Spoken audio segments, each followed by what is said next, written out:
God. And we're live, folks. Hey, here we are. It's time for the legendary trials, everybody. This is our friend Vu, who is currently sending some text messages and finishing up a 1v1 commander game with Raul, who's joining me in the commentary booth today. Hey, everybody, good morning. Happy Thursday. Happy Tuesday. Friday, Saturday. Goodness gracious. Oh no, our mic went off. Happy Tuesday!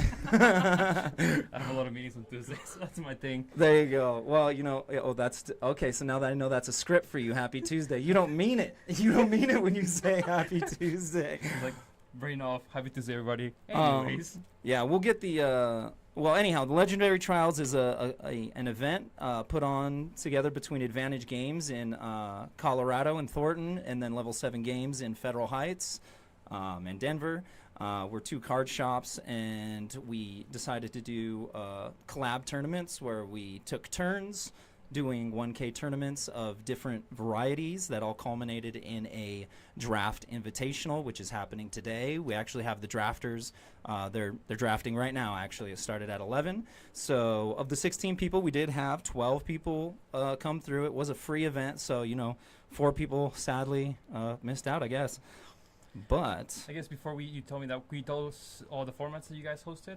Sure, yeah. The first 1K that we did was in January, and that one was for Standard. Nice. And then Advantage did one for Pioneer.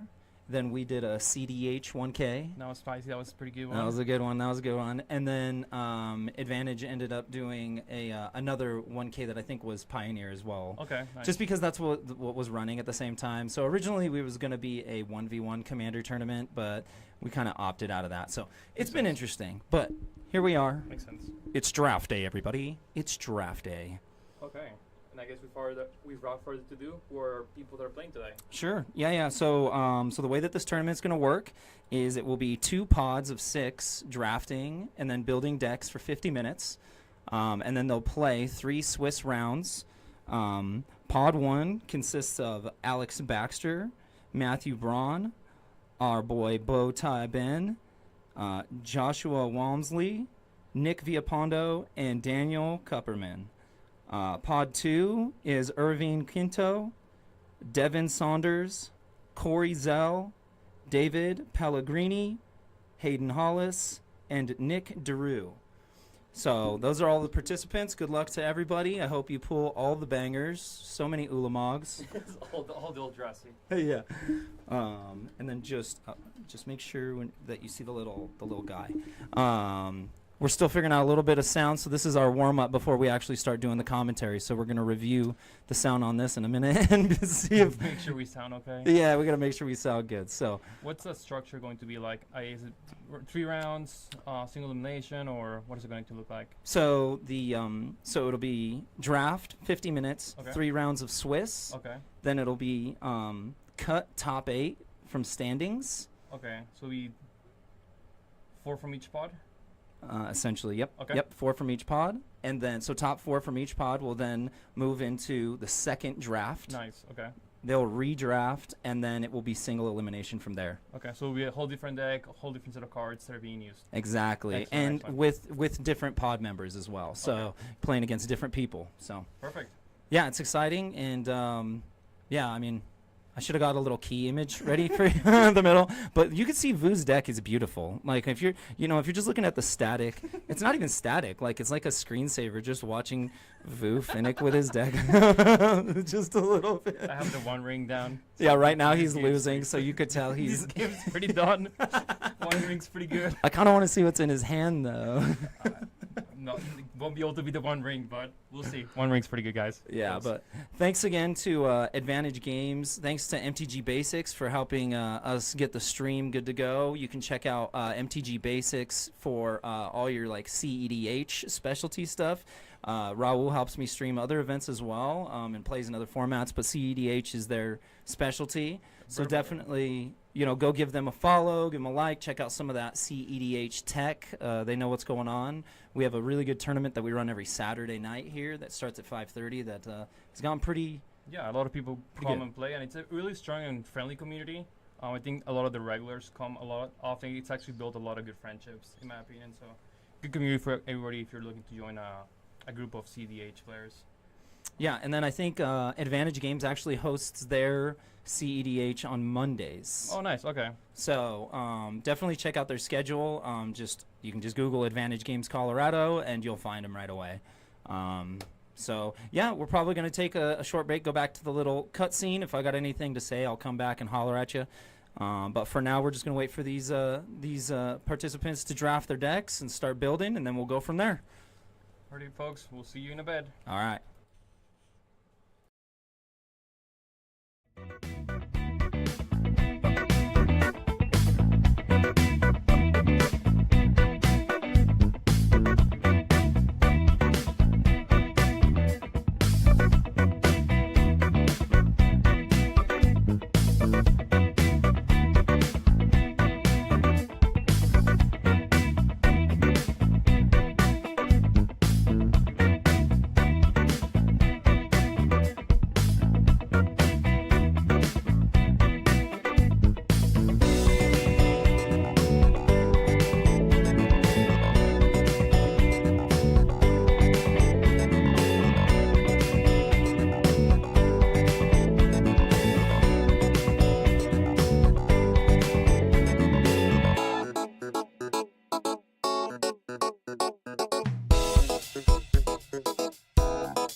Left mic and the right Are we mic. streaming? We are live. Hey, we're live. Here we are. All right. So, first place. Let's not forget Advantage Games in level 7. This is Raul. I'm John. How's it going, You got to Mike? see our faces now. We figured out we could use a face cam. We're fancy. Bam, baby. Bam. We're fancy. Anyhow. Okay. So, the drafters have all drafted their decks. They're now building them. They've got about 12 minutes left. Oh, it's okay. Yep. Table 1 will be streamed through the entire event, so that's going to happen in about 15 minutes. So just wanted to give you a little, one more little run through of what's going on today. We got the Legendary Trials. This is the you like my painter's tape? Nice. It's Heck beautiful. yeah, we made it happen, baby. We make it happen. So this is the finale of 4 cumulative 1K invitational events that fed Nice. into this event. There were 16 people invited, 12 showed up. So we had 2 6-man pods that just got done drafting and are going to be building their decks for the next couple minutes. At the end of the event, first place gets the Modern Horizons 3 collector box, and this event is fully paid for by Advantage in level 7, and so all the stuff that they're drafting today they get to keep as well. So, Nice. That's really cool. What's draft format? Is it 40 card deck? yeah, 40 card deck. You can do at least 40. So At you least 40? Okay, at so least go 40. 60. Exactly. Got it. Exactly. Okay. So we'll see if anybody builds a 60 card deck. That would be interesting. That would be something. But just wanted to give one more shout out to Advantage. Sadly, they couldn't make it here today. Joey, Jesse, the rest of the crew over there, those guys are awesome. Thank you so much for your support. Colorado appreciates you. Magic community appreciates you. Wish you guys could be here, but if you haven't already, go check them out. Just Advantage Games Colorado. And then Level 7 Games is us. We're chilling. And then MTG Basics, my boy Raul here is repping MTG Basics YouTube channel. Specialize in CEDH, so if you ever have any CEDH needs, tips, tricks, or just want to watch some good gameplay with great editing and commentary, go see our boys over at MTG Basics. Yep. And we host, there's a level 7 tournament every Saturday, and we're usually here playing with people. So if you want to get some games in, come on over and we'll play with some games. That's right. Come play with Raul. He's usually running the streaming table. So come on down every 5:30 at Saturdays, and then all of the entries go into the prize pool, and it does feed into the Top Deck Championship Series as well with Yep. points. So So there's some points in there. I think it's a bronze event, so it gives you Exact- like 50 or 70 points if you win, so it's not bad. nice. Yeah. Other than that, just want to again thank the Ethan, our judge, and T.O. today, Raul and MTG Basics, and Vu with MTG Basics. He's going to be coming in here as well and doing some commentary. Our boy Ollie, who is repping Dueling Lands today, and obviously himself, he's going to be doing some commentary probably on the first round. He's our drafting expert. Oh, nice. You can have all the tips. Yeah, exactly. So CDH player. yeah. You're a modern player, CDH? Oh, I'm just a player, baby. Player, okay, nice. All right, so tune in. It's gonna be probably firing off right around 12. Right around 12. Just tune in then. All right. Good to see you again, and good luck to the participants. What we got, guys?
For my dice too. Just like, no, I'm missing things. No, we need them.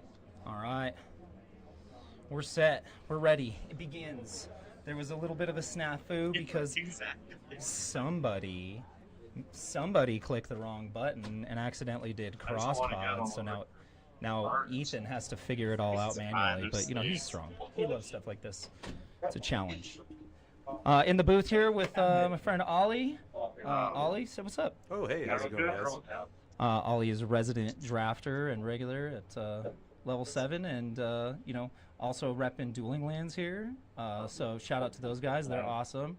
They have a great community as well, so check them out. But yeah, we brought in an expert, guy who drafts all the time, because I don't know all these cards as well as he does. That's for sure. Yeah, we've got a bunch of cool stuff in MH3. The archetypes are all pretty good.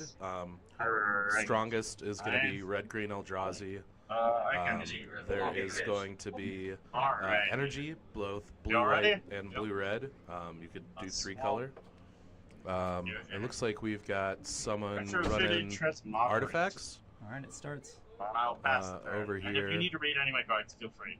Who are our 2 players? Plus one comes back with counters, right? Yep. All right, let's It's see here. Alex and who's the other guy? Let's see. So this is Alex. Oh, hold on. I have this I'll play information. 3 times. See, this is what happens when I try to help with the streaming stuff. Raul's not here to put in the names. I'll get you the other player's name in a second. So it starts off with a swamp. I will go. So another swamp in the mountain. Swan. So we got Alex versus Joshua Walmsley on this one. Land Drone's Claw. Pretty living we've got weapon. Hard Get a artifacts. dude. Gives +1/+1 At the top and of the whatever screen. it attacks. Black red artifacts has been incredibly strong I'll for me in pass it your way. draft. People just kind of Oh, ignore that's it, too- but it can really get out of hand. It's Lots of too good with removal, this one. lots of discard. Just really kind of control what your opponents do, and especially with all these, 5, 6, 7 drops. If you can make them discard when they only have 1 or 2 cards in hand, it's usually a piece removal or a giant creature. Right. All right, and we've got white-red energy at the bottom of the screen. Okay. That's pretty nice. I wonder if he pulled one of those mountains that lets you, or that new land that lets you get the 2 with the haste that you can split. Yeah. Oh, so nice. What's it called? You probably know. Which one? The which one land? That the new red land that lets you pay 1 to essentially get 2 red out of it. Oh, the legendary or the rare land Yeah. that lets you haste something out. Yeah, Arena that of Arena Glory. of Glory. Yeah. See, I don't know if I can. I feel like if I drag this onto the screen, it might break everything. Should I try it? I don't see why not. Yeah. Okay, let's see. If we break it early. Give this one. Yeah, let's see if we break it early. You have dragged a URL that's Wow. automatically Wow, linked as a yes. source. Nope. Yeah, I One, don't think one. we want the link, we want the image, right? Yeah. But attacks, things happen. Well, we're That's all all learning fine. here. Yeah, it's okay. We're gonna learn how to Sure, show yes. cards eventually. Take 1. Then I will. Up high where. Yeah, the Faster. red-white guy. What's this guy called? Let's scroll up to. His little goblin. Oh It's a yeah. little conduit goblin, huh? Yeah, when it enters the battlefield, you get 2 energy, and at the beginning of combat on your turn, you pay 1 energy. If you do, another target creature you control gets +1/+0 and gains haste until end of turn. So it really enables your big boys. You can just ignore summoning sickness. Heck yeah. We have energy clearly marked now. There it is. Yeah, the black creature on the top side of the board is Transmogrant. It is 1/1 for 1 black, and if it's in the graveyard, you can pay 3 in a black to bring it back with, I believe, 2 +1/+1 counters on it, possibly 3. Ooh, Dog Umbra. When you put it on an opponent's creature, they cannot attack or block with that creature. Is that a white card? Yeah, it is Oh, a white no. card. And then if That you was put it on fast, your so own creature, things it's an fell. Umbra. So if your creature Apparently you dies, try to it get it there, just really. lose the Umbra armor. I don't love it. Alright. Yeah, and it has flash too. It's a pretty nice pacifism effect. I really got to figure out a way to get these cards big. Make it so cool. Ooh, we've got the I believe it's the 3 + 1 Archdross counter something. Modular 3. Condor. One It ship. is modular 3, so it comes into play with 3 +1/+1 counters on it.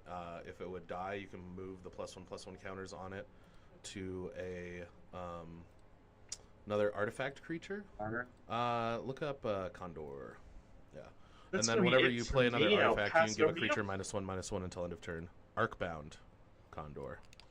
Modular 3, huh? Yeah. That's pretty good. Yeah, a flying 3/3 that if you play another artifact, you can give -1/-1. It's pretty phenomenal. It doesn't work great with the germ tokens because the germ tokens are black creatures, they're not artifacts. But it still can be incredibly strong.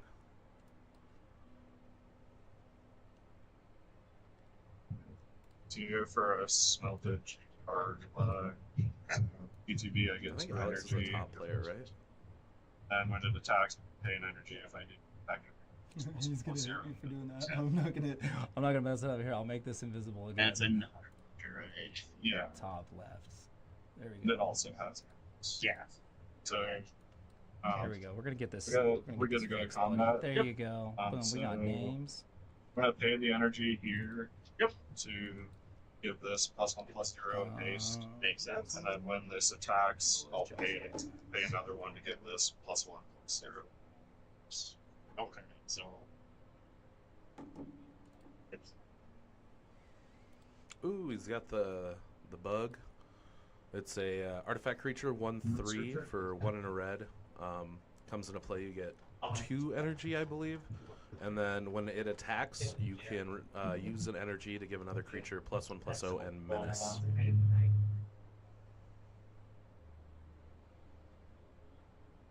Yeah, there it is. The smelted charge bug.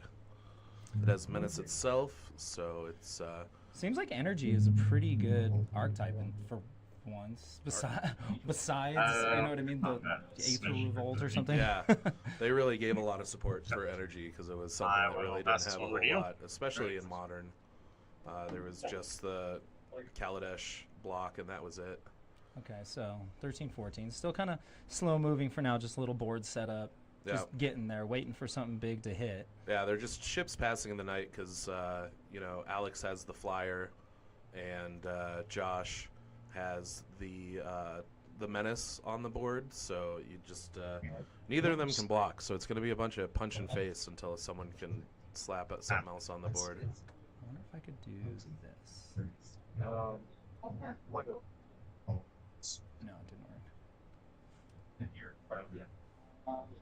think I'll Ooh, tapping 5. Okay, Or, look at this. Voltstorm Eagle. It's be free energy. Like that? Will that work? Oh, Then, at the Voltstorm beginning of Angel combat on my is turn, I can pay 2 really energy to either compass vigilance and lifelink until end of turn, or creatures like sorry, we're working on this here. Yeah, so he will be able to give it haste. Good at So combat. he can Yeah. also give it Okay. vigilance and So lifelink at as the well, beginning, I'll which is pay going 1, to kind of swing give this this game. +1/+0 and How do I haste. fix this now? I may have broke this side. And then I'll pay 2 more to give this vigilance a This is like stuck over here now. We got 2 monitors here, and I'm trying to make it big so we can see better. I'm really good at stuff. Oh, you yeah. guys. Trust me when I say that. Ooh, hard It's removal destroyers. on the angel. So I will take 2, 3. Yep. Yeah, that was big because it was gonna be a huge swing, getting 4 life and then attacking for what 1, 2, 3, 4, 5, 6, 7, 8. Yeah, doing 8 damage and gaining 4 life would have this game would have been pretty much over. Like that key piece of removal, keeping Alex in the game. All right. Well, I've locked us out of this for sure.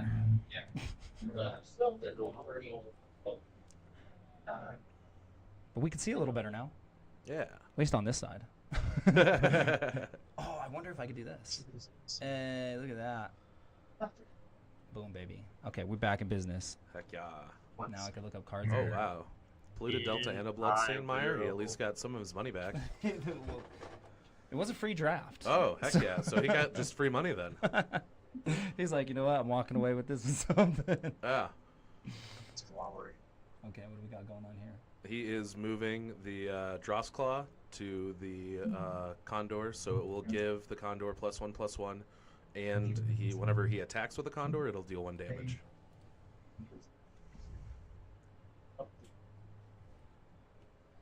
Yeah, if you just search Claw. Oh, gotcha. Yeah. Oh, Dross Claw. There Yep. you go. What's a common? Yeah. The living weapons are always pretty good. Yeah, living weapon's great because you get a body, and then you can always throw it on something else, like you put it on the Condor. Ooh. The Saga. Exile the Condor, so the Condor does not die, so he doesn't get to move the +1/+1 counters. Draws claws by itself. Yeah, it's Johnny's something is the name of. Oh, I went right past it. Like Yeah, 6 times. Johnny fells the Godsire. Ooh, that's a good name. Yeah, nice saga. I think it's one of the only sagas. It's one of like 2 sagas in this set. The first one is exile target creature and opponent controls a power 3 or greater. Second mode, you get to create a 2/1 Swinging cat in. with Alright, vigilance, so and then 5, oh, right? and then you put a vigilance counter on a creature you control, Oof. and then part 3, target creature you control gains double strike until end of turn. So it's just a pure value engine. 5 to remove something big, and then you get a kitty, a vigilance counter, and then double strike on the 3rd turn. Yeah, it looks like Alex is in kind of a heap of trouble right now. He only has maybe 1 card in hand. Yeah, because this dude's about to get another. Joshua's 3 going to get cards. another 2 on the next turn, too. Yeah. Oh, double strike? Gross. Play Marionette Apprentice. Mm. So That would've been nice EDBs, earlier. Suffocate. Not going to get him out of much on this. What is it? Marionette. Yeah, apprentice. Or so you're making 1 1. And then now this creature plays like 1, 2. Yep. Artificer. Fabricate 1. So yeah, you can either give a +1/+1 counter or make a 1/1 servo. And then whenever another creature or artifact you control is put into a graveyard, each opponent loses 1 life. Yeah. Yeah, it's kind of like a oh, what's his name? Sir. The painter, the vampire. Painter Servant? No, the one that whenever a creature dies, an opponent loses a life and you gain a life. Yep. Are you talking about the Scarecrow? No. No, that's it's a the different vampire. Yeah, Yeah. yeah. The but- Painter. yeah. Just if your creatures die, your opponent starts getting hit. But But yeah, right that'd be now. a great turn 2 drop. yeah, I'm just ready. Oh, No, here that's comes the fine. cat. yeah. With And vigilance. he's gonna be able to. Oh, he doesn't have any energy, Let's so he counter, cannot just give like the cat any haste this turn, That worked for you. That and works. he can't give anything menace. So, I mean, Oh, yeah, I guess you got to generate the energy, right? Yeah. yeah. So let's see if he's got something to it's- drop that's gonna make a difference. It only works He's got 5 stand. kinds of counters, but it has an F and a B.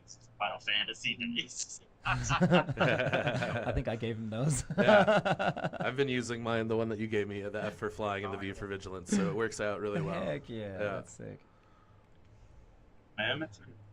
Okay, here we go. Oh boy, that's a lot of six mana. drop. Oh, 4 damage to face, game over. Yay. Sounds good. Skull, I believe his name is, SKO. He's a red creature. His secondary ability is pretty bad, but his first ability is really good for just ending a game. Yeah, Skoa Ember Mage. Oh, Yeah. first legendary common. Yeah. I think there might be a couple in this set. 6 drop. No, well, is there? I thought this was like everybody was making a big deal about this one being the first like Oh, okay.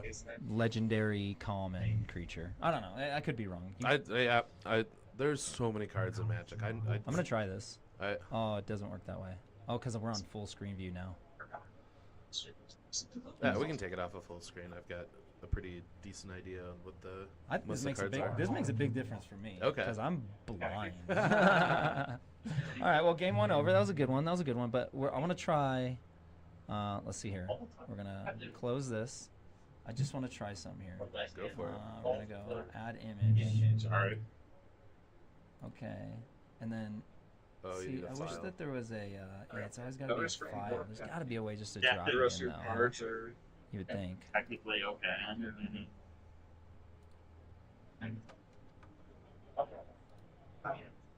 Sideboard time. And Alex was on the play in game 1, so he's kind of sitting behind the 8 ball for this game too. He'll get to go first again. But just energy can just go out so quickly. I mean, I was hoping for an actual payoff, but you know. Hey, it This worked. It worked. No, it's not bad. Me too, and now. It gets you there.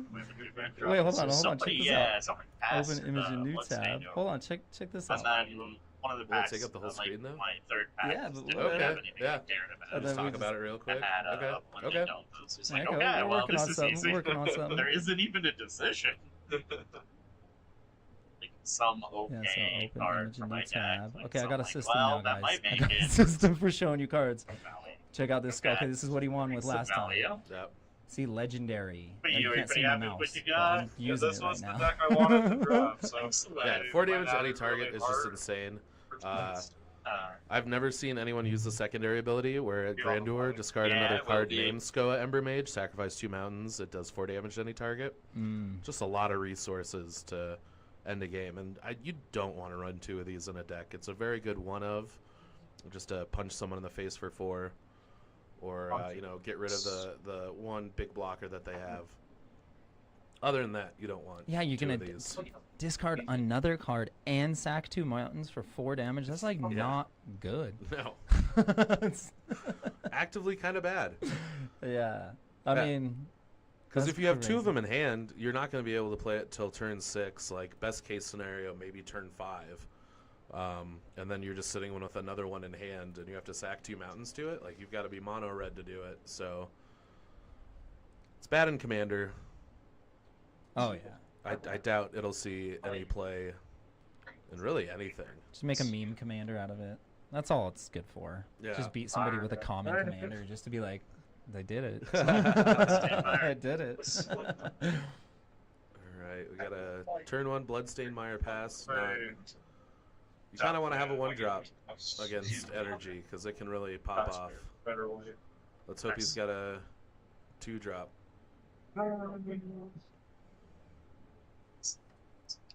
And then Joshua playing one of the MDFC, the double-sided cards that there are plenty of in this set. They're all land good. on the back. Yeah, they're all. There's a couple that are medium, but it's better than just a basic land. Yeah, that blue-black one. Yeah. Very nice. Nice little tutor. Yeah, Mhm. for 4.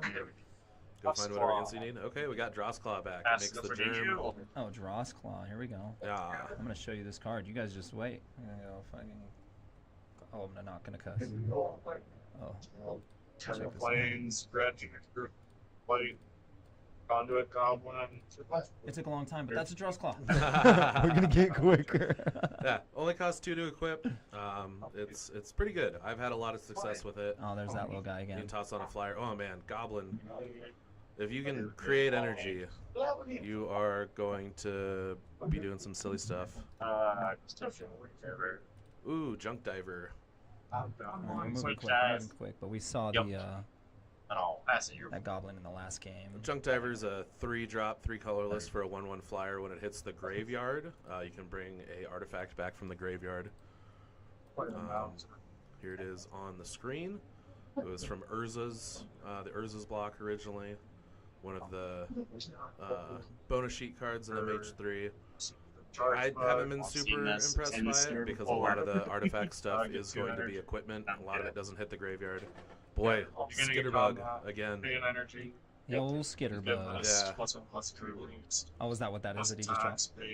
Yeah, the 2-drop, so he's able to give it haste because of the Goblin, and then he gives the Goblin Menace with the Skitterbug. Or damage.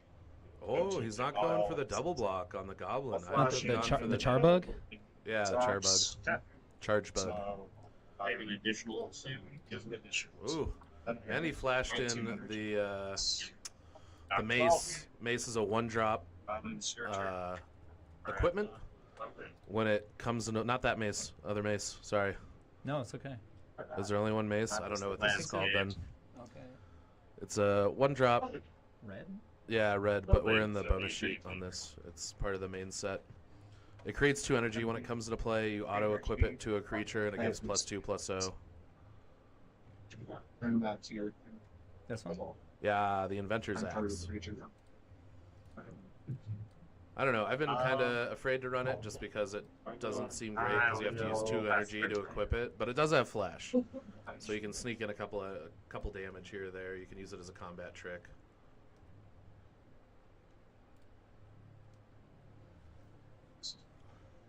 All right, we're cruising. Ooh, We're looking at Chthonian cards. Nightmare on Alex's side of the board. He comes into play. You make 3 energy. You can sacrifice a creature, pay X energy, and bring a creature from the battlefield into play. So he can use that for the Junk Diver to just, pull any artifact that goes into his graveyard back into play or into hand. Yeah, Chthonian Nightmare, real good card. And you get 3 energy out of it, which is Yeah, nice. Yeah. Oh, and you pay. I got you. I'll pay this energy. This Okay. plus one Oh, plus 2 your goblins. big sets.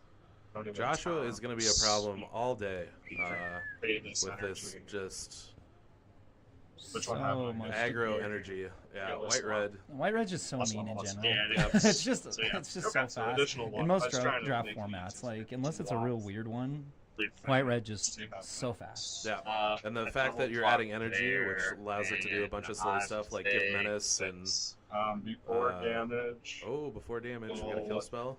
Give him Ooh, Plus plus three, three, plus plus two, two, and trample. Alright, I do not remember what the name of that card is, but it has two modes. It can get plus three, plus two, and trample, or destroy target Siege artifact. smash. Siege smash.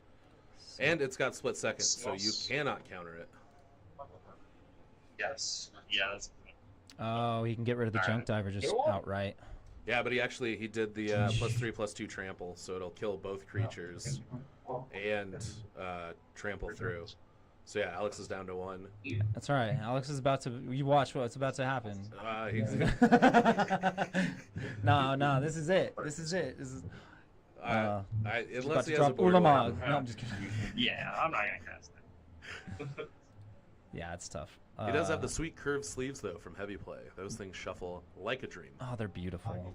This is not a sponsored video, but they are good sleeves. Yeah, I was skeptical at first. I let my commander pod play with them for a while before I picked some up, and I've never shuffled, like, been happier shuffling. Yeah, it's funny because it like definitely like feels like a gimmick. Where you're like, there's no way, and then it works. All right. They said energy was a gimmick. We'll show them. Yeah, I mean everything in this set is just cracked. Ooh, he plays the worm. The worm coil is a 3/3. It's a worm coil larva, I believe. 3/3 death touch lifelink. When it dies, you make a 2/1 lifelink counter and a 1/2 death touch. Not counter, but token. It's just a little baby worm coil engine. Sacrifice this and return it to my hand. Okay. Oh, I see. Okay. Oh, Junk you diver. sacrifice the worm coil engine Death touch. to the junk diver, so now he's gonna have a death touch and a lifelink. There is a chance he could maybe stabilize here, but if Joshua has the SCOA again, or basically any removal, Just any direct, like just any damage to yeah, face. or if he can kill the lifelink creature, It's like there's he just still has so 3 much energy. Of that in red. Yeah. All right, let's see what we got. All right, so board stabilized, life. Ugh, Yeah, 20 to 1. it's all right.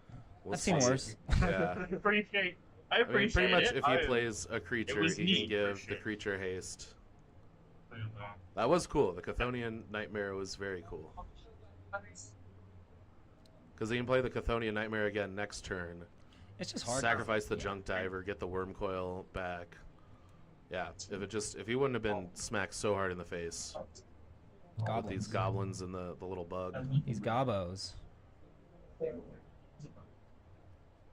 Okay. So I'll have I'm gonna you put this use goblin up give each so you other guys can see +1 it, plus because I don't think you ever got to F1 shoot. combat. Oh, That he's makes using it. I think sense. he's about to. Yeah. We'll just let him play it out. Energy, I'll put it up after. and then I'll give this one sure, and an additional +1. Yep. So, okay. Just to keep track for turn. The best one +1. So he's got a 4/2 goblin with nuts. Yeah. My lifelink to stay alive. Scoops. It's a good game, man. Wild. Games. All right. I Well, did- Yeah. yeah. it's game You one did of the the thing, so- legendary trials. Yeah, it was not very good. or Definitely interesting, appreciate all but that color it was commentary, kinda dude. neat. It's good I'll to take that. It was more than I have you in here expected. knowing all the cards and how they work. And Yeah. stuff. Absolutely. I've been drafting the heck out of this set. It's been a ton of fun. Yeah, I've this done is the a couple problem with drafts here at six-person level draft 7 is that North. It really needed the Um, commons, the A fair bit on Arena. cranial plating. But when you only have 6 packs open, you're not going to see.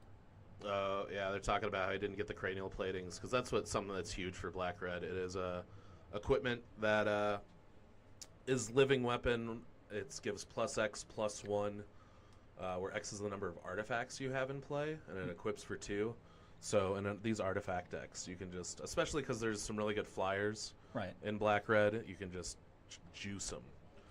juice those flyers and punch face, but it sounds like Alex didn't get very many cranial planings, which is a bummer because that is really the thing that pushes Black-Red over the edge. Hey, what are you going to do? Maybe somebody else sniped them. We'll find out. Yeah. We will find out. Yeah. Well, heck yeah. That was round 1 from the Nicolas Cage here at that's Level right. 7 Games. And we will be back for... Oh, yeah, here's the All-Star, the Conduit Goblin. Yeah, this card right here did some work. Yeah. It just kept making it so he could give stuff haste, and giving stuff haste that doesn't have a haste, generally a good plan. I wonder if they can see that. We're going to have to review that afterwards. Like, it'd be funny if, like, this whole time we thought they could see what I was putting on the screen and they can't. We'll find out. But anyhow, thanks again, Ollie. He's going to be popping in here for more commentary. And then when the next round starts, we will be back to the Legendary Trials, Advantage Games, Level 7, and MTG Basics. Shout out to all the boys. All right. Bye-bye. See you soon.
Hello,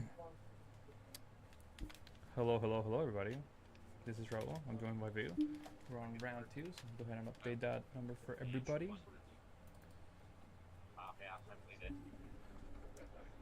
How are you doing this morning, Risky? I'm doing well today. Good day for some MH3. Convenient for you. Ooh, who's playing? We have, I think this is Nick here. Oh, yeah, update the names. Yeah, trying to figure out how to do that quick. There's a There's signed her- playmat over there. Nice. Okay. And Is the volume good for you? For yeah, the can you people? hear them okay? Or no?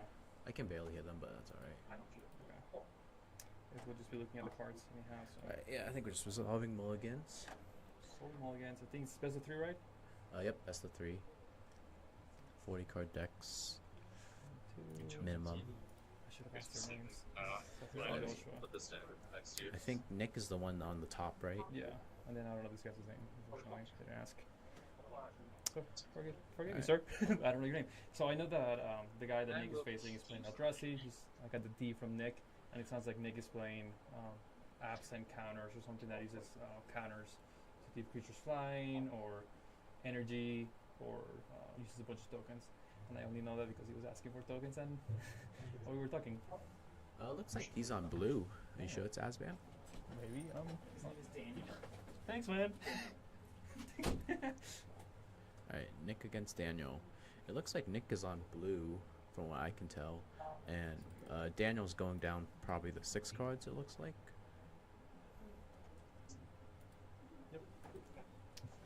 No free mulligans because this is not CDH. So this is we got a CDH person and a modern player commentating over So- a limited game. So, So every other format, no free mulligan except CDH. Or I guess EDH. What do you think of this set? I think for the draft, it's a pretty fast format. Can be. But there are things to go up the ground, slow the game down. But I think the set overall is really good draft experience. Yeah. I think when you open the pack, you can see it going a lot of different ways. And if you're spry enough to gamble, you can play some pretty insane cards for draft, like Necro Dominance. Nicolams is pretty strong. Right. 3 black, but that's not a good Alley guess. go. We got an island and a pass. Yeah, I don't think it's as bad. I think it's Is It perhaps followed by the Forest. Turn 2 is the pivotal turn for draft usually. Turn 1's usually a land and pass, but turn 2 is where you want to start picking up tempo if you're an aggro deck or a tempo deck, or find a way to deal with what's coming on the other side if you're a more slower deck. Yeah, it looks like he cast Hydrologic Specimen. Nick, that's his turn to play. You agree? I don't think that's Hydrolytic Specimen because that's a 3 CMC spell. That's 3 CMC. I would guess it's just a 2/2 beta to some extent, but there we see the tap land going down on Daniel's side, which the tap lands do spice up the format a little bit because you can get a little greedy with your mana base. It's a looting one, So little one, nice. so it looks like Nick Emerald's cast Messenger. Messenger. Yep. Pull it up in a second. So it looks like you have your Is It sort of archetype with flyers and temple, heavy on the temple. There are some rogue synergies, and this one has 3 typings, which are pretty good. It has Eldrazi, Fairy, and Rogue, so pretty good fun common. But the ability you want to really use it for is that ability where you draw your 2nd card each turn. You Oh, it's can a kind of create ramping, a great the Eldrazi spawn. So very cool card. 3 crazy different types all put in one card. So it developed a little bit. Looks like Daniel resolved the creature. It's a green 2-drop. Green creature. It looks like it's mono green Eldrazi from what I see so far. Oh no, I see a There's a blue blue card. card. So yeah, blue green Eldrazi versus Jeskai Temple.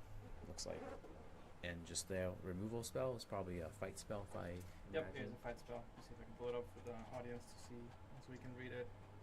So yeah, we're always pulling that up. We have the attack from Nick. That's the looting effect where you can draw a discard, I believe.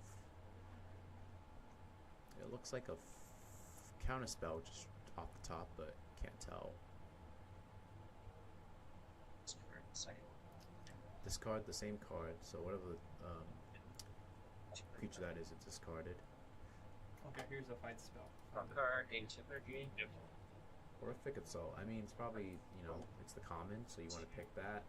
And it's green, one green, so your ideal green fight spell. Gains some life too. And if you're already on Drazi, yeah, you get the 3 life. So that looting card is really good, right? Because you're looking through your deck, you're cycling through it. Yeah, see if we can pull it cards. up. Because he just discarded 1, but he discarded 2.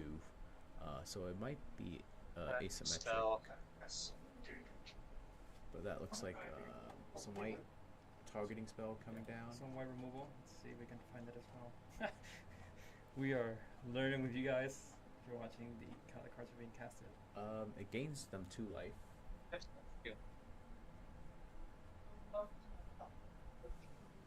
Alright, draw off the top. Oh no, it is. It looks like it's Eldrazi Asbane. No, Sultai Eldrazi on Daniel's side because I see a swamp coming out. This is it. Okay, so it looks like Nick cast and expel the unworthy. Pretty good. With Choose target creature with mana value 3 or less. If the spell was kick, instead choose target creature, exile the chosen creature, and switch against life equal to its mana value. Nice. some swords with some extended flexibility for 2 for 1-ing. So it's, Pretty it's good going draft. fast-paced game. Players are not, they're playing really quick and pretty efficiently. It looks like. Alright, Nick's tapping 3. Perhaps not. Deciding what we're going to do. Back in the tank. Back in the tank. We're going into the tank. Alright, a 3 drop Necessary coming Soulfire. down. Energy, go to 5. So 5. It looks like a multicolored card. Emissary of Soulfire. Let me pull it up for the audience to see. So yeah, this is Jeskai Temple with some energy themes.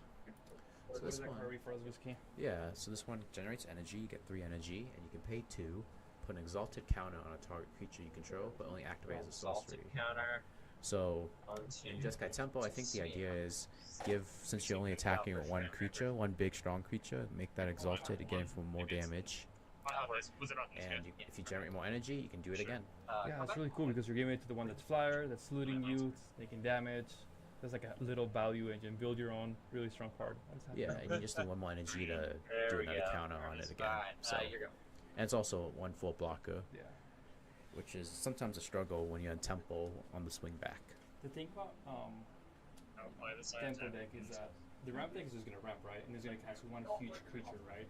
And then often those creatures are just huge bombs that can take over the game, right? So Nick has to, try and finish the game out as soon as he can, right? Yeah, so Inspired Inventor. the idea against playing Green energy. blue Jeskai Temple against this sort of ramp Eldrazi is that you're just kind of looting for a good removal spell. You probably drafted something that could deal with something unconditionally, so you're ready for the first bomb, but the second and third bomb would make it more difficult. So I imagine you're sculpting your hand to just kind of be ready for what comes out on the other side. Yeah, we'll use one of these dice. I have like teeny guy. I got like So here's the next creature that Nick Like casted. D20s. It's called Inspire Inventor. Want to give that a read this one? Yeah, so definitely it'll be fitting fine, again for the whatever energy you theme. get. You have a trimodal type for You know 3 what it drop. is. I guess You we get can either figure 3 it out. energies, you get 1 Sorry, counter, or guys. 1 Oh, silver easy. artifact token. So a lot of flexibility in this common, Not bad. which is pretty good for 3 And one CMC counter. Oh, yeah. on a 2/2 body as well. Nice, really good. It seems like Daniel's hand may be stuck on some colors or some CMC. Red source? Yeah, it looks like Is red. this a 5-color Eldrazi deck? I mean, that's just an Eldrazi deck, right? All the colors. Yeah, maybe But- it's not an Eldrazi deck and they were just trolling Yeah. me. He hasn't been playing anything the last couple turns, so it is possible you're stuck somewhere. Yeah, so it's a forest. Maybe missing some colors. But I mean, with this deck building, it looks like green is the main color, which Yep, it is is colossal. important to have. So a colossal something in green yeah, your turn. produces a scion. Okay. It looks like it might be a colossal. Oh no, it's a Dreadnought. germ. Yep. Yeah. Ah, nice. A meme card. So reference to Jaros, a colossal dreadmaw, but essentially the same CMC cost. You get living weapon, and you have your germ come in, but you can always equip it to something else if that germ somehow leaves the battlefield. So yeah, cards up. this is essentially the first bomb, but again, without evasion or a way to deal with evasion, that fly on the other side is just gonna keep on coming in. That's a huge cloak. There's a 6/6 with trample. Yeah, it would down, but you have again 3 blockers on the other side. Yeah. Racing gets a flyer, so you do change the clock in your favor, but you still have to deal with that flyer. Well, maybe we're getting to the point where it's just bomb after bomb after bomb, right? Mm-hmm. And that might just be too much for Nick to handle. But we'll see what's getting played. Oh yeah, so it looks like the hand was waiting for stuff to cast. And So Master. that is Void Pouncer. Let me pull it up for the audience, and then we'll give us a read. Cast a Visionary. sure. Draw those cards here. It looks like Daniel doesn't have a color source, otherwise you get the kicker because he has enough mana for it. So he's probably lacking the color source, but it's a 2-drop, stat line 3/1. If it was kicked, you get 2+1/+1, so 5/3 with trample and haste. So yeah, Another but reader. perhaps Daniel is missing the colorless Color pit, source, yeah. and that's why his hand's kind of Missing an stuck. Eldrazi spawn or whatever. Yeah.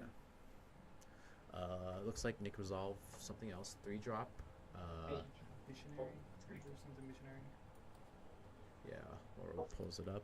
He might be casting. Serum something else. missionary. Oh, nice. So Searing Vision on a 2/2 for those people who Two. know what Searing Vision Jolt does. Awake. Targeting my messenger. So game 2 used to be messenger. Sure. Go. Bringing the messenger back. It's a reanimate spell in blue, I believe. No, white. Yeah, it's And like a new on that's- Earth. So white gets it too. So now black and white are the have reanimable targets. Reanimatable targets. I like this, huh? So what do you think's winning so far? This is only game 1, right? Yeah, this is game 1. Game I 1 think of 3. Nick still has the advantage until Daniel finds a color source, and since we don't know the hands, much harder to say.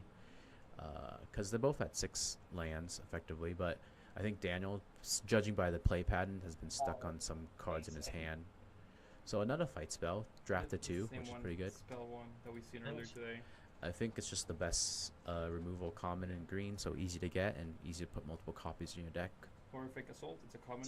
Target creature you control deals damage equal to its That's power to target creature, planeswalker you don't control. If you control an Eldrazi, you gain 3 life. And which I presume he controls in Eldrazi with the red one. So And nice. draft. Game 2, go 5. Yep. Game draft. Yeah, Cast so vision. definitely this is energy just Think guy. so. So you definitely have energy payoffs. No, my Daniel favorite. go. I mean, It's just Nick me, goes so- up to 5 energy Cannot pay that. with some other effects. Me. If we can pull it up, I'm trying to find it. What was the name of the card? it's red I'll pass away. and it generates energy. The only one I I'm can not play in the sure. deck. Armor Raptor. Yeah, I think it's Armor Raptor because you gain 2 energy because he went from 3 to 2. Right, let's play Cycle this plus one. James. Yeah, it generates 2 energy. It's 2-drop 2/1 with first strike, useful. But you get 2 energy. You cast it from your hand. You exile cards until you exile a non-land hand. You can cast that card by paying energy. So it's kind of interesting because you could. It's a good 2-drop because in a deck where you want to be attacking, first strike on a 2/1 is pretty good. Trades favorably, and if you draw it late game, you have a decent amount of energies to cast a free card. Back on the other side, it looks like somehow Eldrazi Scion was spawned, I Yeah, it looks believe. like he casted a card in the graveyard right there. Hard to read what it was, as we were kind of talking about the Raptor. So he's got 3 cards in hand. So Kind it of looks like stalemate-ish. the board state is stalling, so perhaps that one card doesn't necessarily have flying. It just is a tap looting effect. If we can find that blue card, that would be useful. But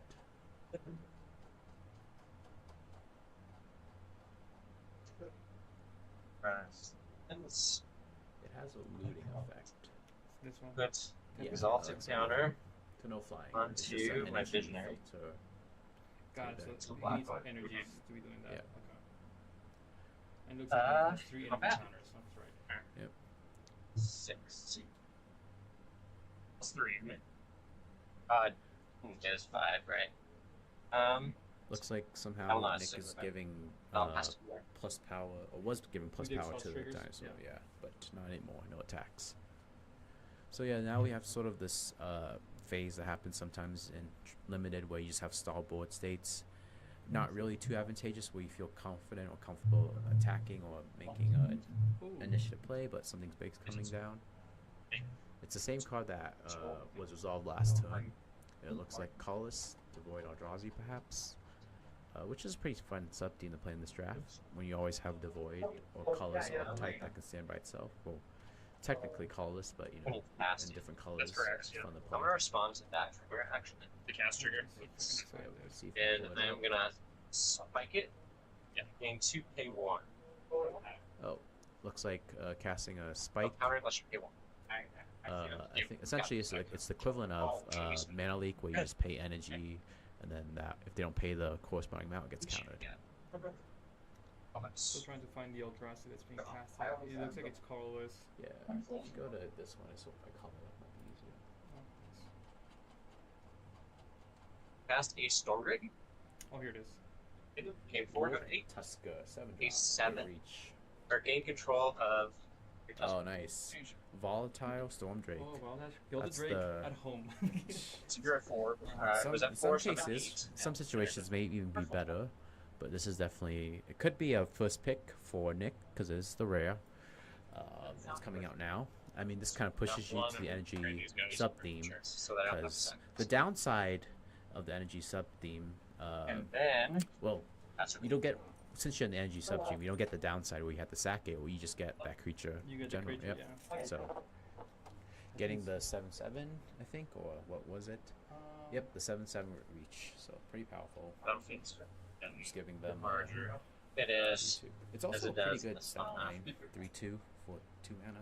It's actually a Flying. 6/8 with reach, but yeah, still reach. That's pretty good. Yep. It's also beater, right? So you're sending that boy in now. Yeah, so Makes Nick sense. now has a blocker for the Stormdrake, but also his own attacker. And the board states are starting to get that a Chrome? little wide. Is that Corum?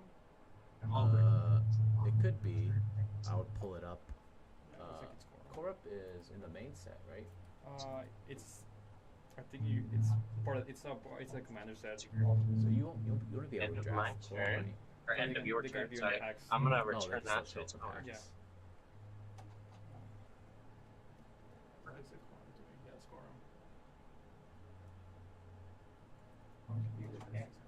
Korup is Oh, a second giant verse, same with creature first. 4-drop Great. that lets you play Up cards 5, from milling the change control opponents. Here. Yep. And hit 4.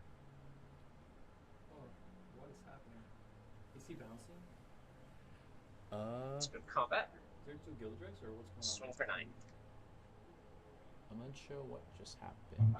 but- Oh, Oh. he returned. Oh, okay. Yeah. Yeah, let me show you this. This card's great. This is also CDH card. Oh, the bimodal card? Yeah. Let me see for folks as they're kind of going into combat and figuring it out. So it looks like Nick casts. I can find it. Yeah, so that's a counter No. spell, right? It's no, it's almost better. It's a bounce and a counter. It's not a counter spell. It's like a return spell. Yeah. But how do you get Permanent control of it? return Spell. So that's what he did. I'm trying to find it. I just kind of. Oh. Cast. So it has to They do it by rarity, Die so I think that attacks? one's No. uncommon, so it should be somewhere in But the there, commons. I'm gonna go here. Let's go down. Oh, understood. Yeah, there it is. Yeah, it's sink into the store. Yeah, return something to the hand. Then how do you take? Oh, I see Yes. the Arc Makes Drake. sense. Yeah. Oh, it's a nice mana Alrighty. combo. That's what we Yeah. You have your Drake and you have that. You just keep taking stuff. What did I think? I thought I was asking. For folks, I know so we can catch this all up. So it looks like I Nick played the Drake. cast sink into the Yeah, go ahead. store, targeting his volatile Gildrake or Drake, essentially returning it to his hand, and then an opponent controls 2 to under hand. So yeah, he controlled it. He gets his Gildrake, and then he recasted it, Okay, I will taking care respond of to the Kozilek. Corum. Oh, there's a Kozilek being cast. Oh. Just show the Kozilek. Oh, Alright, man, you let's see it. Kazilek. I mean, definitely your trigger. first pick, bomb, 2 cards. probably puts you Manifest. in First, you're these gonna colors. manifest. That's good. So it's from your hand. Oh, from so your hand. that becomes manifested. Okay. Kozilek. And I'm gonna gain. I'm gonna draw 3. That is quite Okay. I'll pull it up on the screen so folks can see it. Yep, so you draw 3 for the manifest cards. Yeah, and cast a spell up to 2 players, up to 2 target players, so you can each target yourself and your opponent. Manifest 2 cards from the hands. For each card manifests where you draw a card. So you have the chance, you have the option to draw up to 4 cards. Kozilek is Yeah, or just target yourself and draw 2. That's pretty good. So That Yeah, is but first. I mean, this is your you open the pack, you see this. You're probably trying to get into these colors, because it doesn't even have a colorless pip. Just gotta get to 9 mana, which is pretty not the easiest thing to do in draft, but Also an Anthem, so the manifests are colorless, right? And he pumps them too, so they become Yeah, 5/4. trample. Relevant for limited and beat down, right? This is getting clunky board.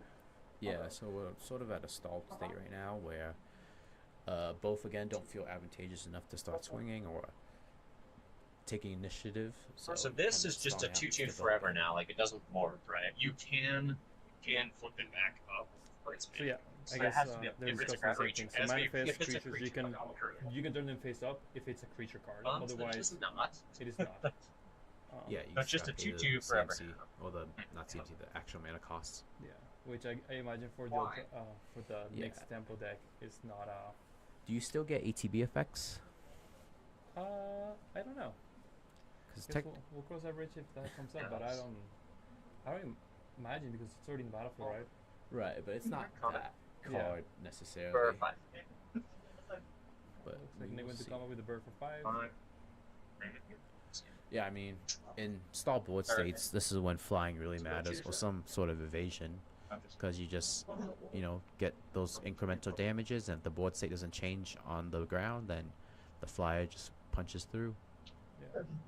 Just a But yeah. different clock.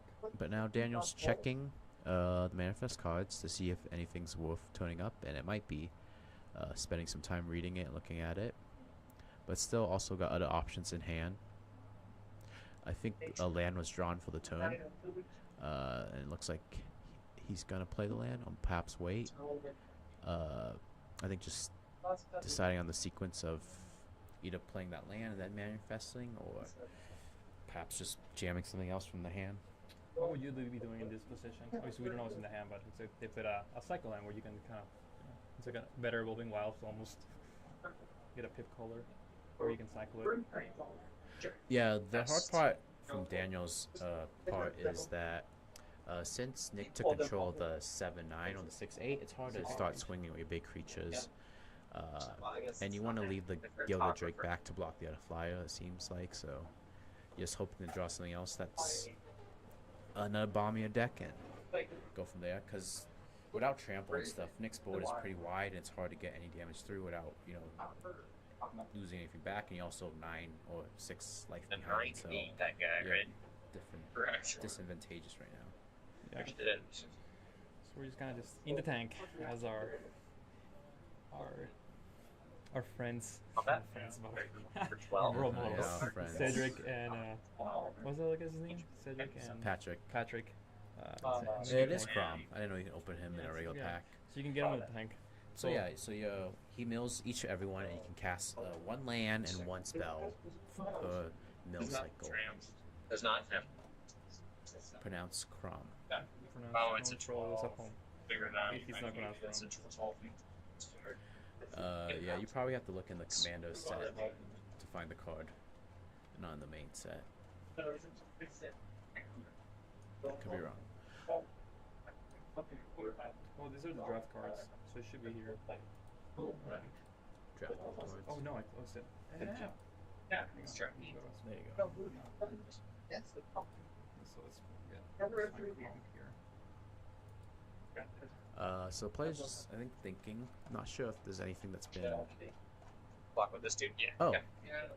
So what happened is that Trade you back. Trade him. That's not good. Weird how that works. the Colossal Dreadmaw was actually put on the I cannot play those cards now. It's the that Gilded last Drake, name? or whatever the new one's called. So that was coming for attack, and yeah. So I forget, with the living weapon, the Colossal Dreadmaw, you do have the ability to start taking initiative on Daniel's side, because you get a creature +6/+6 with trample, so you can start swinging in with any creatures that way. Go over there too. So Daniel It's like finally got his blocked. blue source. Yeah, so it's like 4 colors. It looks like it sans white, but maybe there's white in there. Have yet to see. Sorry, untap, draw. Oh no, my Daniel's blocking with his Drake, so my bad. Why not? Nadu. Oh, This Nadu. bird, I can tell you all about it. Well, This bird's This it is good, but your options are a little more stricter in draft, right? Yeah. Oh yeah. 100%. So I mean, it's not often a 3-drop of a Simic 3-drop breaks the meta, but well, it is. It happens. It has happened 2 times before, Oro and Oko. So yeah, There it is. This is on Deem. 3 times.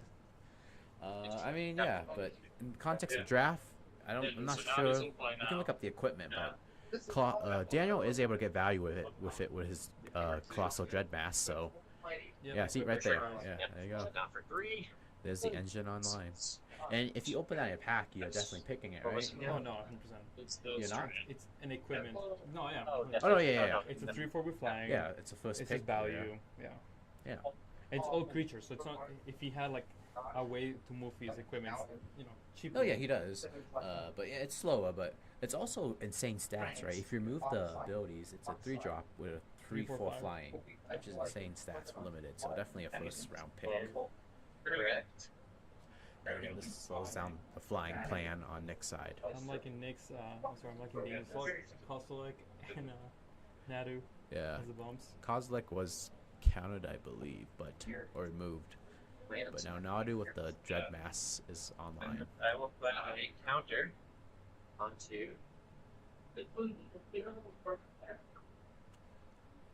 Looks like a counter's going somewhere.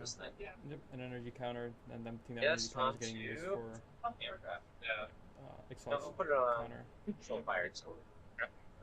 So if I still around. Sure. Good enough to get from. So they know what's Uh, up. Something I Let's know is go. Nick's now at 0 energy. Yep. 4 attempts. Alright, so we're getting some swings now. So swinging at the big creatures.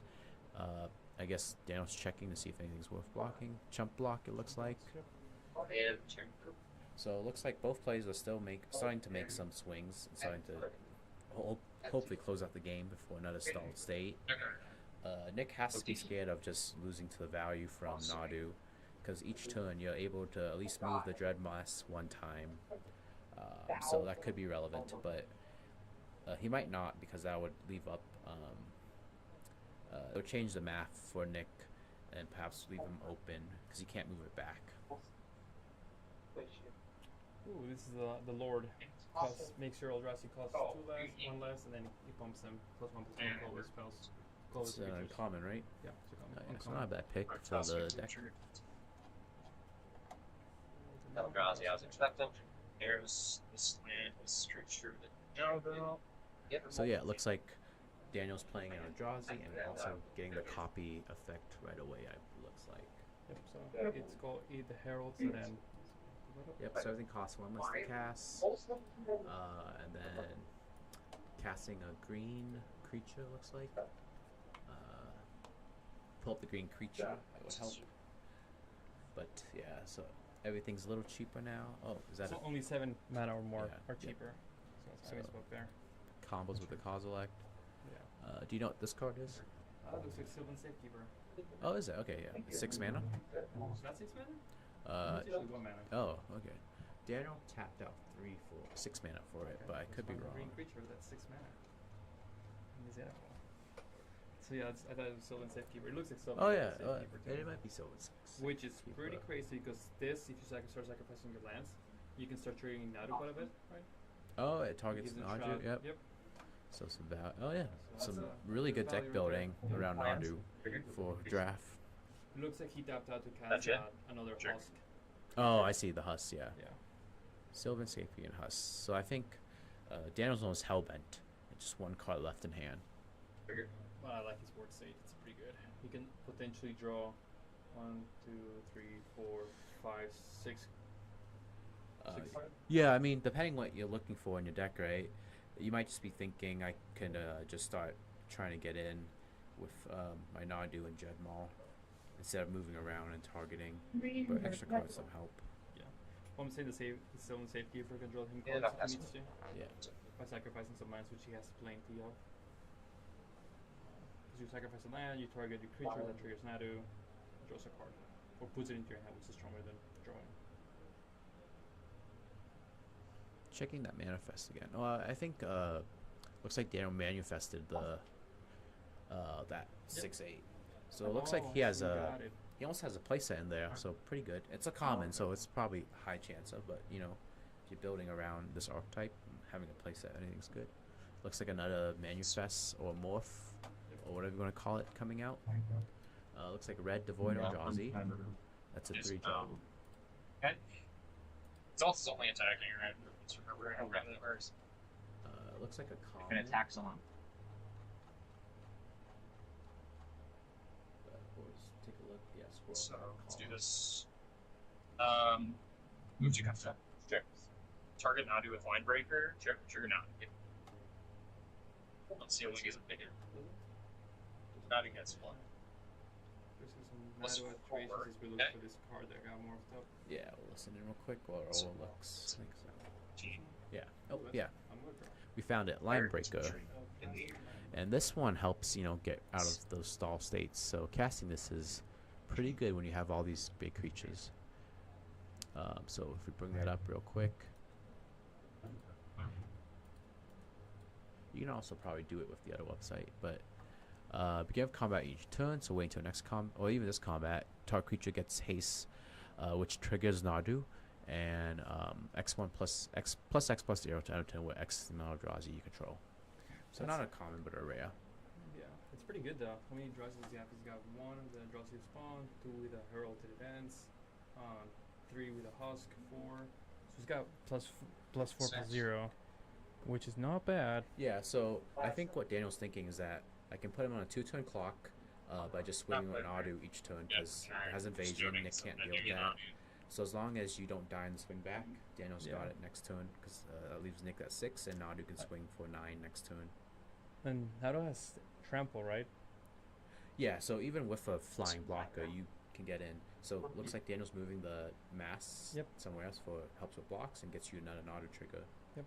So really good deck building, and that's why probably splashing in the 4 colors. So it looks like heavy on green, secondary colors red, splash of black and blue. It looks like. And another Sylvan Safekeeper. Yep. That's crazy. So it looks like Nick was hell bent, just 1 card in the hand, draw for turn.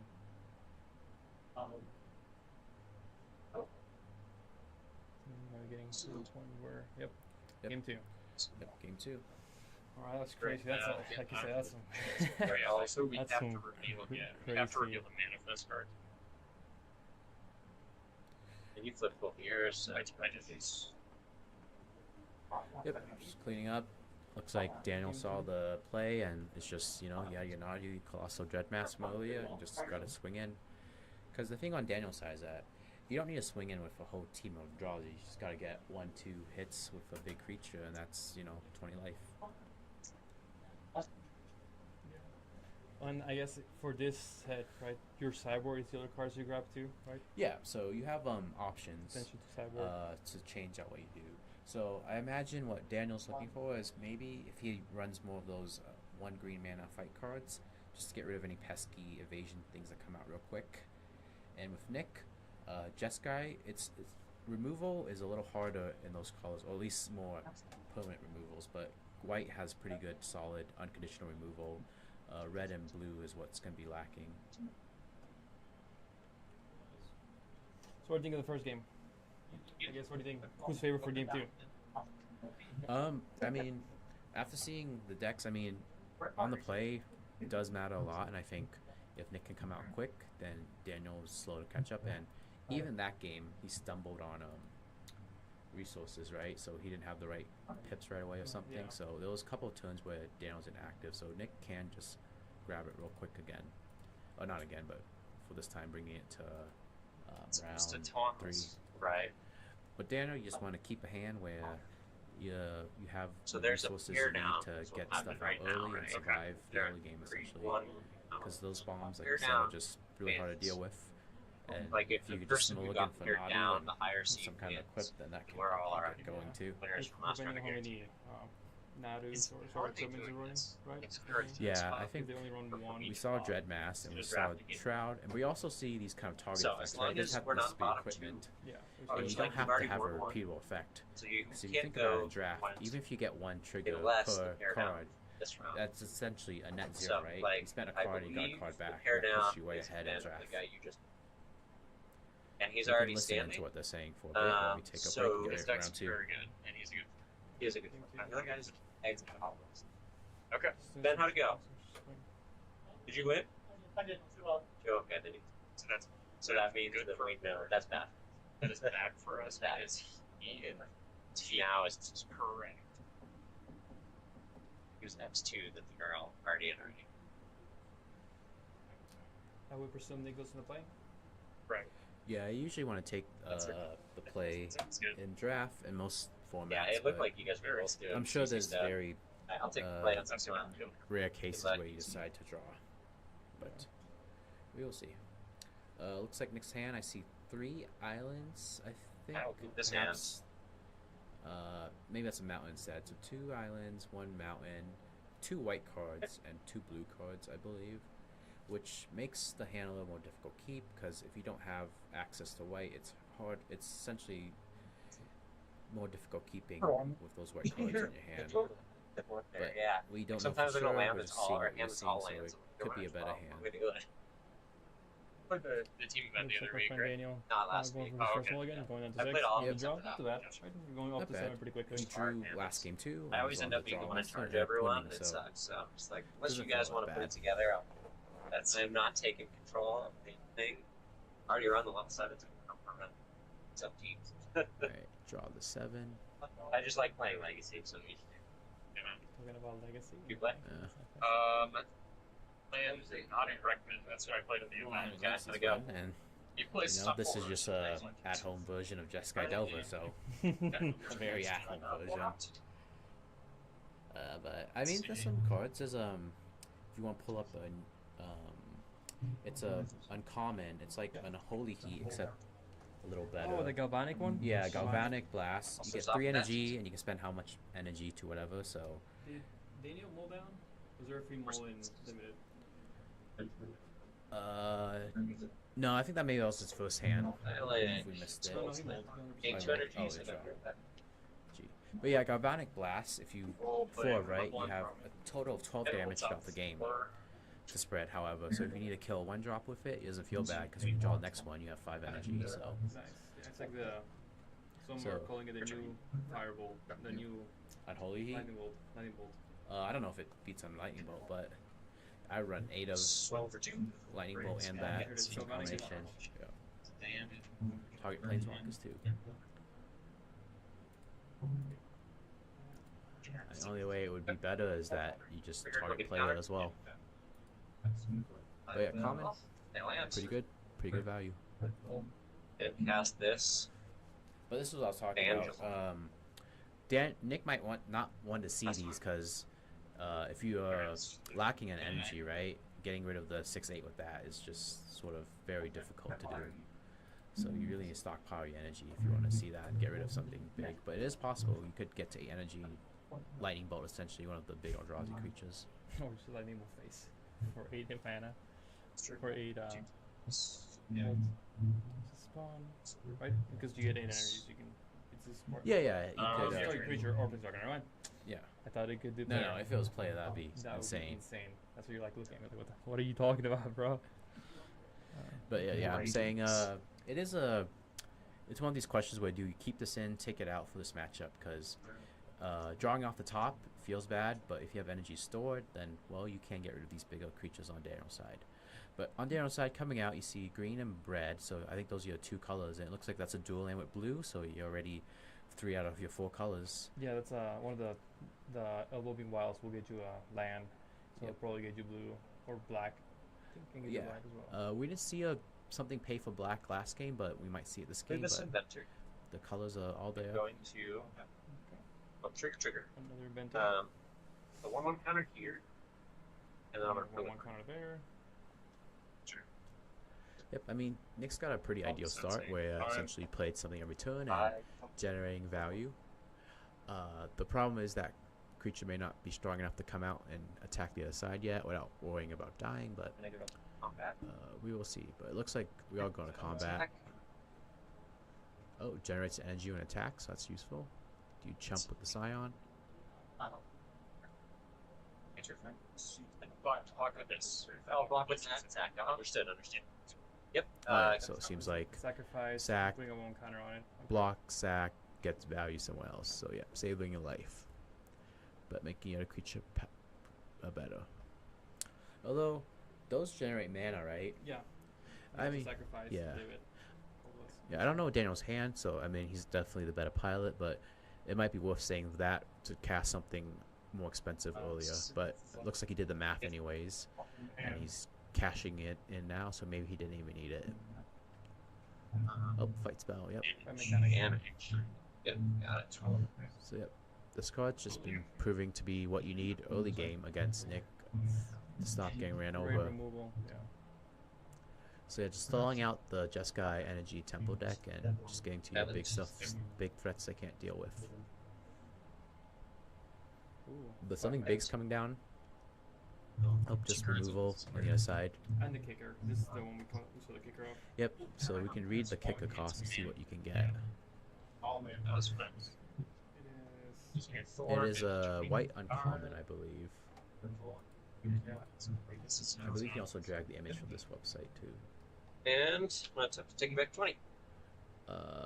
It might be a common. I think. Yeah, expel the unworthy. So yeah, the kicker. It's just a flat rate. So instead of conditional, you just get remove anything. So not bad for Jeskai Energy. So access to white gets you this unconditional removal outside of red blue, which is might be worth the splash in white. I like the. I don't know. I'm kind of a big fan of the green removal. That seemed pretty. No many resources spent on it. Right? That was 6 mana to 5 mana to kick. Yeah, it. the only thing is it relies on you having a creature out that's bigger. So. Yeah. I guess that is. Yeah. Which But you going would kind of hope at that. Nick, it looks like I might be wrong. It might be more of a blue-white deck with a splash of red. Mm-hmm. But yeah, we're seeing this. I forgot what it's called again, but 2/2 coming out, blue 2-drop, and Daniel just naturally drew 4 colors, so pretty good deck building. Well, he had the. Oh, the fetch Evolving land, Wilds, yeah. So, better Evolving Wilds. but your colors, I think, is set. You're just waiting on the colorless pip, or just waiting on something that produces Eldrazi spawn. So you're pretty set. I'm feeling pretty good. Daniel, 15 life, hitting turn 6, relatively safe. Nadu. Yep, Nadu resolved. Nadu. Giant left over. Go back. Bird's back. What do you think he has? Ooh, Counter spell. I mean, it's not too scary right now because there's no enablers. It's just but still, stat line 3/4 flying is really good. Yeah, and then there's also another payoff energy. It's essentially a mana leak or whatever you want to call, except for energy. Yeah, it's called Aether Spike. Choose target spell, you get 2 energy. Then you may pay any number of energy, counter target spell unless its controller pays for X Yeah, energy. so not mana leak, but there's a spell out there that costs 2 more. I forgot what it's called. Spell Spears? Spell Pierce? No, it costs 2 mana and it counters anything. Spell Pierce is only non-creature spells. Counter spell? Counter spells are hard counter. Yeah. It's arcane something, or it's just the worst version of mana leak. And so we got energy. I message you.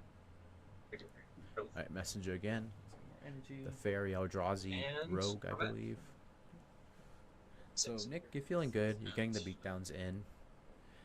Bringing down to 9 life. And Daniel has an empty board, so you're just hoping whatever Nick's hand gets rid of one more thing, and you swing out for game. I think. Yes, One this block one or again. so. Well, Nick needs his Yes. removal spell. Imaged. Oh, Fight there's the spell. fight. Alright, Nice. so that does balance things out a little bit. But if you can remove that, you put Daniel down to, I think, 3. I could be wrong since I don't know the stat lines for sure, but I think it would be 3. So he did 6 damage last time with the same creatures are attacking, so yeah. So he's using some sort of bounce. That's not it. Some energy triggers. So this is, if you don't have removal, you have to make this decision where you pass or attack when You Nick know just you're gonna lose passed. the creature. Yeah. Yeah, because you can't put him down to lethal range for one creature, but you'd lose a lot. So interesting plays or interesting decisions to be made. Another fight spell. Yeah, so the problem with not attacking is that you start bleeding if they have a ways to answer your board, and that puts you further behind. Where if you did attack, you could have got them down to a lower life total and close out Bounce better. the germ. But there is the bounce you leave open, so Which damage that is? Puts him at 4. 4, yep. So he's dead. So it would have next been turn. lethal if he attacked last turn, Yeah. but something else comes Another out. Yep. blocker. Another blocker. I mean, this is just good deck building if we Yeah. see the same stuff because you've got multiple copies and it's a good deck. But now with one block or 2 blockers because of the Scion, it makes the math a little more difficult. So you got 4 energy, Yeah. and you are attacking. So it looks like you did draw something in hand, or you're just getting down to lethal range and for another way. So this is gonna make Daniel think to see if he has anything or it's a bluff or whatever between. Life totals at 420. Nice. I think I don't know. I feel like I like my odds of just him not drawing anything, going to 1. Oh, Another. I see. Yep. So you think she'd have blocked with the Scion? This die is not this. Or no, wait, that's dead. So perhaps you wanted to block with the Scion, but maybe you have something in hand that is useful. So Some blocker. Sylvan, so try again. So on board, it looks like Daniel would live, right? It's very big spawn. Oh no, there's 4 creatures on Nick and 3 Stabilize on at 1 Daniel, right? over here. Or am I missing something? No. So he's got 3 blockers and 3 attackers. What is this? The Elspom is 0. Oh, that's right. Yeah, it can't attack. So yeah, Yeah. you're right. So he needed some sort of a move. Bad top deck. And Yeah. If it was One something hand? else, you could have closed it here, but this is where it's a feels bad moment where it could just snowball the other way Oh, yeah. now. Yep. So now as Daniel, you're thinking either No, I he just stay didn't do safe anything, or yeah. get Another stuff land. in. No, later. it's extra. Oh, Well, alright. that's good. Draws. Cashing the energy in. Yeah. All those things reach though, right? Yeah, the reach. Yeah, man. You need reach, otherwise the flying gets through. So Yeah. good creature. Looks like he got some sort of removal. Maybe the wide removal that we were talking about earlier. Yeah, it is a little turn too late though, unfortunately, because then Couple Daniel was lands. stabilized Well, a bit let's more. start. Let's tune the narrative. So yeah, gets some energy, draws a card. So refill that energy. Get some Drew a land. mountain, not helpful, but If it is stated 2 that more it's options time still. around, active players will pass 0. it's gone to time. That was quick. I'm not sure if limited times are limited 60 rounds minutes, I are think. shorter. Yeah, shorter. Okay, so he's got another creature. Guys, Let's see, this is a special creature. So I mean, Daniel's hoping for the win. Nick's hoping for the draw. no, no. Nick's winning. Nick Nick needs to win, Stack otherwise crystal? Daniel's got it. Yeah. Yeah. The first game was quite long. And that will So he played a God of Souls. enter. I'll which gain is 2, and I will another take creature with Yeah, a that's the skill. energy generator. You get 1 life and energy. It's in jail, correct. Good combat. Attack. Eight. It has a flying counter and 2/1/1. Flying counter, nice F, and 2 1/1s. What creature is that? You just have to block. It looks like. Yeah, I mean, I don't know if it bounces or. So you declare block. This Time around. The players on turn 0 lose 5 minutes on turn. So that kills it, I guess. I don't know what happened. It with must be a the bigger creature. creature. Is it? Huh. We can. It's hard to see from here, but it looks like this is turn 1. Yeah, So turn 1. If you look at colorless creatures, you might be able to find it. But there's no mana cost. Looks like in the top right. It's interesting what that might be. But waste a token. We yeah, create a token. so Daniel needs another way to block it. Oh, this Kozilek. That is not the right That's- reach. Yes. Turn 2. Well, something in the draws might. Daniel hasn't given up yet, so perhaps there is something. Oh, you Turn fight 2? until the very end, Whiskey. Yep. They want turn, so it doesn't necessarily matter how long. Be careful about that card. Combat. Yeah. Fuckers. I think Nick's Barrel. considering swinging out I'll for let the you. game. Yep. Yeah. Let's see if Daniel has it. 1-1. Games, my friend. 2 games. That might screw things up with the pairings, but see how it goes. Looks like a draw. Nice. What do you think of that game? It was good. I think Nick wanted to do what his deck wanted to do, get around those big Wild creatures, games, and dude. This format's even though he nuts. got stumbled a couple of rounds, I think Daniel stumbled too, then was able to close it out. I think that's it for us now. We'll take a little break and go back for round 3.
left. This one. Right. All right. You're I think regardless, you just right? It's Nick and I would be a 5. Right. Beautiful. You'd be a 5 Okay, and be a so 4. bottom right They are player. playing. Oh, it's Nick and Bowtie Ben. Mm-hmm. Nick V. Oh yeah, Nick V. Yeah, we Six have V. level It's really- 7 Bowtie Ben. teammate Both I've ran. Yeah, Nick V. it's He's very playing with the awkward sign for level 7 map Yeah. Sounds like a draw. on the bottom. I think you would be locked. And then Just at with the your top breakers. we've got Bowtie Ben. But I also think that Alex is not great. You think Alex is Nick not V up here? I mean, he's got a very Yeah, good Nick V on the bottom Alex is. Oh no, Nick. Alex because is. he's got his signed Yeah. sign mat. What? Alex is. Bow. He doesn't. Tie Okay. Ben. I'm Daniel's deck. That's close. So, Alright. And you'll be able to see Bowtie because he's got his sleeves. He is a local realtor. If anyone needs any realty needs, hit up Bowtie Ben. Yeah, he's a real good guy. Yeah, He'll do you solid. why not? I'll excellent guy. Knows a lot about Magic too, sure, I'll draw. especially Play the for limited format. the content here. Yeah, but all I can. And he's here what every Friday Yeah. and Tuesday just about. Yep. We're gonna. So you know where to We're find drawing, but we're gonna play for them. Yeah, we have played against each other a lot. We went to the summit, the MTG summit in Salt Lake City last year. Shared an Airbnb. Excellent fellow. Oh yeah, Nick absolutely. V. I've that's just fine. met him at tournaments. Seems like a real straight shooter as well. All right, well. Hey, Ethan. Oh, Okay, so these two players have decided to draw because it is the end of the first match. So this is just going to be, I guess, a for funzy. yeah. Just for content. Yeah, exactly. Sure. But you know what? We might as well talk through it anyhow and see who would have Sounds won. good. Hey, Ethan. Let's see what could have been. Yeah, I saw both of these decks as they were building. Nick has a pretty solid energy deck. Bowtie Ben has a Abzan, a white, black, green, +1/+1 counter deck with some great synergies. He's got just a ton of +1/+1 counter stuff. So look out for him to get big and get rewarded for throwing +1/+1 counters. Nick is looking If he hadn't to stolen my build up that flyer. energy and win So by he kept killing mine. energy. Yeah, it's like, well, so he stole my flying artifact with his junk guy, and if he hadn't, I would have won our game. They're currently talking about round one. Yeah. You can- Nick and Right. Daniel Reminiscing. played. So actually, both of these players played Daniel Cooperman today. Bowtie Ben lost 1-0. They only played one complete game in the first round, Damn it. and then Not keeping it, but I think. Oh, and then Nick have my and one red Daniel, you card saw and them a play red last sword. round. They were 1-1. So Oh, that's what it went to? yeah, Oh, okay. yeah, 1-1 tie. Wow. So this stay in tie domestic for these coaching, guys so don't do any favors sell to houses and Daniel. then So I coach Daniel other needs people to how win to this build round business. probably. So that's True. That's some tournament Recent math years there here. that I am unfamiliar with. We're- Everybody's we're like, couple well, if issues my here. standing Okay. is this X1 1 X2 1, you know, then if XYZ, I'm like, just play the game. Just win, you know. Sounds great. So go ahead. Bowtie Ben bottomed his trampled, annoyed Altasaur, which is 6/6 with Cascade. Wait, Hopefully he finds one of his fetch lands so he can get a shuffle, so he has a chance to get it. Go ahead. This card's This one crap. is a Yeah. Evangel, 3/1 for 2. Go ahead. That whenever it non-token creature enters play under your control, you get to proliferate. So that's gonna do a lot of energy One additional. for Nick. That's good. I'm trying to get everything set up here so I can find the cards. Alright, Is it let's called go. Evangel? Violet. Yeah, it's something Evangel. Phyrexian Evangel, something like that. EVANG. There it is. This Oh, one here. Ascended Evangel? It's this one right here. Emissary Soulfire. Meta Trigger, stack it so Evangel. that this enters the stack Proliferate. It's first. pretty nice. Yeah. But I So a will lot of resolve times the energy, that's get really good in three, Bowtie break Ben's the deck. I'm four. pretty sure Yeah, Bowtie Ben has one. That will be working for counters for him, and Nick will be Result. Cool. I'm doing gonna do that. An exalt counter on each. energy. Okay, so you have no he's energy. going with green. also countering. Correct. So I guess so they can And stack then these Nick also played a counters, white can't they? You blue. can, and that's what my judge spell. question was before the event. I can't remember It's basically stacking exactly. two instances of the Let me get down to exalt. the Normally What doesn't it's called? matter Oh, what yeah, right counters there. it The is. Emissary of Soulfire. Combat. Yep, right there. You're, nope. So Boop, boop. Oh. 5. So you're When it comes to play, you make 3 Oh, energy, three. Yep. Cool. We'll take it. and then he had that trigger first, so that the proliferate would make an extra energy for him. He paid 2 to put an exalted counter on each of his creatures, so that way exalted says whenever a creature you control attacks alone, it gets +1/+1 until end of turn. Get you a snake. Yep. Well, Get you a snake. Ooh, Ophiomancer. It was a commander only card. Now it's in modern. It's 2 and a black for a 2/2 body at the beginning of every upkeep. If you do not have a snake, same thing with the you triggers. get to make a Sounds great. 1/1 2 and then proliferate. snake with that snake with And that proliferate touch. both these, too. Cool. Dude, good Each of memory, these has 2 bro. exalted He's counters. spitting knowledge. Yeah. Impressed. I have I it didn't in realize I a could do Tesa that. deck, and then also I've played it a I couple mean, we of can times just use in the, draft. It's very, These very are cool good. guys. That's Yeah, actually my exalted, snake right? token Yeah, the that big ones are Bowtie Ben's using. +1s. I had Very nice. a bunch of extra. A lot of the competitors today are using tokens that I let them borrow. That's an Amped Raptor.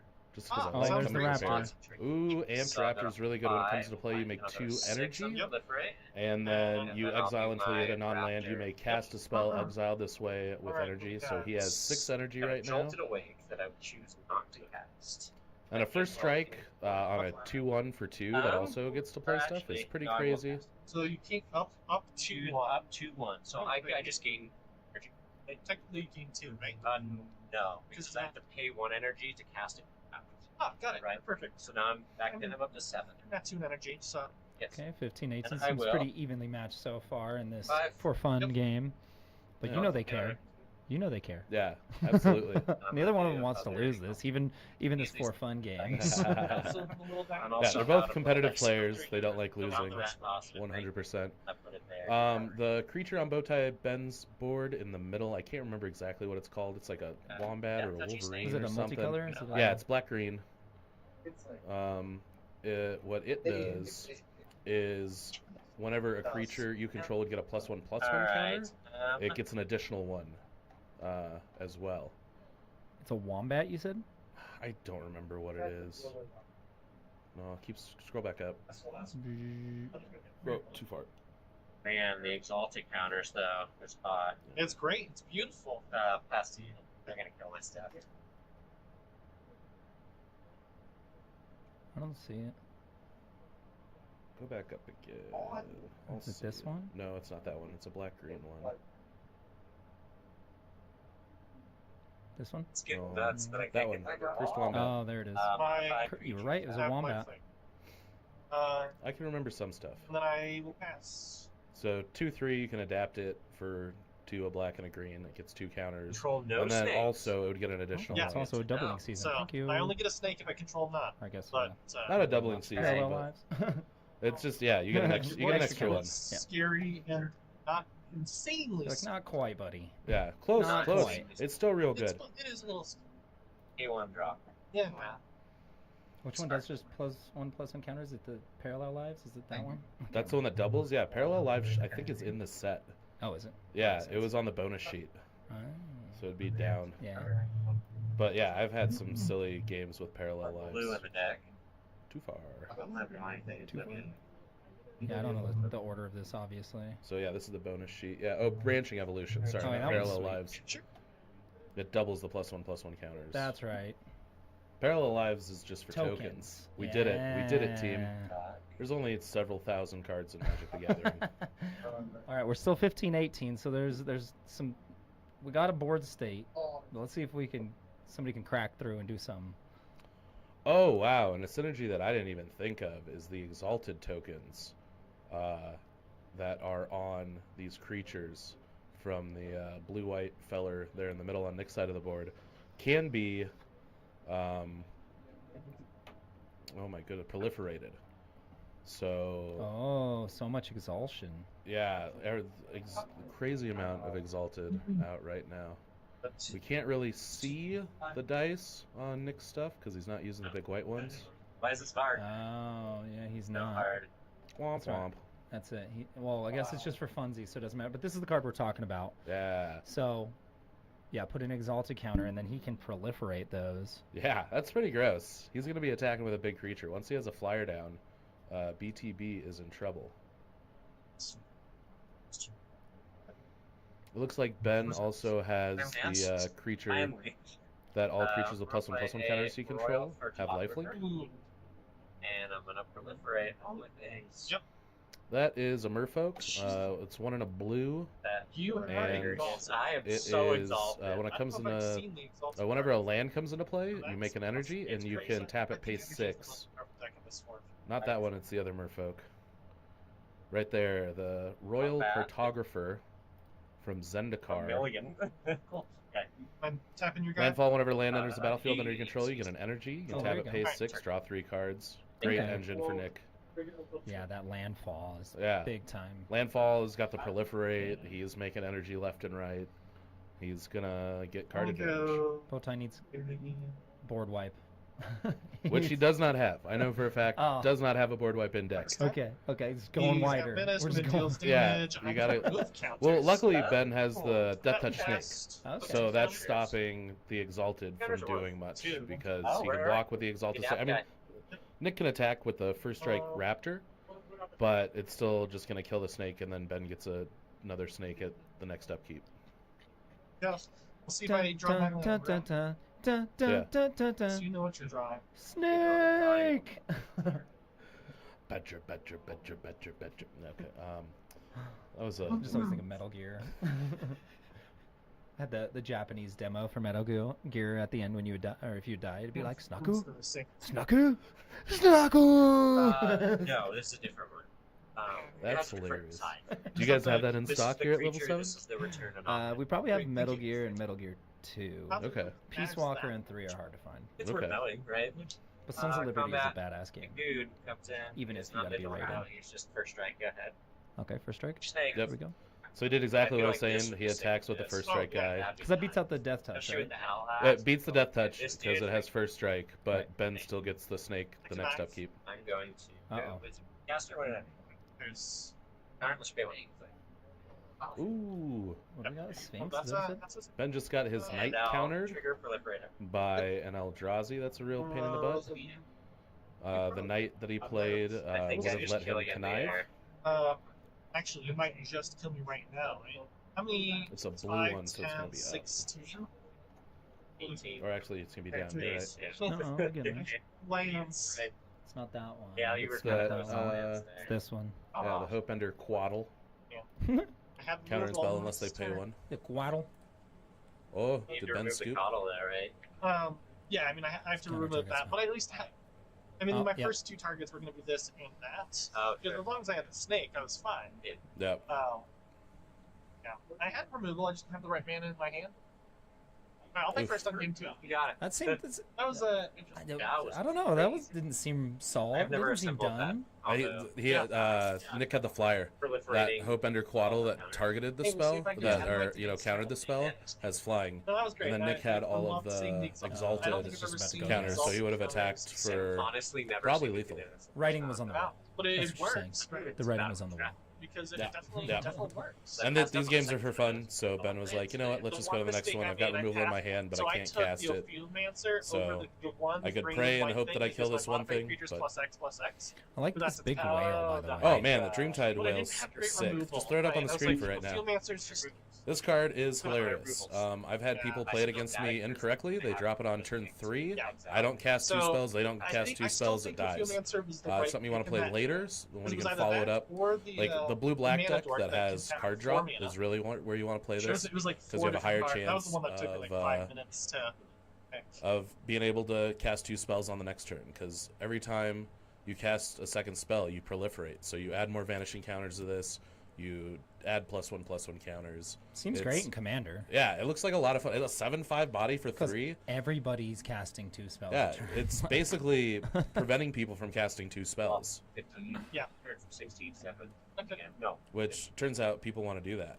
Sometimes I want to do that, dude. Yeah, absolutely. And you don't want the whale. And then you're probably playing the whale in a deck where proliferate is advantageous to you, like in a planeswalker deck or I should off the audio from the table for now, just until they start playing again. we're looking at a hand. Ben's got some I have land. those draw discard for energy guys. The one that draws 6 times. I'm going to turn them down just a little bit. Ben is going to decide if he wants to keep or mulligan first. He's thinking hard. Oh, yep, okay. We're in it. Kept it. All right, he went for it. Here we go. He kept it. Nick apparently mulliganed. Missed it while we were For the looking at the lands. whale. Uh-oh, dog. This dog's crazy. It is a green and a white for a 0/0 when it enters the battlefield. It gets 3+1/+1 counters, and then it has vigilance as well. So you get a 3/3 for 2 in a set with a lot of proliferate and ways to add +1/+1 counters. I think it's called like Loyal Guard Dog.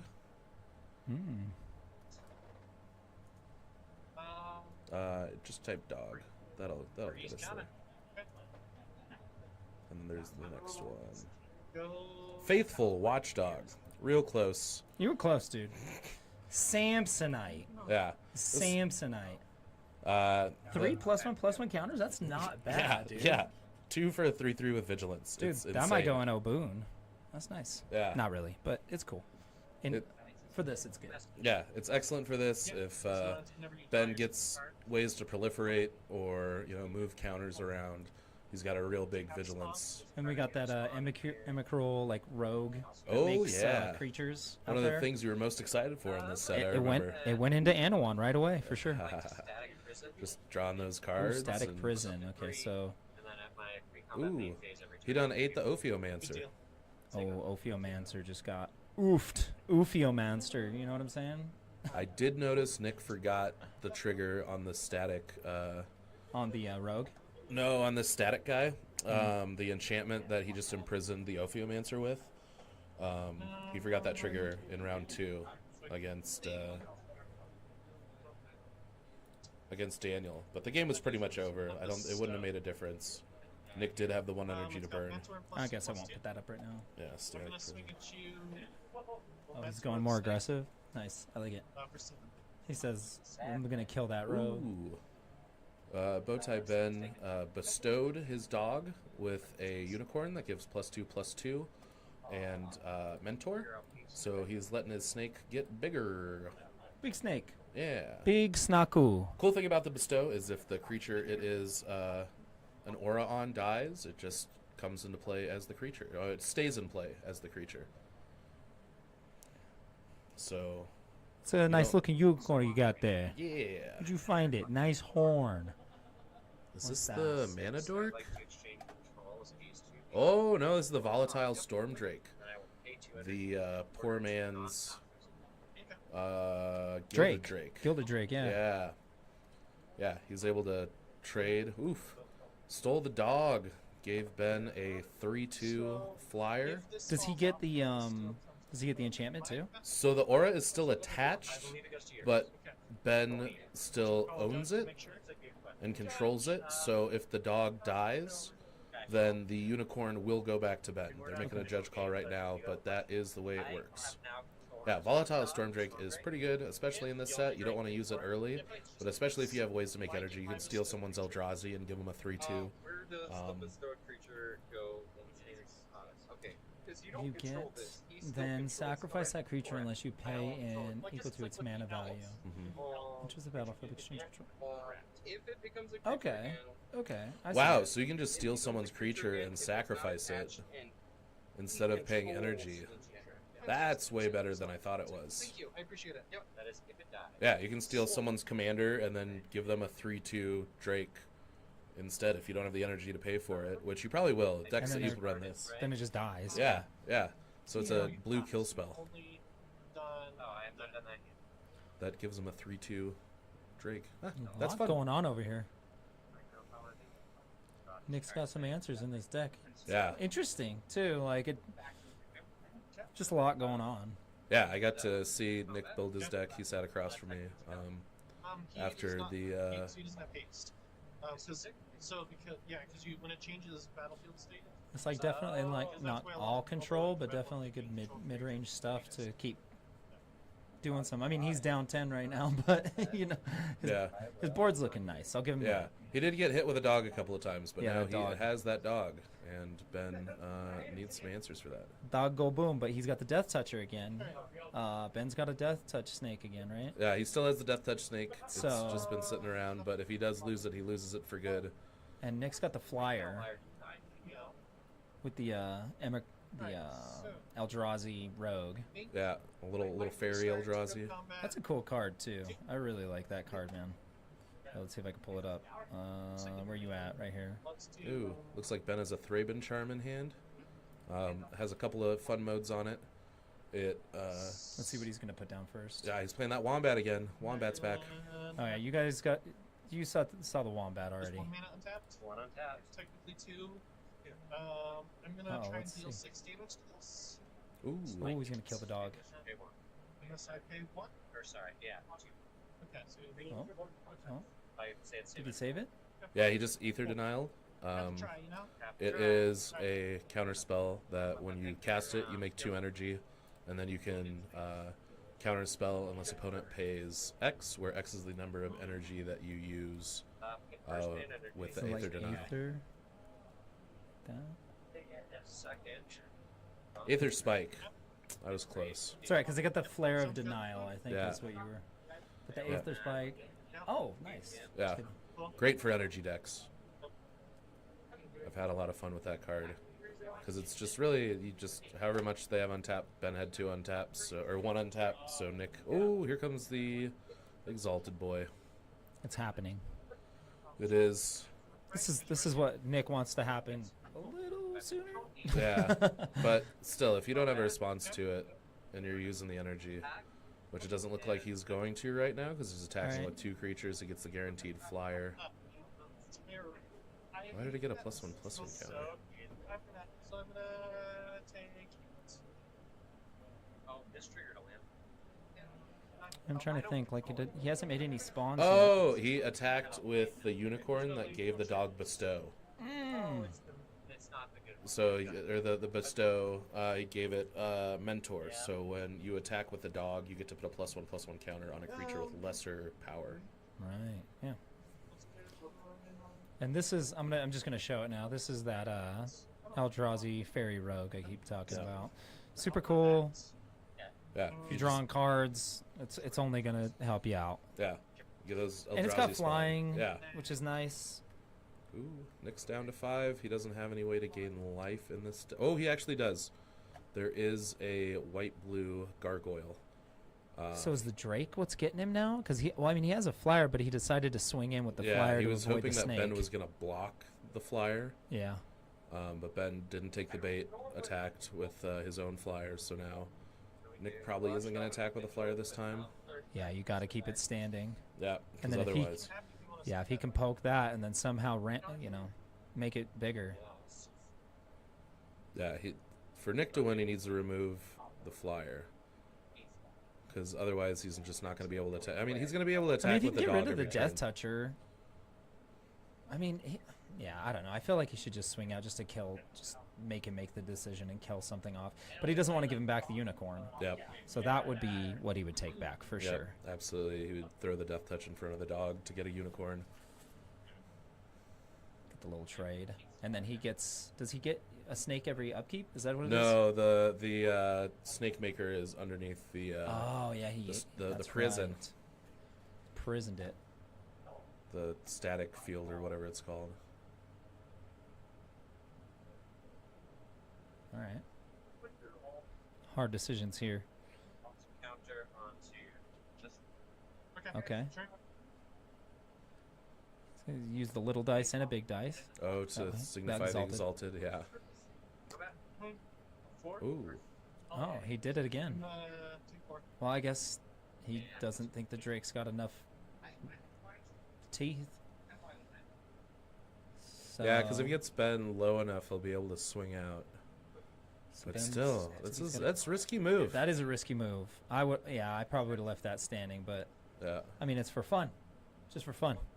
Ben has 2 of the same card in his hand. It's a legendary creature. 2 different arts, the borderless and the regular. It is a fox of some sort. Oh, yeah. I know what you're talking about. Let's see here. It's a white fox. We'll try to find the cool art. Oh, I went the wrong way. Oh, just up. It'll be the white one. Where is it? Huh. Huh.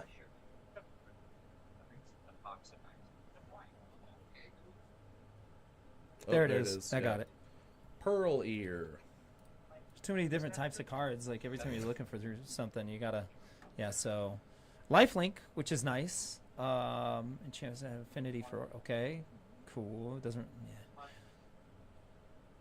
Yeah. He needs that lifelink for Yeah, sure. lifelink is huge. So, but he can't.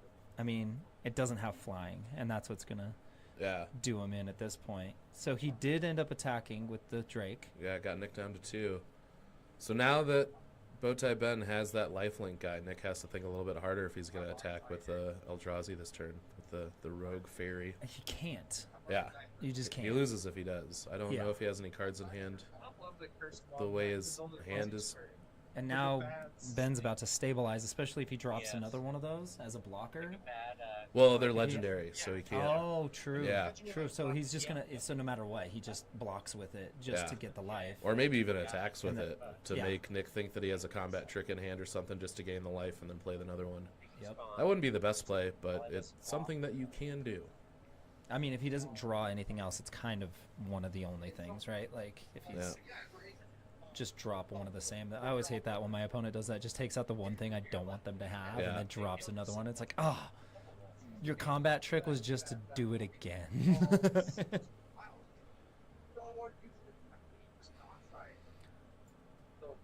Nick does have what I saw, Jolt Awake inside. It's a card that lets you grab something from your graveyard if you burn energy equal to its converted mana cost. You could also cycle it. Pay 2 to just draw a card. I think he wants to hold on to it just in case his Fairy Rogue gets killed, because he'll be able to bring it back. All right. Here we go. Oh. Oh. Got nothing to do on that one. Did Ben get that one? Did he give it to Ben? I think Nick gave it to Ben. I think they called that one for Ben on that one. Crazy.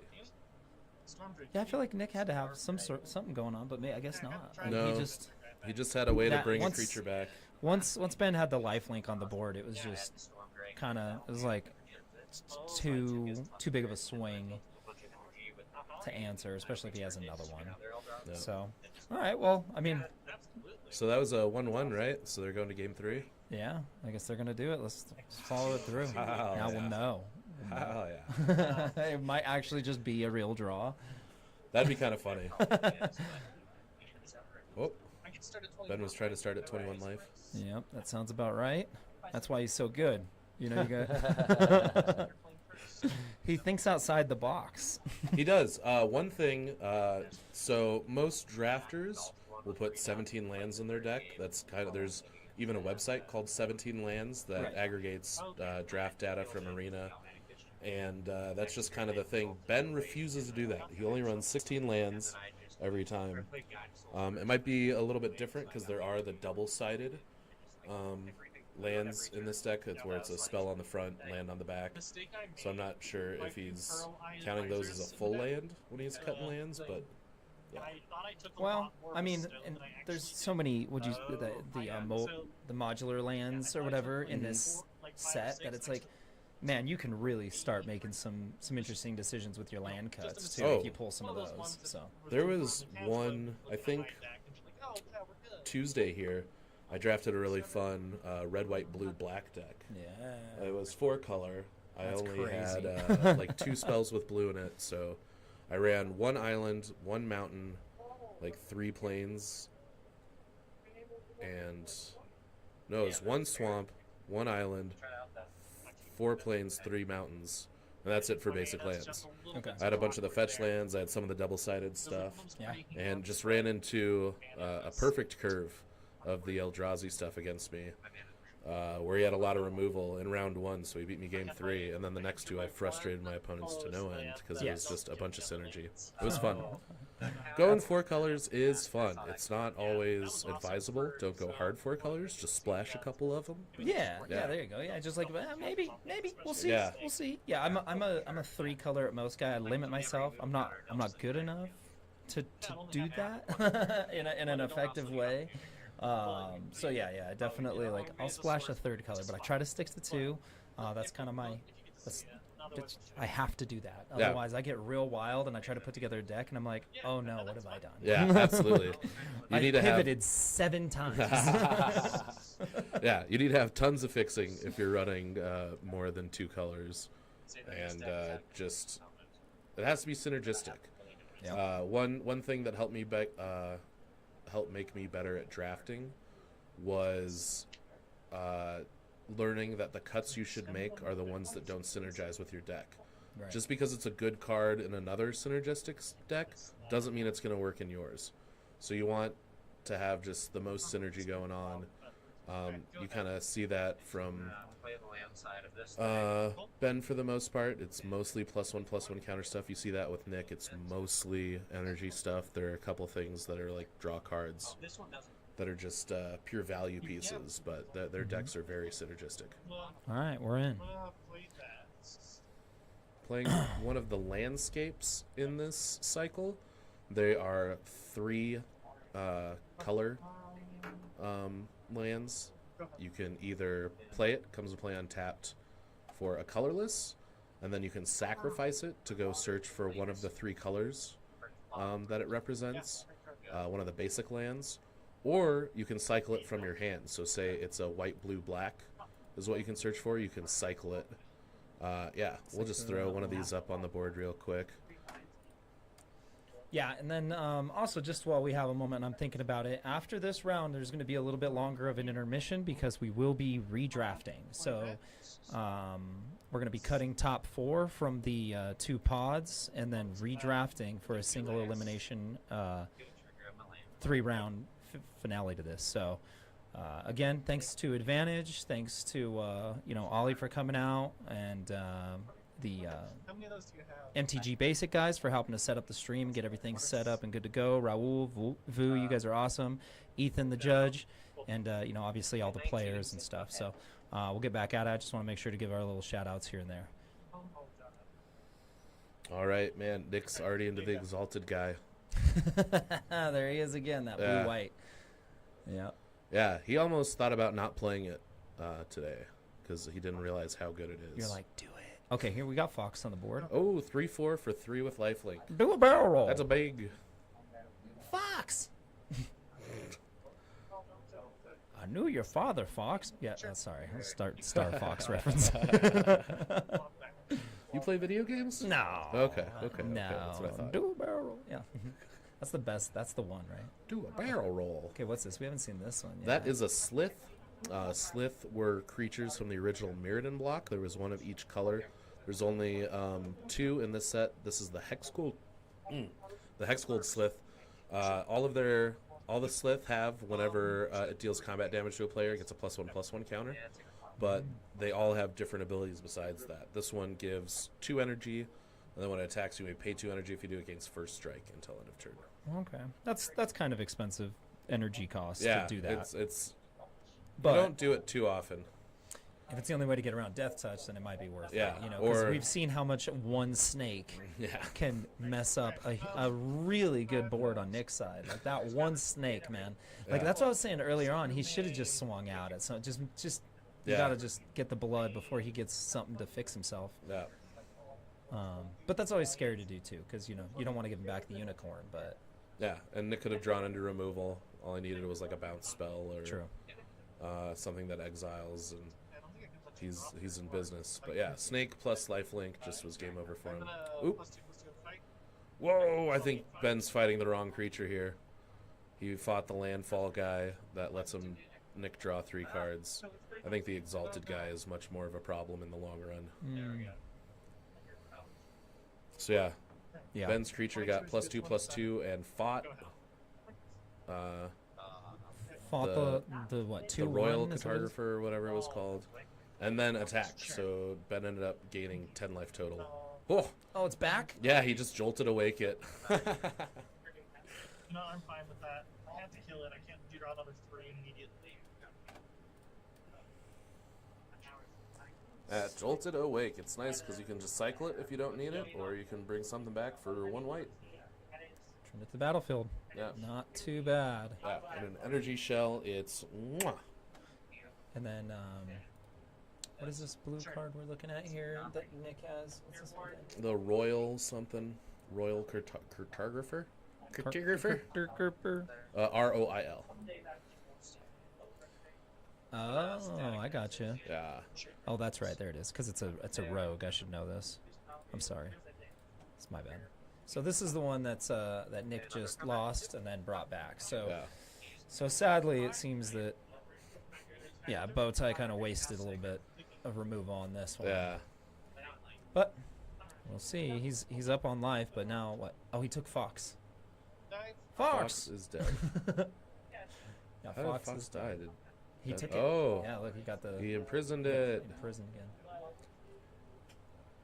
Oh, that's a big old bummer for old Bowtie Ben there. He got the Knight out, got it to stick this time. It was not countered. Whenever it enters the battlefield, I believe it's a 2-3, maybe a 3-4. I think it's a 3-4 for 5 with Menace. Yeah.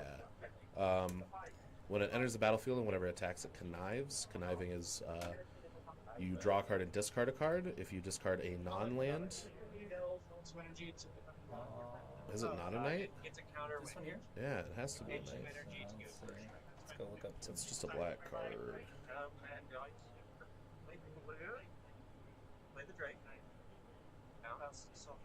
Sorry, we're looking at cards. There it is. It is a Knight. Okay. The Oh, Scurrilous. it's 'cause it's not his name. Scurry. Oh, Knight's Scurrilous not a Sentry. name. Okay, so I guess that's how I gotta look it up. It's crazy. I can't believe we've had that every single game. It connives. Cool. Yeah. Yeah, it is a 2-3. That was a pretty powerful mechanic that they introduced in New Capenna. Connive, like, I mean, the Shredder Ledger's still doing work. Yep. I'm trying to think. There's definitely like another card out there that's conniving. Pretty hard, but Ledger Shredder I think is the connive card for now. Yeah, absolutely. It's playable in like modern. I don't know if it is playable in modern. I think that's I know where it's it kind was, of in standard. I think that's where it was getting most of its play was modern actually.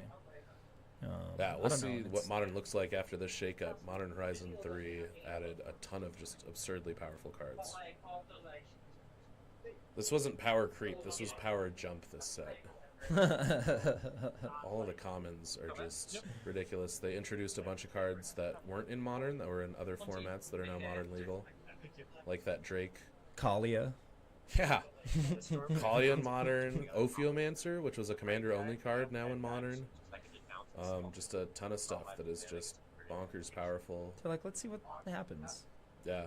No, that's good though, because I mean, after Lord of the Rings, modern got a little stagnant, you know. So we'll see if anything changes that up. A lot of stuff to deal with artifacts now. Yeah. So that one ring, less so. Yeah. All right, what do we got here?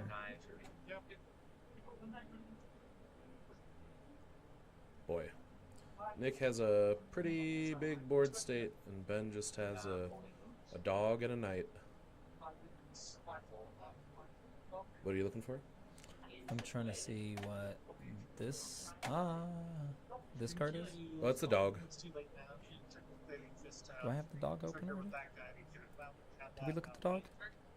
I guess I think not. you might have closed the good boy. I mean, I know we're too late now. I'm not super. I mean, we're pretty sure. Oh yeah, we looked at this one in the last game, I think. Yeah. Yeah. So this is the dog with 3 counters on it that comes in. That's what we got. So vigilance. That's nice, dude. Yeah. For 2. Like Yeah. a 3/3 for 2. With vigilance. With like, yeah. What? 3/3 for 2 is already good. Vigilance And the is fact even that better. yeah, and it I don't know. It's great. With branching evolution in this set, I did. There was one draft where I ended up with 2 branching evolutions, which is whenever a +1/+1 counter, whenever any number of +1/+1 counters would be put on a creature, you double that. Yeah. And I had 2 of them out and played a watchdog, and it was a 12/12 for 2. Just like let's go. Yeah. What do we got right here? Ooh. Oh, that's that little flying gargoyle that gives lifelink that I was talking about earlier. He removed the watchdog. Ben gained 2. Ben is in a tough spot. That looks like this one. Riddlegate Gargoyle. Yeah. Yeah, it adds energy, and then you can spend energy to give something lifelink when it attacks, or when you attack. So it doesn't even have to attack. performance of mine has. Very nice. 2-2 flyer. Uh-oh. Yeah. Yeah, I think Ben's glad he took the tie because this game got really out of control. He just didn't get any of the removal that he needed. And when he did have a piece of removal, Nick just had the recursion to bring back. Well, and he's had answers for the. I mean, he imprisoned the fox. Mm-hmm. And he killed the dog. Killed the dog. I mean, he's been With- stealing. He stole the dog last game. Yeah. That's why he lost, because he got committed to the dog. He fell Yeah. in love with the dog. He's like, when Dad's like, no dog, we're not getting a dog, and then Dad loves the dog the most. You know, that Yeah. meme? Ooh. Boy, this game's over. Nick has the Drake in his hand, so he can trade whatever Ben plays for a Drake. Which I don't know if he'll do it right now. Whatever. Seeing as Not if Bowtie has the Kendrick Lamar. Wop, wop, wop, wop. that came on at the. I went to a comedy show last night, and they played that after the comedy show at the bar. They were playing Yeah. some Kendrick. There you go. It's hilarious that a diss track is just bumping. It's yeah. I don't know. It's all right. It's a great beat. It is. It is. I honestly, yeah. I'm not. Whatever. We'll talk about this. I mean, this game's pretty much over. Nick's Kendrick just playing won. I with just his want food. to. I just want to get that on the record. yeah, absolutely. Obviously, Kendrick won. Drake That's gave all I gotta up. say about it. Drake gave up. Drake's like, Drake did what J. Cole did, but just like 2 songs too late. Okay, sorry. Nick is just playing with energy now. He used it to draw cards.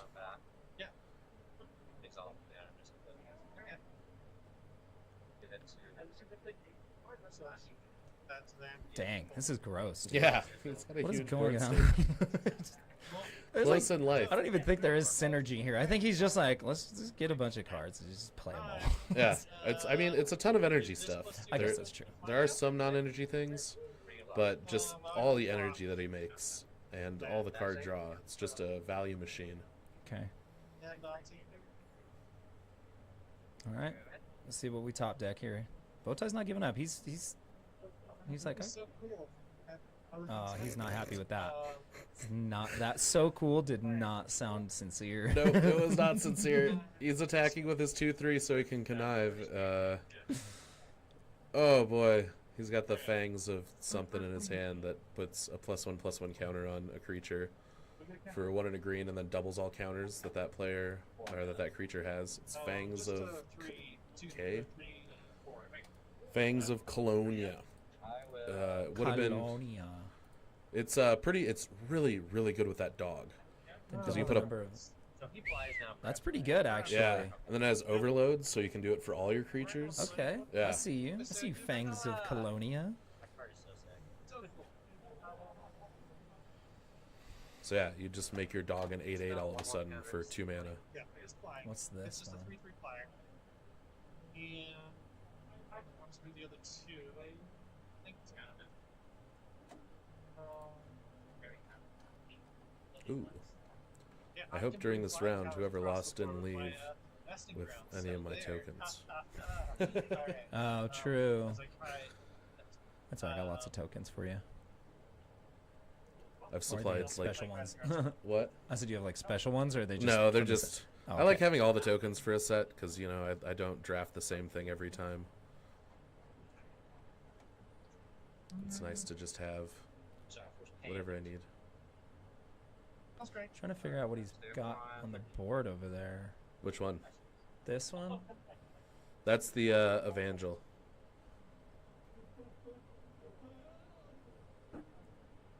Yeah, that metastatic Evangel. Oh, it's a white card. I thought it was an artifact. That's what I'm saying. We need a bigger monitor so I can actually see. Like, Just like a giant TV. that's right what I'm here. gonna do. Yeah. We're getting rid of this. I'm gonna put a 50-inch TV right here. Dope. And then just have the computer down here to run stuff. Because then we off can of. both have a computer. Yeah. And then be looking stuff up if we need to. But, I mean, whatever. All right, let's see here. I have 1 red already. My only red Um, cards on the field.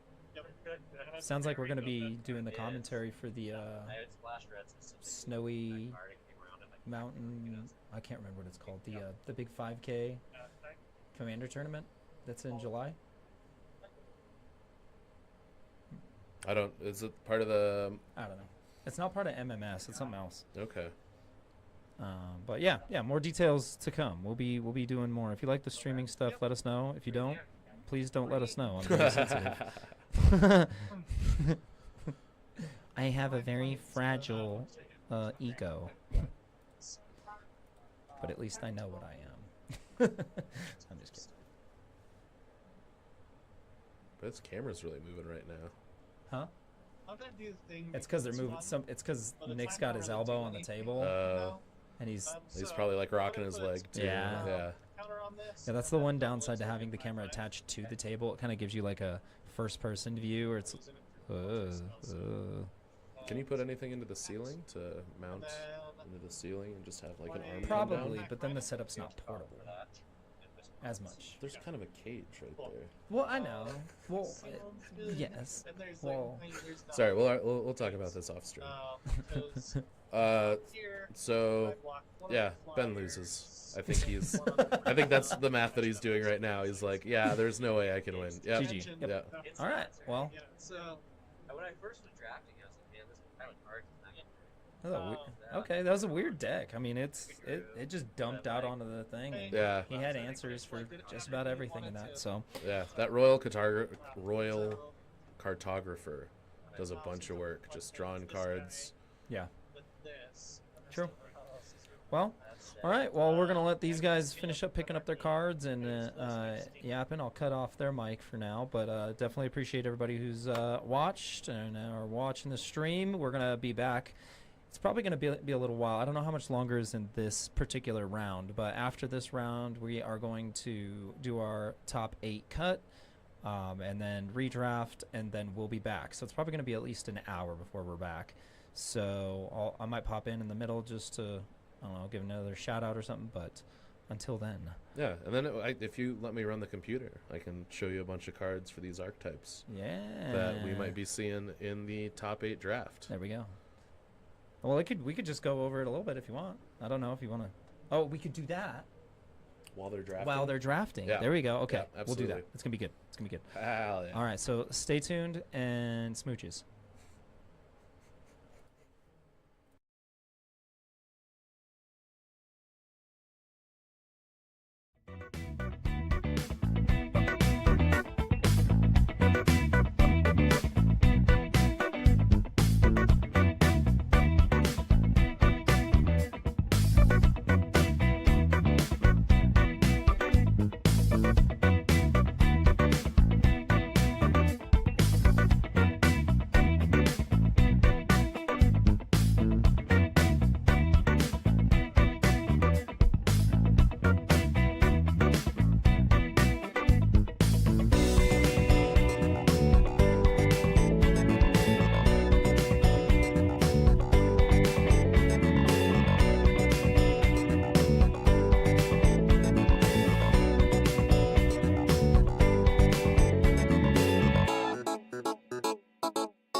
So yeah, turn that one off. There you go. Yeah. Now they can hear you. Okay.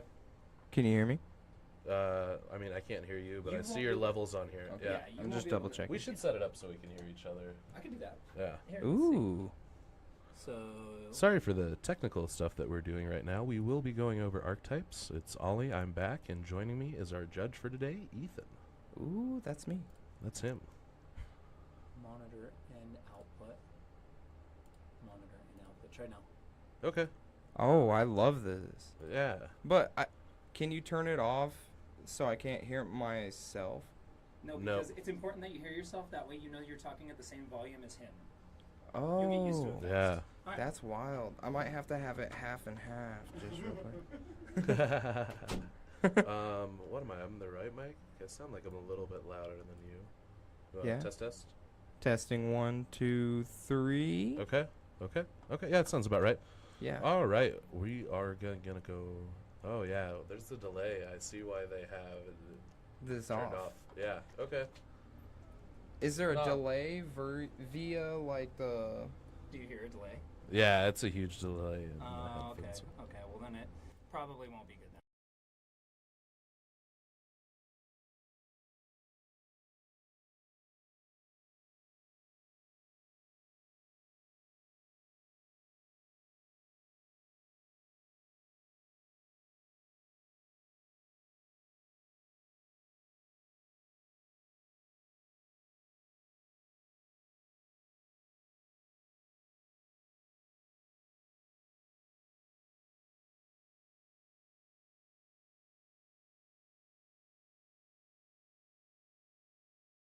Ourselves at least.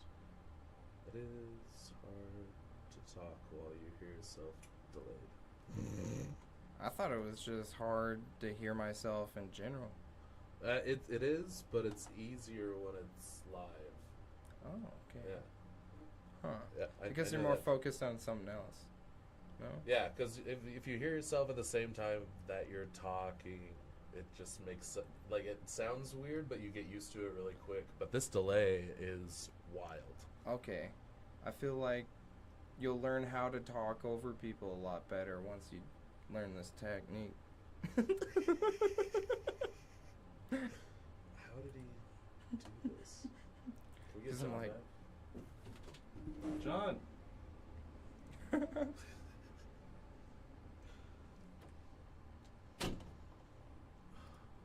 I wish I would have watched what he was doing. What are you trying to do?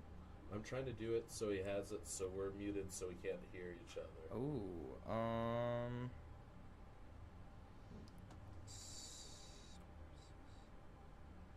You think it'd be in properties, but I don't see anything. Do you want me to grab them? Yeah. Sorry guys, I'm gonna go switch this somehow so while we figure it out.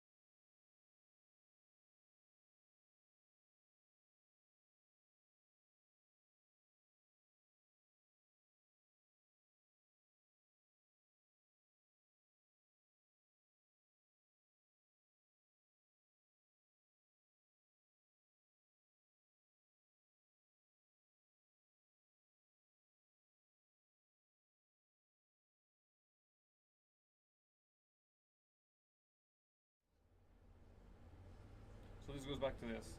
Is it Yeah, what you so guys- now we can hear. I can hear out of the mics. So you go to edit, advanced. Perfect, we did it. Sorry. Thank you so much. Yep. Thank you. Okay. All right, so I mean, we don't even really need headphones if we're not going to hear anything. Yeah, that's what I was saying in my head. I'm like, what? But we'll be able to hear what they're saying. Yeah, when they're actually playing, but right Yes, now yeah. it is not necessary. All right, we're going to go over some archetypes. We're going to go with just the first one that pops up, energy.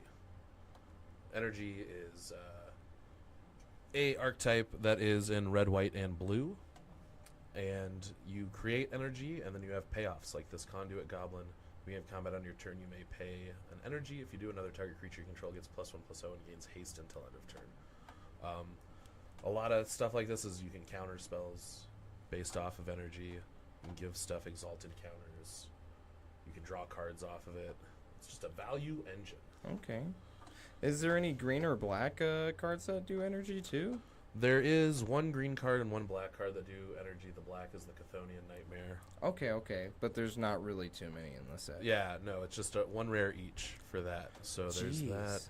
Okay. We've got the red-blue guy. I did not know that.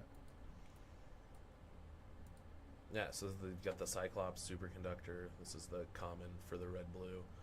He has prowess, and he gets 3 energy when you enter the battlefield, and then you can pay 3 to deal damage. You can lose power to any target. Really, when I've used him, I've only used him as an energy maker, because his, dealing 2 damage for 3 energy is not super effective in this set. Yeah, no, his ability is not that great. You're really gonna want to utilize the energy and the other cards that you're drafting. Yeah. Oh, that's the wrong one. We are using Scryfall. Shout out to Scryfall for having all of the cards. Does Gatherer not have all of them? It does, but Scryfall is just easier to search. Okay. Gatherer is not the most effective tool. Okay. Scryfall has a lot of just stuff that you can just do in the advanced search. Not sponsoring the stream, but real good. Okay. You're turning me on to Scryfall a little bit more. Yeah. The advanced search is so much more extensive than the Gatherer's advanced search. Okay. So that's the big reason I use that. We've got Emissary of Soulfire, another part of the energy triangle of red, white, blue. This one is very good. You get 3 energy, and then you can pay 2 to move exalted counters. We saw Nick V, abuse that because he has a creature that whenever you put a non-token creature into play, you proliferate. Yeah. And so he was proliferating exalted counters. Yeah, and they get triggers for each exalted counter, Yeah. which is gnarly. Yeah, so he just needed a flyer, and he was home free. Wow. He really underestimated this card when he drafted it, and Yeah. I think he has a new appreciation for it. Yeah, I didn't think it was that good initially. So yeah, energy is one of the archetypes. My personal most successful archetype this draft season has been red-black. It is the artifacts. So this is the big common. If you get this common in the draft, you are off to the races. That one? Yes, the cranial ram. It is a common. I passed it up yesterday. So what? So equipped creatures get plus X attack and 1 defense, where X is. So, how many on average do you think you can abuse with this?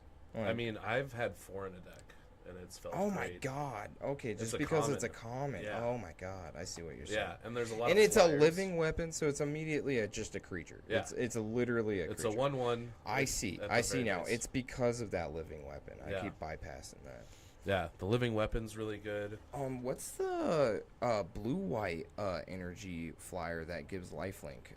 Oh, that common? Yeah, we'll go back to that real quick. That card is bonkers, actually. That right down there? Right there. Oh, yeah. Yeah, the Riddlegate Gargoyle. In my sealed, I got 2 of those, and I literally didn't even take a single point of damage. Because I was playing blue, I was bouncing their big stompy thing and just playing a bunch of flyers that just hit overhead. Yeah. It was just disgusting. Yeah, I believe it. Flying is very effective in this format. There are some reachers, but if you can take care of their reachers or their flyers, and they don't have removal, you can end a game. Especially in black-red. And giving anything lifelink, there's like 7 attack, 5 attack creatures everywhere. So it's just like you're literally making huge, dramatic life changes, which is wild. Yeah. You don't see that normally.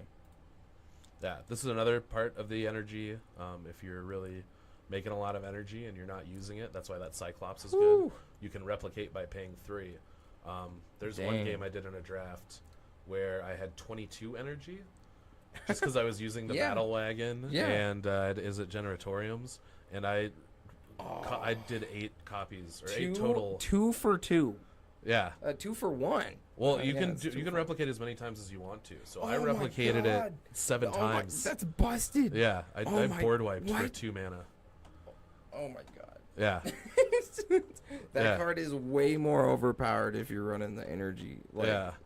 theme. Yeah. I think one of the most important pieces of the energy deck, if you are in blue, is the battle wagon. Let's see what that is. There it is, the Bespoke Battle Wagon.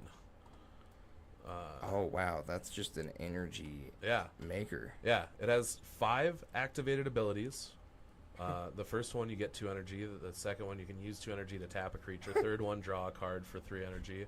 Or you can just pay 4 energy to make it a 5/6 creature because it is a vehicle that is not a creature until you crew it. Like crew 4, it's honestly not that hard because most of the creatures in the red, white, blue energy decks have 2 attack at least. So you just tap 2 of them, you have a 5/6, but most of the time you're using it to make energy. There's another card, the Is It Generatorium. That's like 4 or 5 cards in one. Yeah, it's bananas. You can use it for whatever you want to. There's this card that I'm bringing up, the Is It Generatorium.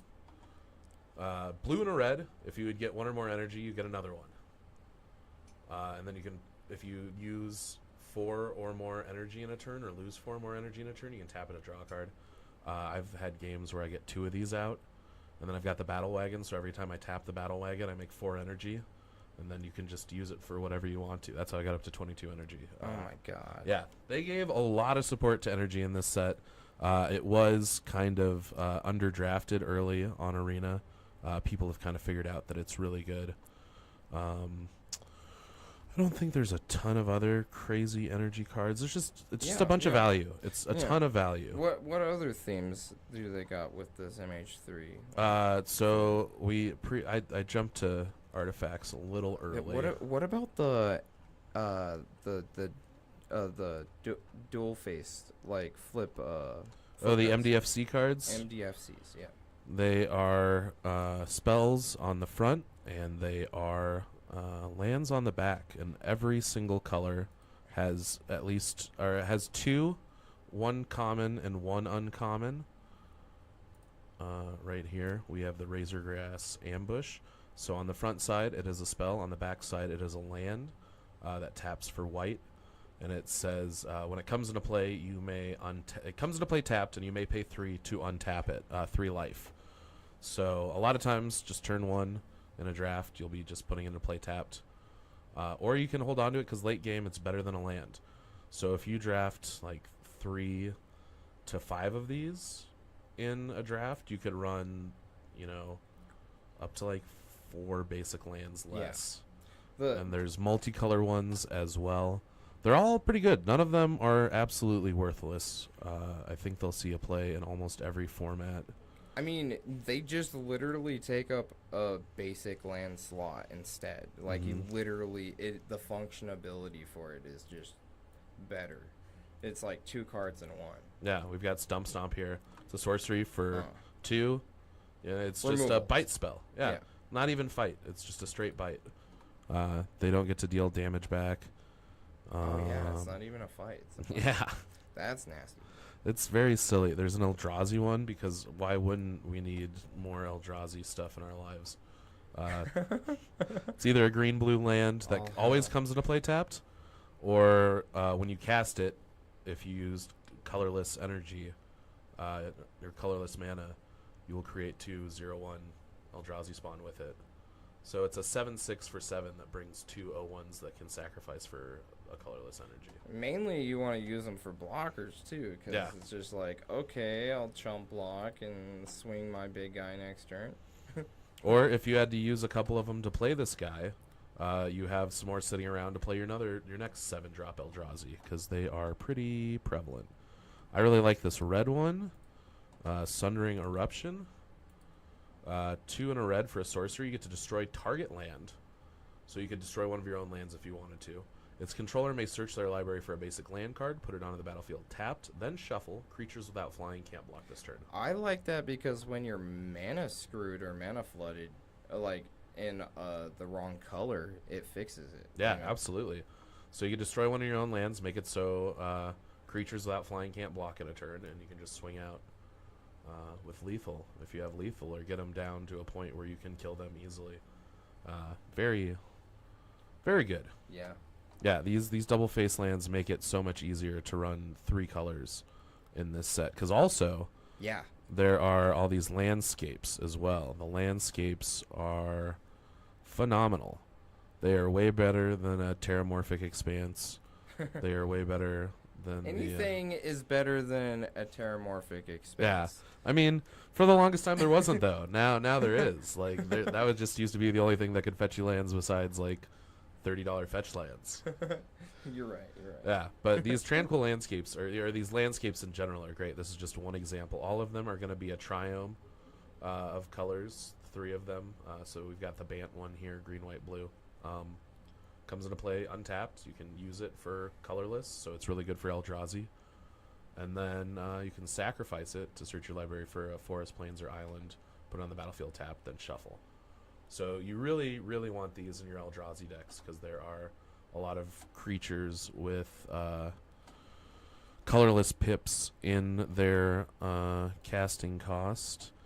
Yeah, the colorless ones you have to be careful with too.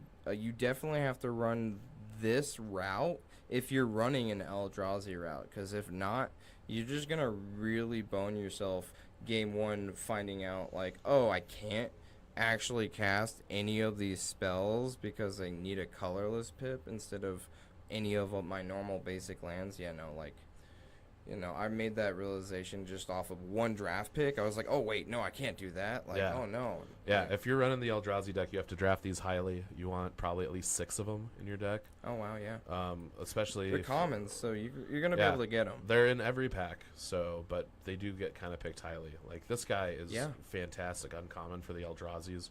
Well, Whatever you can go any color, too. Yeah. You can transition, like, and you can, like, really pick your color late pack to pack 3, even. Like, if you're going just like a colorless base, which is super nice. Yeah. With the Eldrazi, they are mostly in green, red, and blue. So you kind of want to get the triomes that at least have 2 of those, like either green, blue, blue, red. Okay, or green, blue, red, green. blue. What about that green, red one that you were talking about? Oh, too, the that's uncommon? busted? Yeah. Yeah, that one too. So this one, because if you get this one, if you hit this one early, whenever you cast a colorless spell, you create an Eldrazi spawn. Yeah. And then whenever another colorless creature enters the battlefield under your control, it deals 1 damage Yeah. to each opponent. So you can just like machine gun your opponents down. Yeah. That is a lot of fun. And then we'll go to the red-green Eldrazi right now. The uncommon, I can't remember what it's called off the top of my Yeah, head. same. I probably passed it. No, there it is. Titan's Vanguard. Drawn by Richard Kane Ferguson. Oh, yeah. Boop, boop, boop. 3, a red and a green, devoid.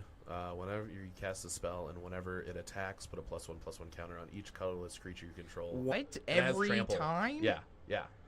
So it comes into play as a 5/5. It beefs up all the spawns that are out on the field already. And then whenever it attacks, it has trample, so you can't just chump block it. You actually have to put something. Yeah, it's really, and then it makes everything bigger around it. Exactly. Going that colorless strategy, you can still go into like red. Red's disgusting too. Red's got that 2-drop Eldrazi that's got what a 3/3 menace or whatever. 3/1 menace, and then 3/1 you menace, can yeah. kick it, and it gains haste and trample. It's just like what? Like a 3/1 menace for 2 is disgusting. And Like, then this one's really good, but we'll find that guy really quick. Here he is, the Void Pouncer. And then again, the colorless energy is very important. Yeah, the red green Eldrazi support is really good. The blue green is really good. I like to do all 3 colors when I draft Eldrazi. Have you seen the Spawn Gang command? I've not seen it played yet. When you have that Flesh Raker, that whenever a creature enters the battlefield, if it's colorless, your opponent takes 1. This brings 4 creatures that are colorless, so it just... Oh my god, so you're just pumping all of your Eldrazi spawn. That's Yeah. the main that's the main point, is like that green red Eldrazi's pumping all of your Eldrazi spawn. That's wild. Yeah. Oh my god. Yeah, Oh yeah. my God. Eldrazi's super bonkers in this, and a lot of people try and force it. So I end up in red-black a lot because I'm Okay. not trying to force, something that everyone wants to run. This card is crazy. I'm not seeing that one played. 3/3 for 3. You will be having the colorless pips if you're drafting this right. Trample. Beginning of combat on your turn, target creature you control gains haste and gets +X/+0 until end of turn, where X is the number of Eldrazi you How many control. spawns you got Yeah. too. That's the key point too. Like that's so easy to make with almost it with even just non-creature spells, like you can make spawns. So it's. Yeah, this is a card that you see played a lot. Oh my goodness! Yep. It's the impossible. Exactly. You play it on turn 3, and then you don't play any of the cards that you exile with it, and then you get 3 Eldrazi spawn. So on turn 3, you do this, and then on turn 4 you'll have 7 mana. So you'll most of the times you'll be able to. You'll win. Yeah. You'll just slap a 7-drop Eldrazi on the battlefield, and if they don't have removal, the game's pretty much over. Can I talk about one oddball card that's just like literally made me lose like 5 different matches? Which card was that? Crabomination. Oh, Crabomination's great. That card is completely busted and limited. Yeah, we will talk about that when we get into black-red strategies, for sure. Yeah, I love that card. Yeah, no, that card is absolutely disgusting. Have you seen this one, the Propagator Drone? Oh. Creature tokens you control have evolved. So it's not even just Eldrazi spawns, so this can go into a lot of token decks. Yeah. Creature tokens you control have evolved. Pay 3 and a green, create an Eldrazi spawn. Just Eldrazi get huge. If you stick this on turn 2, and then you... it's just... And then it's better than your normal 2-drop. Like, definitely. That... What for? You just... Or spawning the 0/1 Eldrazi. So, and even if you get it late game and you already have Eldrazi spawn out, when this hits the battlefield, since all creature tokens you control have evolved, it evolves all of the spawn that you already have out, just from its body hitting the battlefield. Oh my god. Yeah. This card makes it so your Eldrazi spawn don't go away, because they have tap, add 1 mana of any color. Whenever you cast a creature spell with mana 7 or greater, you gain 4 life. Oh, you don't sack them no more. They're just birds of paradise. Yeah. Yeah, just exactly what Eldrazi needed was... Well, they made the 5-color Eldrazi Such a mistake. commander, so they gotta spice it up. Here's your casual 4-drop 6/6 trample. Wumpus. Yeah, if you play this on turn 3 with an Eldrazi spawn, you have a 6/6 trample on turn 3. Really hard to deal with. Yeah. Unless you got a kill spell. Yeah. Do you know the Chrysalis in this set? Still, you're behind. This is the Mythic Uncommon of this set. Or, sorry, Mythic Common. 2 red-green. When you cast a spell, you make 2 Eldrazi spawn. It has reach. Whenever you sacrifice another Eldrazi, put a +1/+1 counter on it. Let's see. You cast a spell, create 2 0/1s. Yep. For 4, that's a lot of bodies, but then...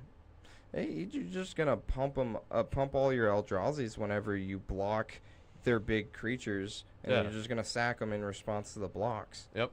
Yeah. And or if you use them to, because this is a turn 4 card. Yeah. On turn 5, you have 5 lands, 2 Eldrazi. You sack the 2 Eldrazi to play one of your 7-drops. It's just whenever they block, or even you're ramping. Yeah.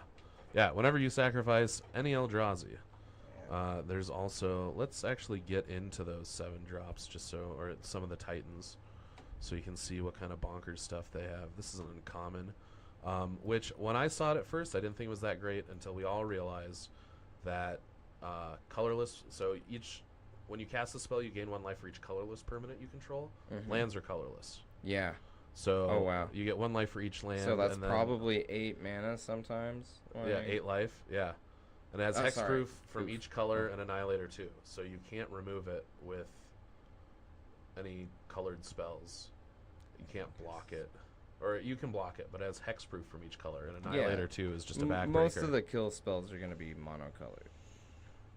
Yeah, there's this guy that colored. makes all your big boys cost a little less.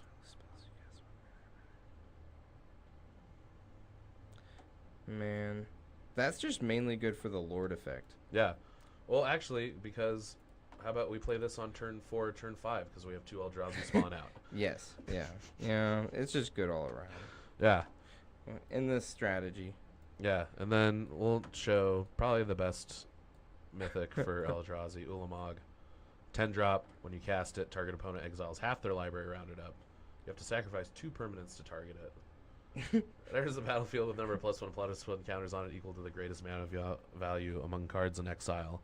and Annihilator X, where it's the +1/+1 counters. It's just Which is like like you're gonna die. Like the Yeah. turn it swings definitely. yeah, it's usually gonna be at least 5 +1/+1 counters on it, if not more, depending on what's exiled, because it's half a library. And your deck can build around the 1/1 counters, like even the cave, not the cave, the nesting grounds, right? That one. I've seen a lot of +1/1 synergy where it's like proliferate, do all this. You can make it stupid. Yeah. This is the Crabomination that Ethan was talking about earlier. 4 black, or you can emerge from artifact for 5 black by sacrificing an artifact and paying the emerge cost reduced by the artifact's mana value. And ETBs, your opponent exiles the top card of their library, a card at random from their graveyard, and a card at random from their hand. And you can cast a spell from among them without paying their mana cost. I had 2 games where it literally completely decided the game. Like I was ahead, 1 card left in my hand. Oh, guess what? They dropped Crabomination. That last bomb card in my hand used against me destroyed all of my board state that was like,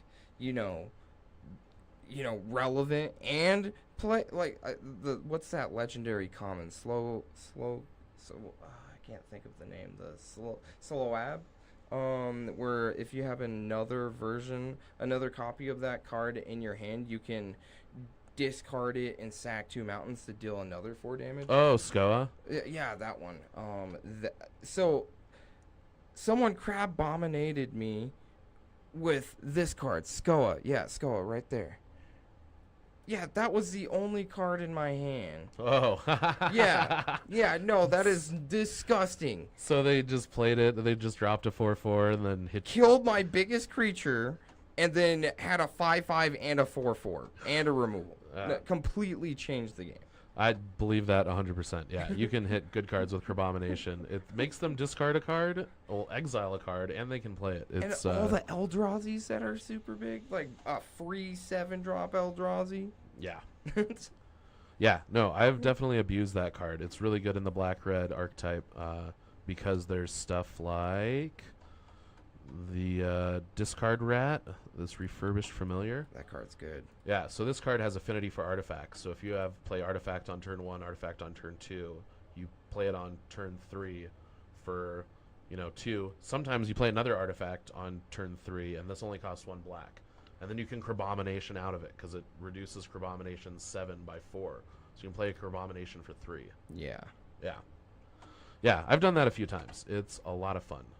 Because it makes your opponent discard a card when it enters the battlefield, and then you Crabomination out of it, and you get to take another card from them. It's real gross. Really, really, really gross. Some more good artifacts for this card. Looks not good. Oh my god, that did me so much work the other day. Like, literally decided the complete outcomes of games. Like, that 7-drop looks like a lot. But honestly, when you're pushing that late game, a 5/5 flyer is deadly. And it costs 1 less to activate for each other artifact you control. Yeah. So if you're playing the black-red artifact deck, you can put a cranial plating on here, that equipment that we showed earlier. Oh my god. You can put that on here, and this is an artifact as well. So Plus it X adds, attack, yeah. So oh my god. if you play this on turn 1, you play another artifact on turn 2, you play that rat on turn 3, and then you Crabomination on turn 4. Like, it's pretty much game over. Yeah, no, that's disgusting. Yeah. Big fan of the red-black artifact deck. One thing that I found to be really good for it was this guy, a Curse Marauder. He's not an artifact, but when he enters the battlefield, each player sacrifices a non-token creature. In black-red, you have a lot of removals, so when they finally do stick something with big butt that you can't kill, you just slap this on the board. That thing has been devastating against me too, or vice versa, where it's like if you already have your board established and your opponent doesn't, and they're playing bigger things, this thing's just going to trample your opponent with value or yourself with value. Like, getting rid of their big thing for your small thing is always a feel good. Yeah, absolutely. And they can't sack an Eldrazi spawn to this. Yeah. They have to sack a non-token creature. And most of the creatures that have this effect cost 3, like 2 and a black. So Yeah. this one only costing 2 and specifying non-token is very, very good. There's that one drop where you can put them, reanimate it like back to the field with 2/1/1 counters. Stacking that to a Curse Marauder feels so nice. Yeah, absolutely. And you want that card to be dead so you can bring it back. This retrofitted Transmogrant. Because you pay 3 and a black. It comes back as a 3/3. Turn 1. Yeah. Boom. Turn 2, smack 1 damage in, and then play main phase 2, the creature. Yeah.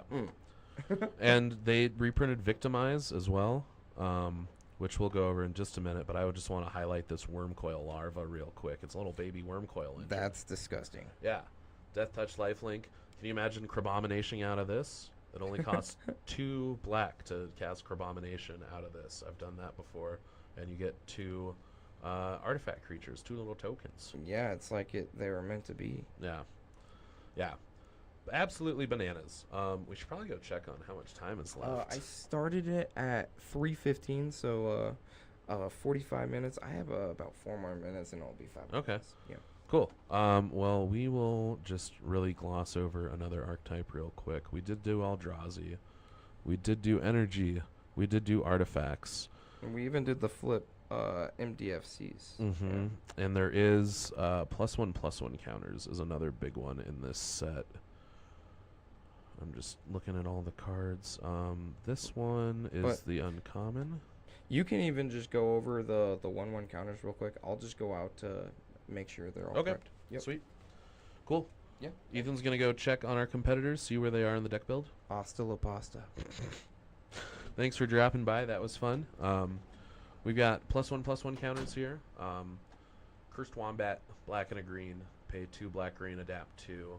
Permanents you control have whenever 1 or more +1/+1 counters are put on this permanent, put an additional +1/+1 counter on it. This ability triggers only once each turn. But that is on every permanent. So it's not just once per turn for any permanent. Period. Like once per permanent, you can add a +1/+1 counter to it. So that can be important when we're talking about +1/+1 strategies. It is the uncommon. I mean, honestly, you can make that deck pretty well with just commons. Because +1/+1's in white, black, and green. And there are, like the dog. The dog that we saw earlier in the Bowtie Ben match, the Faithful Watchdog, comes into play with 3 +1/+1 counters. And Vigilance. So, just a big boy who can smack good, which is what you need for your 2-drops. 2-drops are so important in draft. Most of our players today will know that in their heart and soul, because they want to win quicker than the opponent. Another great one for the +1/+1 decks out there is a Signature Slam. It will put a +1/+1 counter on target creature, then each modified creature you control deals combat damage equal to its power to target creature you don't control. There is a white common, I believe, in this set that has Outlast for a white and gives all your modified creatures lifelink. So when you Signature Slam an opponent's creature, you will be getting life for each modified creature that is dealing damage. I was wrong. It is an uncommon. And Envoy of the Ancestors, 2 and a white, Outlast white. Modified creatures you control have lifelink. And modified just means equipment, auras you control, and counters are modifications. It's a 2/3, so kind of understated at the beginning, but there are so many ways to get +1/+1 counters in green, white, and white, black that you shouldn't have a problem getting it bigger and giving itself lifelink. The Glyph Elemental is very good as well because it is a aura, if you want it to be, if you bestow it. So that does modify a creature, and then if they kill that creature or exile that creature, you still get the Glyph Elemental, because its landfall is whenever land enters the battlefield under your control, you put a +1/+1 counter on Glyph Elemental. Enchanted creature gets +1/+1 for each +1/+1 counter on Glyph Elemental.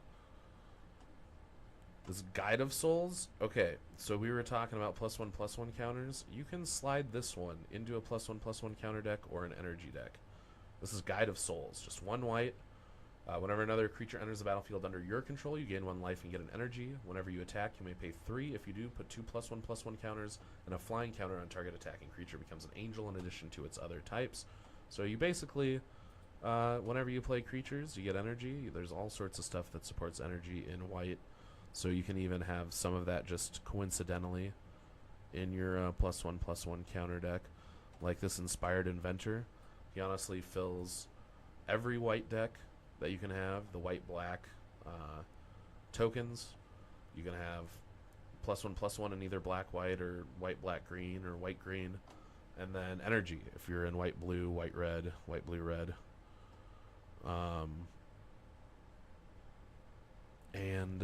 Yeah, so +1/+1 counters are good. I'm going to take a quick break, and then we will be getting to our first round here soon.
We were looking at a lot of cards. Yeah. We were just going over synergies. There we go. The energy's pretty good. I mean, galvanic relay just can't beat that.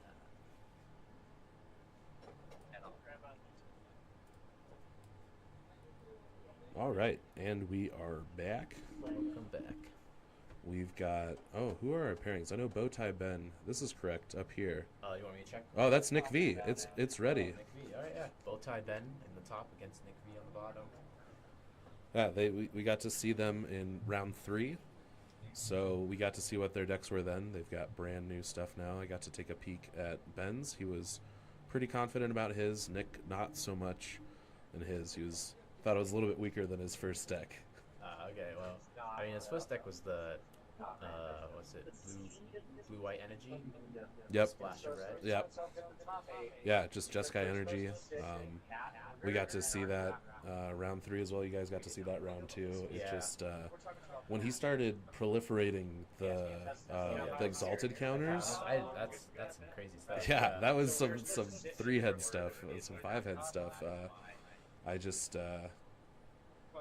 I didn't even think about that when I saw him building his deck. No, yeah, I mean that's a very good catch on him during the draft to pick that up. Yeah, the proliferate is just so good in most of the formats. Another synergy I saw game 2, I think, was with him, is that he had what's the new Drake, Volatile Drake? Oh yeah. So you play that and bounce it, so you just keep stealing the stuff. You just have, you have energy reserve, so it doesn't get sacked. Yeah. Yeah, it's just bonkers. And even if you don't want to use the energy, if you want to use the energy for something else, you can sacrifice their creature and then bounce the Drake back to your hand. Yeah. It's a nice little mini combo there. Yeah. Yeah, I haven't seen the Drake be super effective, but he used it very well. It's like he's mulliganing? Yeah, not keeping. So, yeah. Crazy. Both mulligan. It could be a gentleman's mulligan. Or I'm not sure why they're packing up at the moment, but Is it because they weren't paired correctly? Okay. are they repairing? I can get confirmation. Okay, yeah, you want to go see what's going on? I believe it's a repairing because they should be paired based on standings. Which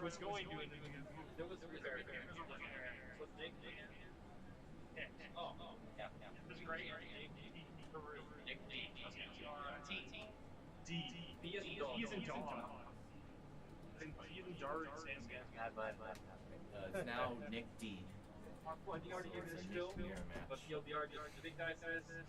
the Battle of the Knicks. Nick D?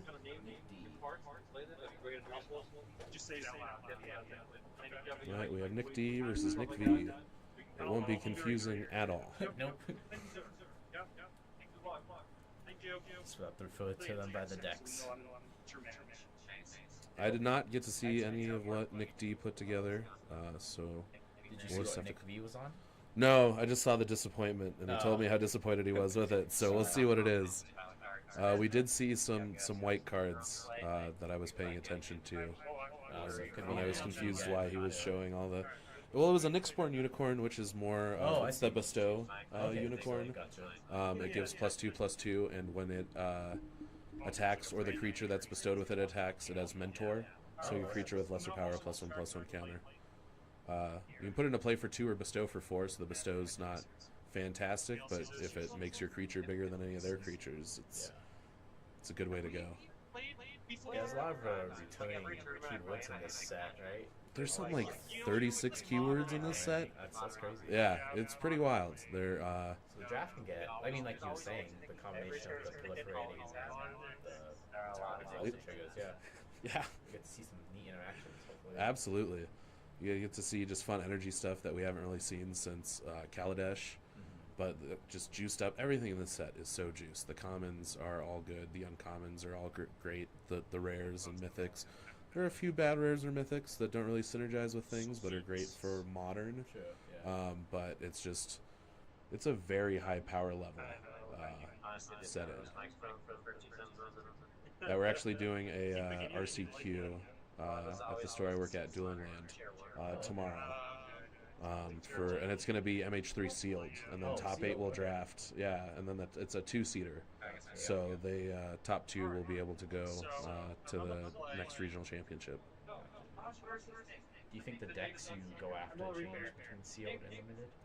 Yeah, because you don't have control of what the synergy that you're drafting is. You just have to go with what's given to you. Luckily, there's a lot of utility cards.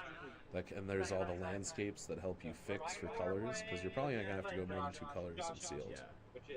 Is there any, you think, decks worth forcing in sealed right now? Types that stand above all the other ones? So, I mean, energy, unless you open a bonkers energy pool, it's not worth forcing. If you do get some good Eldrazi, if you get the Chrysalis, do you know the Chrysalis? I think so. It's 2 a red and a green for a 2/4 that makes 2 Eldrazi. That card is bonkers. If you have anything else that makes Eldrazi spawns, it just gets big, and it has reach. There's a lot of flyers in this set. If you can't block them, you lose. Yeah, I mean that definitely shuts down a lot of stuff in the blue. Yeah, the flyers. 100%. Yeah. So that's big, because then it just ramps you as well, and then it gets big itself. Like it's a 2/4 that brings in 2/0/1 mana. Yeah. Oh, another repair? Oh, heck yeah. Hey, we're all learning out here. All I right. just want to make sure everything's right for the people. John here, I may have snafu'd a couple things in my life. This might be the worst. It might be that time I wrap my car around that person. But, don't tell anybody I said that, okay, you guys? This stays with us. It stays in this small room. Oh, shit! Just open the round number. I think we're good. Oh, round. Yeah. Okay. Perfect. Sorry.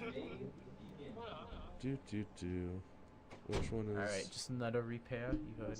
Now we have Corey in the top against Nick V in the bottom, going to round 4 after fresh draft.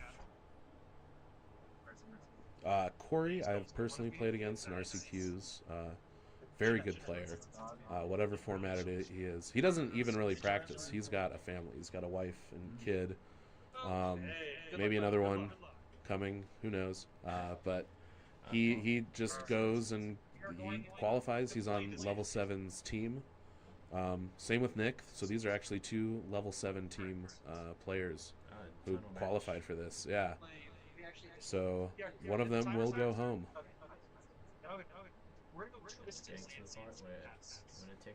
Yeah. And they know each other very well. They've played each other a ton of times in all Modern, Pioneer, Limited. Well, actually, Nick doesn't come out for Limited as much. I don't think I've ever seen him at a Limited event. I think Modern is mainly his thing. Corey is just a Swiss Army knife. He's been playing for a long time. I believe he's from Ohio. His brothers play as well. There was one RC that both he and his brother qualified for. So magic runs through their veins. All right, so game's off going. Starting off with that land you talked about helps, get out the 3 combo decks a little better. Yeah, absolutely. And he was able to pay an Etch Slith with it, which just got destroyed. The Etch Slith is a 2/2 menace. Whenever it deals combat damage, you put a +1/+1 counter. You can remove any counter from any permanent. And then Nick used Wither and Bloom on it, which gave it -3/-3. Looks like he's on 4 colors, right? Eldrazi? Yeah, Eldrazi with black, I guess? I'm not sure. He did play the Eldrazi that taps for 2 colorless. You can also pay a colorless mana and 3 other to tap it and draw a card, so it can be a value engine late. Yep, just missing the colorless pip, really, at this point. Yeah. Mana's all set up. Yeah, he's ready to ramp. Corey's attacking with a 2/1 that he can adapt into a 3/2 with lifelink, so Nick's not going to block. Yep, adapt's a good mechanic because you don't have anything else to do. Yeah, and if you leave the mana open attack like Corey did right here, the creature didn't have menace, and Nick didn't block because of the potential of it killing his mana dork, and Corey didn't have to use any resources for it, and now he gets to play something on his second main phase. What's coming out? It's the kill spell that's 1 black, destroy target creature, and you gain a life for each color that creature was. Since it was a devoid creature, he didn't get any life. And then the Bimoto for the 4th mana drop. Got the Scurrilous Sentry, 2/3 with menace. When it enters the battlefield or attacks, you connive.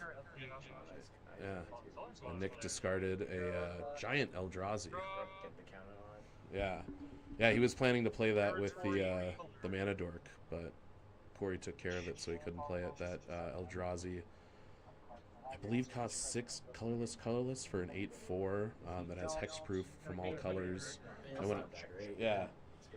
And then whenever it enters the battlefield, you get a life for each colorless permanent you have, which is all your lands and all of your Eldrazi. Yeah. So it's funny having a colorless deck with all the land types in there. It's pretty bonkers how they gave Eldrazi all the colors of that newest commander. Ooh. Oh. Victimized. Ouch. You don't see that very often. It's hard to set up, but once you resolve it and it works, you get a lot of value. So yeah. Wild. I don't know if Nick drew that or had that set up in play, but I think he had to. That's why he discarded that. Yeah, that makes sense. To the Scurrilous Sentry, yeah. Did miss the land drop though. Yeah. Well, he's got. Yeah, but got two yeah. out, so not the worst thing in the world. Yeah. I've seen worse board states. The creature that Corey has is a 5-drop. It's 4 colorless and a green for a 7/5, and it has landfall. Look at the top card of your library. If it's a creature, you can put it in your hand. Otherwise, I think you can grave it. You can put it in the graveyard. And he just played a Sorin as well. Yeah, the new Sorin, the flip Sorin. Hoo-wee. How would you evaluate the new Sorin in Limited? I honestly don't remember what the other side of it does, so let's look it up real quick. Activation is trying to remember how to activate it. Why isn't it here? Is it separated by mythics? It might just be with all the flip stuff. So it's technically Yeah, there he is. extort, not a bad thing. Oh boy, yeah, 1/2, 2 mana for a 1/4 with extort and lifelink. So you have to gain 3 or more life for it to trigger. Which isn't too hard. Yeah. And then the other Steam side. activated too. Yeah. And with your extorting, you should be able to gain life pretty easily. You can create a food, damage equal to the amount of life you gained. Now you got the wuss. Yeah. If it sticks around like any planeswalker, it generates some level of value. Oh, oops. Yeah, let's get back to the action. Oh boy. So, what about defending by a sword? Soren, where is Soren? Is he back in his hand? Yeah, it's the 4 counter dice, I believe, in the top right. Oh wow, he Yeah, did it flip. looks like it flipped. Oh, because of the lifelink guy. Yep. So that was all planned one turn. So Wow. play Soren, flip Soren. And I think the white is a food, if I'm not correct. I believe that would probably be a food because that's the uptick for Soren, absolutely. Wow. Well, Nick's gonna attack with Annihilator, so Yeah. Corey will be able to get rid of a food. Yeah. Yeah. So that's a little sad with to see the Annihilator trigger, but Yeah, I'll sacrifice this and this. oh, it's Annihilator too. Yeah. That's right. Why can't I apply expert? Oh, it's expert. I'm gonna look on that. I don't think this is Corey. Or is this Corey at the bottom? Oh, Have we been getting it wrong this whole time? Maybe. According to chat, it says Nick D is at the top, and Corey is Oh. the bottom. Okay. Yeah, we should probably fix that. Yeah, we'll get that fixed. Soren is so blind. Alright, so looks like so Corey's on the bottom, so Corey just attacked. So it's Nick D. Thanks. Thanks, Jack. Appreciate it.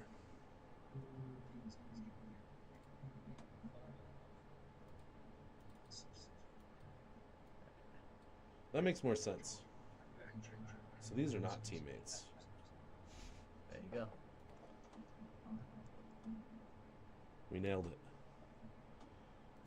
Alright, well Corey's the one who set up the victimize. Oh yeah, well, That makes a lot more sense. props to him. He did show me his deck. Oh, you I saw got to the saw it Victimize. very briefly before we started.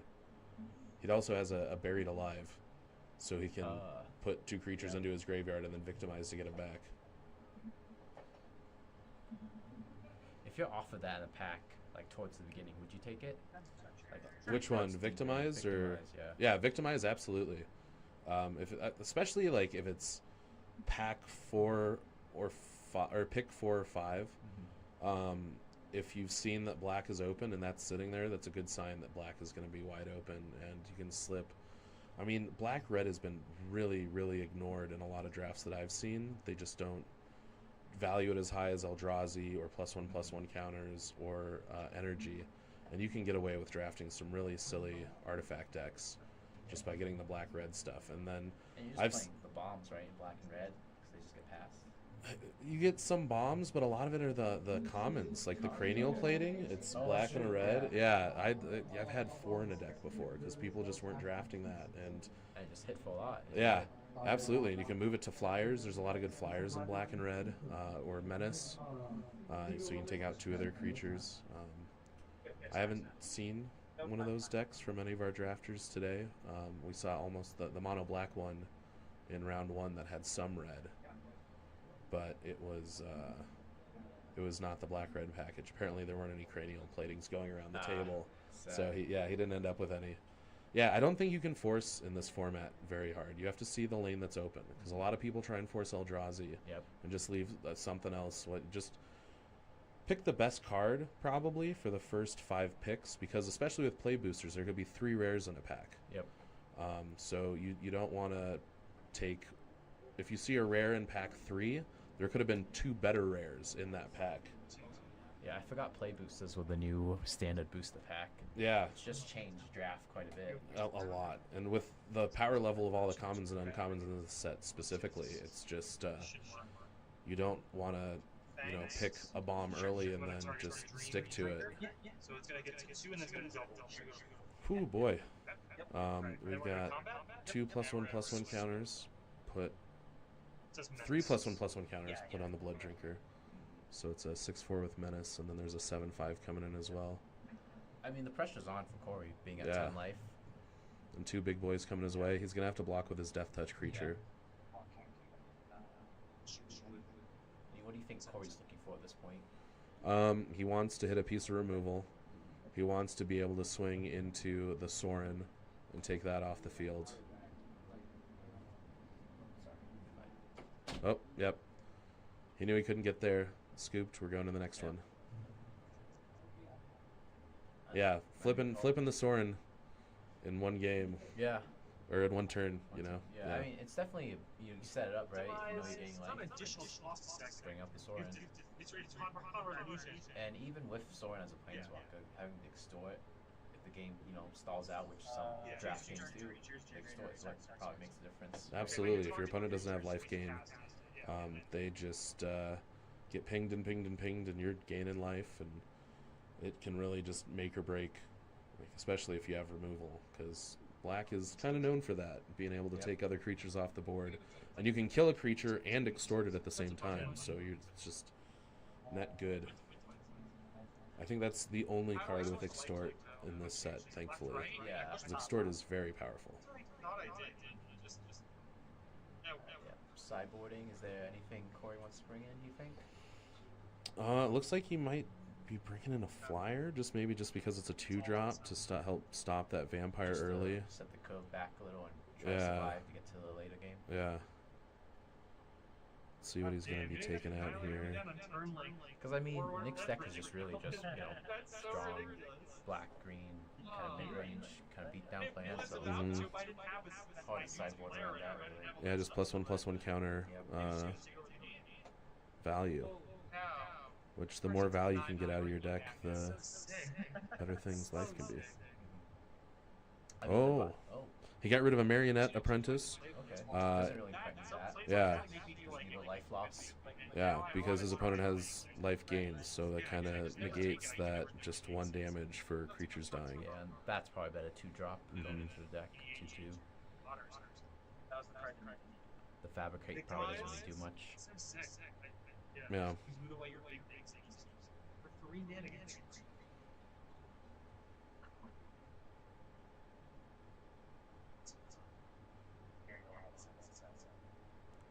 Alright, looks like we're shuffling up and we're going into game 2. Yeah, Corey will probably be on the play. Always take the play. Very few situations where you want to be on the draw. Even in this format, Yeah. I don't think there is quite a time you want to draw. Nope. Unless you're trying to put something in your graveyard because you have a Victimize in hand. Yeah. But is that too hard of a telegraph, you think? probably, yeah. But I guess there's nothing really to deal with that, right? There's no exile besides maybe the flip. The flip lands. Black ones, Yeah. The Crabomination. Oh, Yeah, because Crabomination hits something from the graveyard, something from the top of their library, and something from hand. How would you rate that in this format? If you're in artifacts, fantastic. I had one deck where I had the Crabomination and 5 other pieces of hand hate, and then 9 removal spells as well. And it went 7-1 on Arena. Oh man. It had all the artifact stuff. I think it had 3 Cranial Rams. Oh yeah. Yeah, Crabomination is very, very good, especially if you can hit their hand early for cards, because then if they're down to like 1 card when you finally play the Crabomination, it's probably the best card that they have. Yeah. It's probably a removal spell or a makes sense. creature. So if you're able to get the last card in their hand, you can just flip the game on its head. What turn does it come down for you usually? Like 3 or 4? So it's probably closer to like 5 or 6, because you have a lot of setup. You're playing the Cranial Rams, you're playing the rat that has affinity for artifacts and makes your opponent discard a card, and that is 4, but it has affinity for artifacts. So if you play it for 2, you can Crabomination out of it, and you only pay 3 to get the Crabomination out. So you could get it on turn 4. But again, you're trying to hit your opponent's hand with other hand hate stuff, so that you can finally get that last piece with the Crabomination, because you just are able to play one spell. All right, we got the mana dork on Corey's side with Death Touch that can tap for a colorless or tap for at one of any mana. And then we've got a 1/1 artifact, the Transmogrant, that you can pay 3 and a black if it's in your graveyard to return it to play with 2+1/+1 counters on it. That's just a 1 for a 1/1, or you can pay 4 when it's in the graveyard and bring it back. Alright, what is that one? That is the Etched Slith, 1/1 menace, and when it deals combat damage to an opponent, you can put a +1/+1 counter on it and remove a counter from target permanent or opponent. So you can get rid of energy.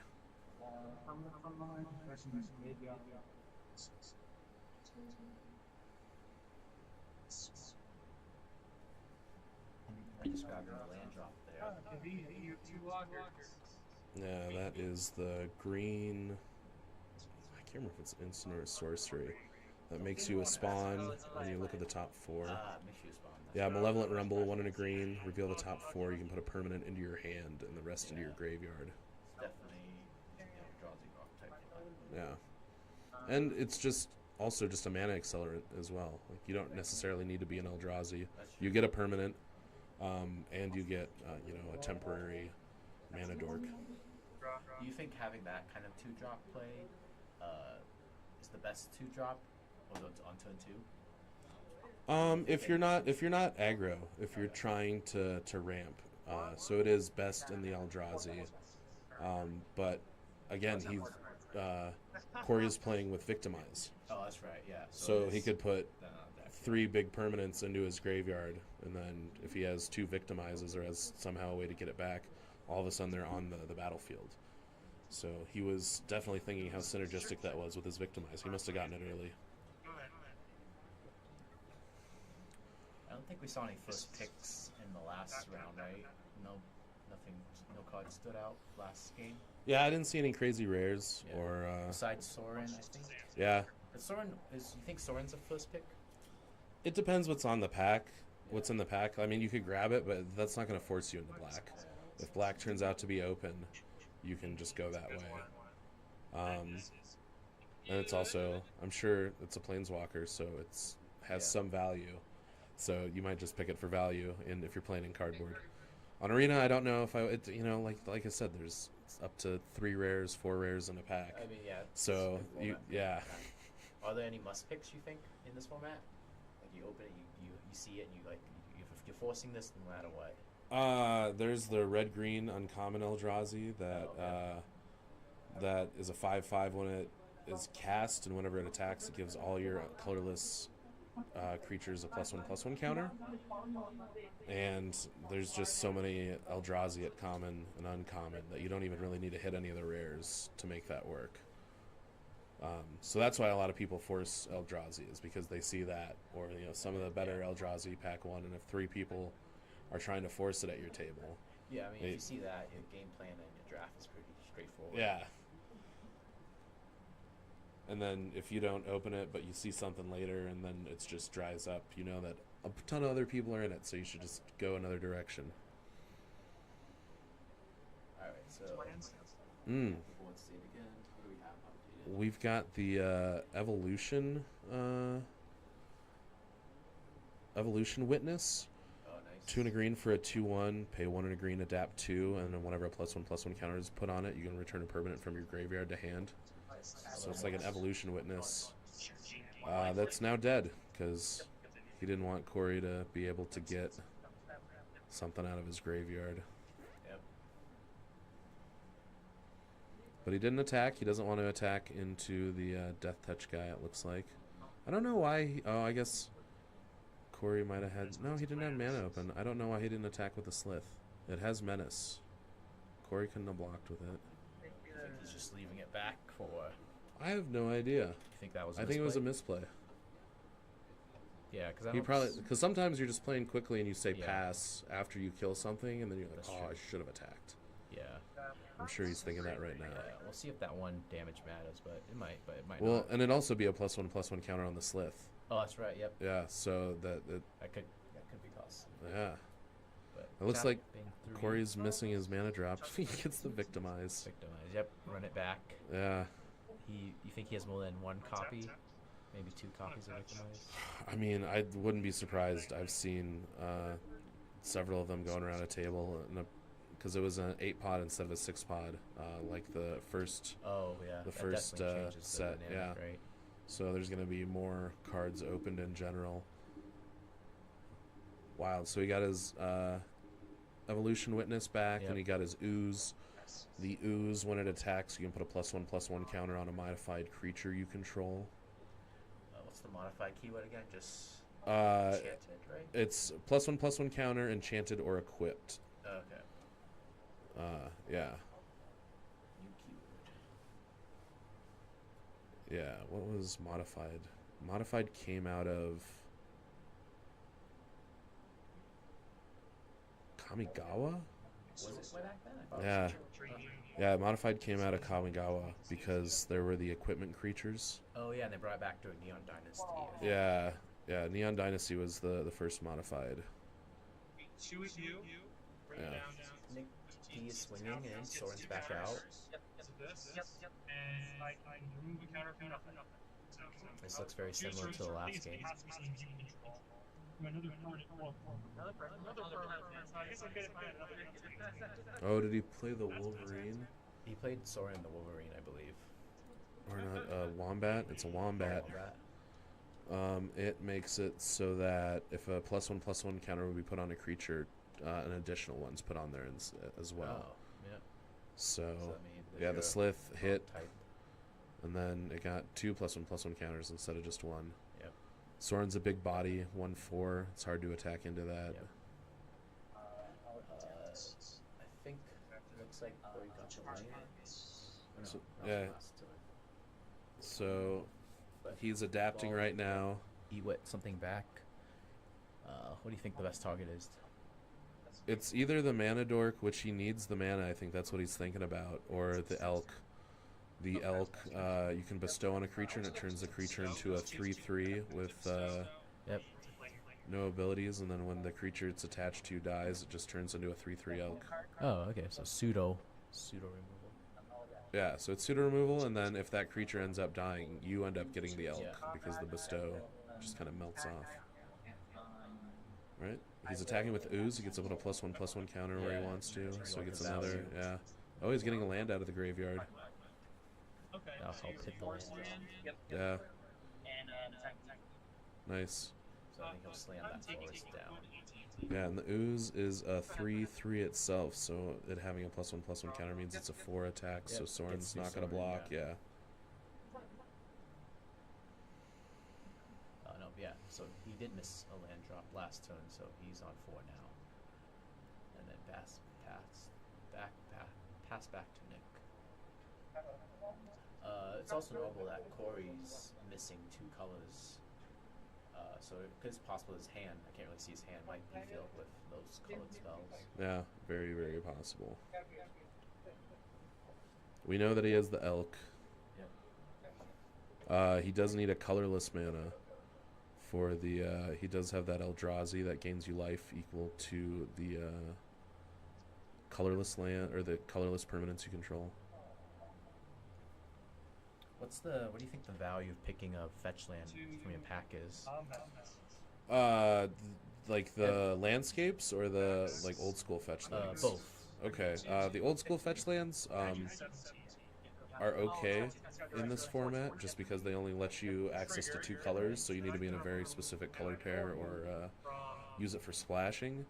The 3 color ones are very, very good, because as long as 2 of them coincide with what you're doing, it makes it very easy to splash.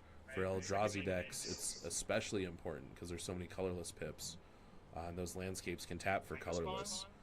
They're very important to this format. I would pick them a little bit higher, especially if you're trying to go Eldrazi. Yeah, all things equal. Yeah, Sure. you gotta get at least like 5, maybe 6 of them if you've got multiple colorless pips in your identity.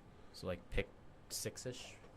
Yeah, I mean, even if there's like nothing that really jives with what you're going in, like pack 2, you could like pick 2, pick 3 of them, because they are that important to help you fix and get you where you need to be.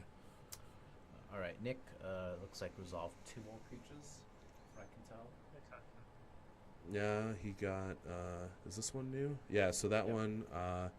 allowed him to find a land, put it into play. Then he played the Blood Drinker as well. Attacked with a Slith. The Slith didn't get blocked, so now it's up to a 5/5. Oh yeah, that's the rare green tutor. Yeah. I think there's a second line of text. I don't know what the second line does. The second line, the kicker, is you can pay, I believe, 1 and a colorless to destroy a land. Which Not super relevant, but yeah, you might get a land if you want extra mana, I guess. yeah, and I mean, if he would have had the colorless, you know, if he would have had the extra, he definitely would have done it to Corey to help slow Corey down, because he saw that Corey wasn't playing a lot of stuff with only 5 lands. He knows that he has big creatures. Yep. Yeah, I mean, so Rhea, not probably the first pick, but still a good body, I think. For the rate, 4 mana, 4/4, I think. 3/4. The micro something. Micro spawn. Sounds right. It's whatever. It's Eldrazi. It's green. Oh, there it is. The sewing micro spawn. Yeah, real close. 3/3 for 4. Yeah. Alright. So yeah. And it's not on the best cast, body. so even if the creature gets countered, you still get to go search for the land. That's probably more balanced at 3/3. They all still have the effect of See what Corey's doing. Tap 2 for something. We might want to call a judge because it's against the word code, which gives all your land types. We'll ask. So yeah, like the solid abilities. How does the elk bestow on Question with the elk. So tap 2 to cast the elk targeting the. my other permanents still have? Probably no. That was the wombat that makes his that adds the +1/+1 counters. So he's casting the elk as an aura to make it a 3/3, and removing all abilities from the wombat. This makes it wombat is all abilities. Wombat is just vanilla 3/3. But do the other Listen real quick to what they're saying. still have this other creatures Except the wombat is calcified. That's a static ability, and that would be shut off, so nothing. Yeah, Nick was trying to argue that the elk would not delete all abilities, which it does. The wombat has a static ability that So like That's an ability. yeah. Who loses that? But in other formats, like when I have a Dryad Beach Grove, and they play one, my land still needs to be all land. Or my land still. Well, maybe they don't. Or when there's like a dress down type of thing. Dress down, my land is almost a land. If you play The dress down says free. Yeah, so if I Not land. It's on the side level. Yeah, looks No, like the but if I question's about Dryad, how I'm the one giving the layers land. are applied. and Dryad still gets the lands all the land takes, even with the dress down because of the layer. But So all my lands. that's something completely different. How is that different? So what you're seeing right now is this has an ability. Yeah. This is I believe it's its first wombat, This so it uses should be all out. abilities and it's a green elf. No, damn. It's black green. This would no longer cease to exist because that's not fair. So then why does Dryad Beach Grove source dress down to play? If with all the abilities?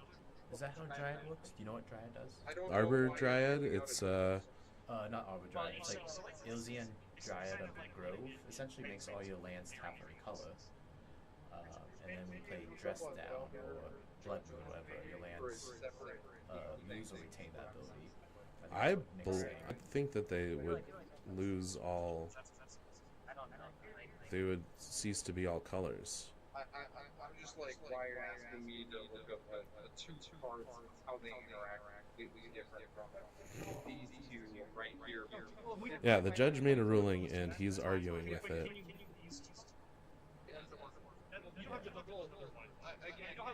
Yeah, I think the question is, for those of you at home, you're applying the elk, which makes it a usability, but I think Nick D is seeing what is the static ability on, while Puss Wombat still applies based on other interactions That's an they've had in ability. the past. This is no longer seen, therefore they're not seen here. Okay, sounds good.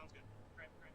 So it looks like what was resolved is that the Puss Wombat has no abilities, and it's just a 3/3 elk. I'll show you more in depth after the game.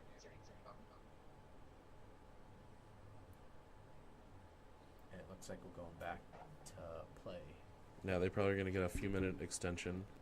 So yeah, so Corey started off main phase 1, doing the elk on the push wombat, tapping 2 more again to play. That's fine. The Accursed Marauder.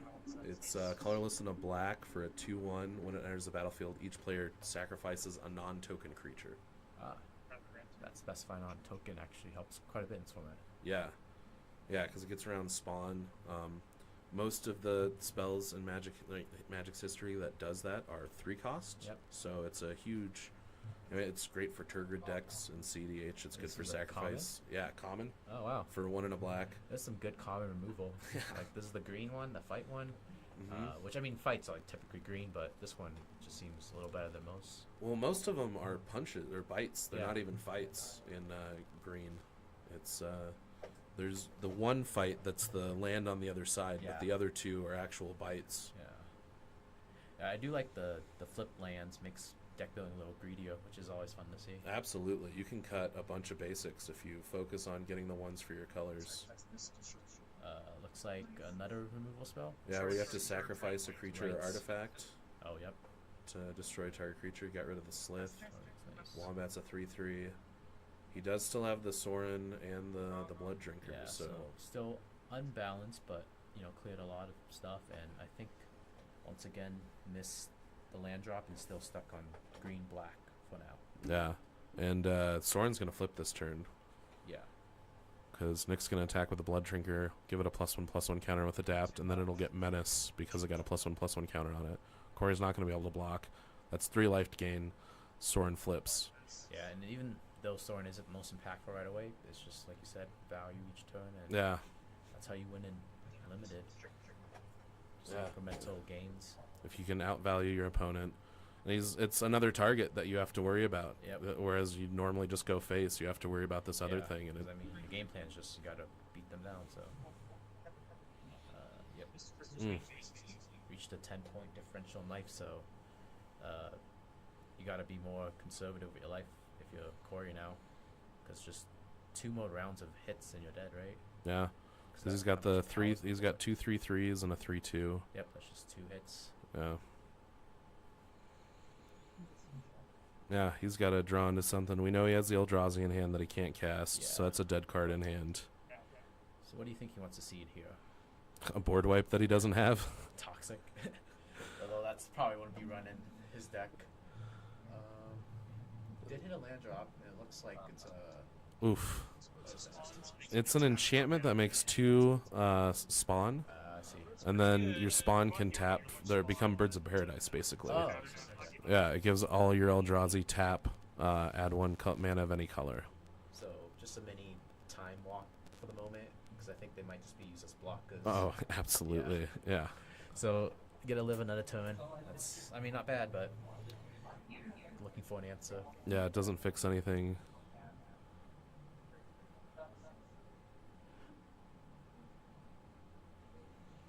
And once Nick pumps out enough food, he'll just be able to eat a bunch of food and then shoot Corey with Sorin. Yeah, different ways to the same path. Looks like Corey's debating on something 2 costs, maybe, or maybe 4 costs, just sacking them, getting something I right away. think it's the Wither and Bloom in his graveyard. It gives -3/-3, or at sorcery speed you can pay 1 and a black to give a +1/+1 counter. That's exactly what he's doing. He's going to put a +1/+1 counter on the Evo Witness and get a permanent back. Probably the Accursed Marauder. No, it's going to be the Ooze. Not a ton of great choices. He's just kind of fighting for his life right now. Luckily, he does have the 6/5. Why do you think the Marauder was the best pick? Because it gets rid of another creature on I see. Nick's side of the board. But he could just bring back the Transmogrant that he has in his graveyard and then just sacrifice that again. So yeah, there weren't great options. Do you think he just wants to ooze for hopefully another bigger body next turn? And then if he's able to stall an attack and then put another counter on Evo Witness and then get another permanent back, yeah, he's just trying. He's just fighting to not die right now. That evil witness, I didn't realize it's repeatable, so you get generate a lot of values. Yeah. You know, they get more counters and cards back, so pretty good. Ooh. Oh. He overloaded the, I think it's the Kalani Assault. H-I-J-K. It puts a +1/+1 counter on target creature. Oh, Fangs of Colonia. Put a +1/+1 counter on target creature you control, then double the number of +1/+1 counters on each creature that had a +1/+1 counter put on it this turn, and you can overload for 4 and 2 green. Yeah, so all the creatures, yeah. Yeah, so he put a +1/+1 counter on every creature and then doubled all the counters. So the Blood Drinker got Menace again. He's a 6/4. Lethal, right? Yeah. Yeah, because if the Blood Drinker gets in and hits Corey, he will gain 6 life, deal 6 damage, and then he can use Soren's ability to deal damage equal to the amount of life gain this turn. So he'll be able to do another 6 damage to Corey. So that's lethal. So he needs to at least block that. But then there's 2 other creatures. There's a 5/5, 2 5/5s. Yeah. You essentially, I mean, at this point you have to. I don't think he survives because he can't block enough to mitigate. Because 5 is going to get through for sure. Yeah, Menace. Yeah, and then he'll be able to shoot for 6 with Soren. I think that's game. If you double block that, you take how much damage still? You take So he's gonna take 5 from the micro guy, and then he's gonna sack both of the Eldrazi, so there's no lifelink. Oh wow! So he will survive another turn. Mm-hmm. I don't think Nick realized that the elk had bestow and turned into a creature. Wow. I mean, not the best position, but you're still alive, so. Yeah, that's much better than being dead, but Soren's still on the field. Nick is hellbent, I believe, no cards in hand. Yeah. But he can just eat 2 food next turn and then down tick Soren. And then, yeah, that is Lethal. Yeah, writing. So you have to attack Soren, right?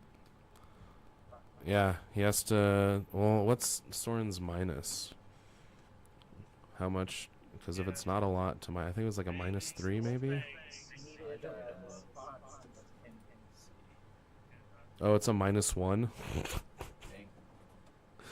Yeah, so that's enough. Yeah, yeah, he has to do at least. You have to kill it. Yeah, I have to kill Soren. Yeah. Which I don't think there's any planeswalker removal in colors right now. But Corey does see that play, so he's attacking Soren, I believe. I'm saying it. Oh, it's a -1.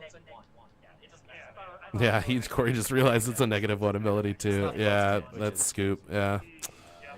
Bummer. Yeah, he had the Null Drifter in hand too. The play on Mole Drifter. He just needed one more land. Yeah, he just missed land drops. Yeah. Yeah, if he would have hit the tree earlier, the enchantment that makes the Eldrazi and lets him tap. Yeah, I noticed that he didn't put the Accursed Marauder and he put the Flyer in instead. And I thought that, I'd really like the Accursed Marauder. It just gets rid of creatures. So, Corey made it to top 8, but congratulations to him for that. He had to qualify to get here, and he had to get through the 3 rounds to get here. But very good player, level 7 player. Sad to see him go, but Nick D just had a very, very synergistic deck. Congrats to Nick D. Yeah. Top 4, and you might see him again next round. Yeah, we'll see what pairings look like, but we might see some more of this, so we'll know what to expect. I guess we'll be back in a little bit. And for the semifinals in the Nicolas Cage, and then after that we'll have the finals. Heck yeah! Well, it was good. Good talking with you, Vu. Yeah. Good talk.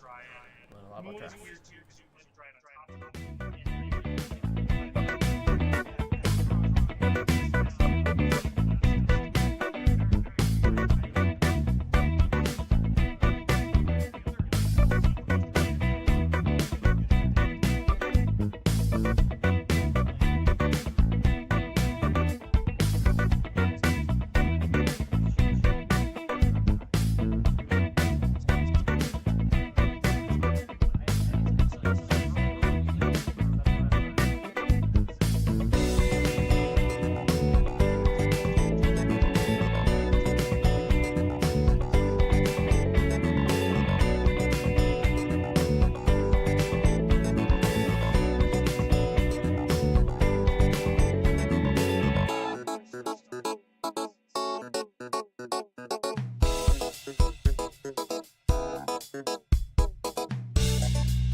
We'll just have to update the last Nick guy. We'll see where they sit. Oh my gosh. I'm gonna set up the iPad. Okay. Yep. Hey everybody, we are back. We've got Corey. Oh no, sorry, we don't have Corey. Rip Corey. We've got Nick D.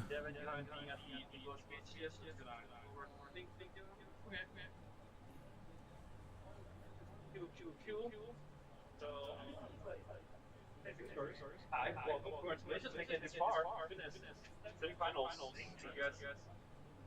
Final. Well, literally. Yeah. We can build it. We'll tip the walk out. Anyways, so we use community access for taking the counters. Awesome. We'll show you guys. I've got my little hand sanitizers. We'll get 6. I got to take once. Remember, we can hand sanitizer. Fair enough. Use a little. Otherwise, it's a lot of good. Awkward. Aside from that, I know you guys are using your own files, but if you guys can update live there, that will work for information, and that way we can narrate with the entire time. So it's way.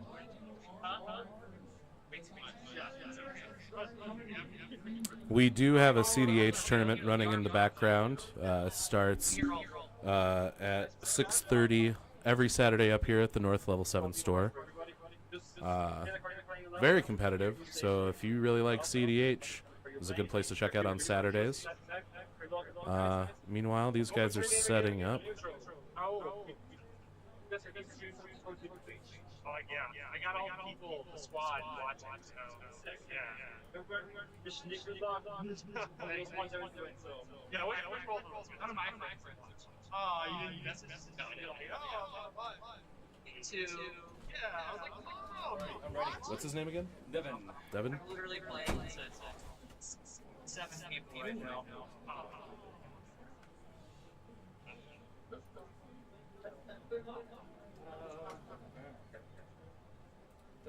Sweet. Taking the play. All right, so Nick said he'll be taking the play. He has that right, as he is the #1 seed. Where does Nick play? I think he was on screen last season. He was playing. I should know this. We'll look at a couple cards, then I'll be able to figure it out.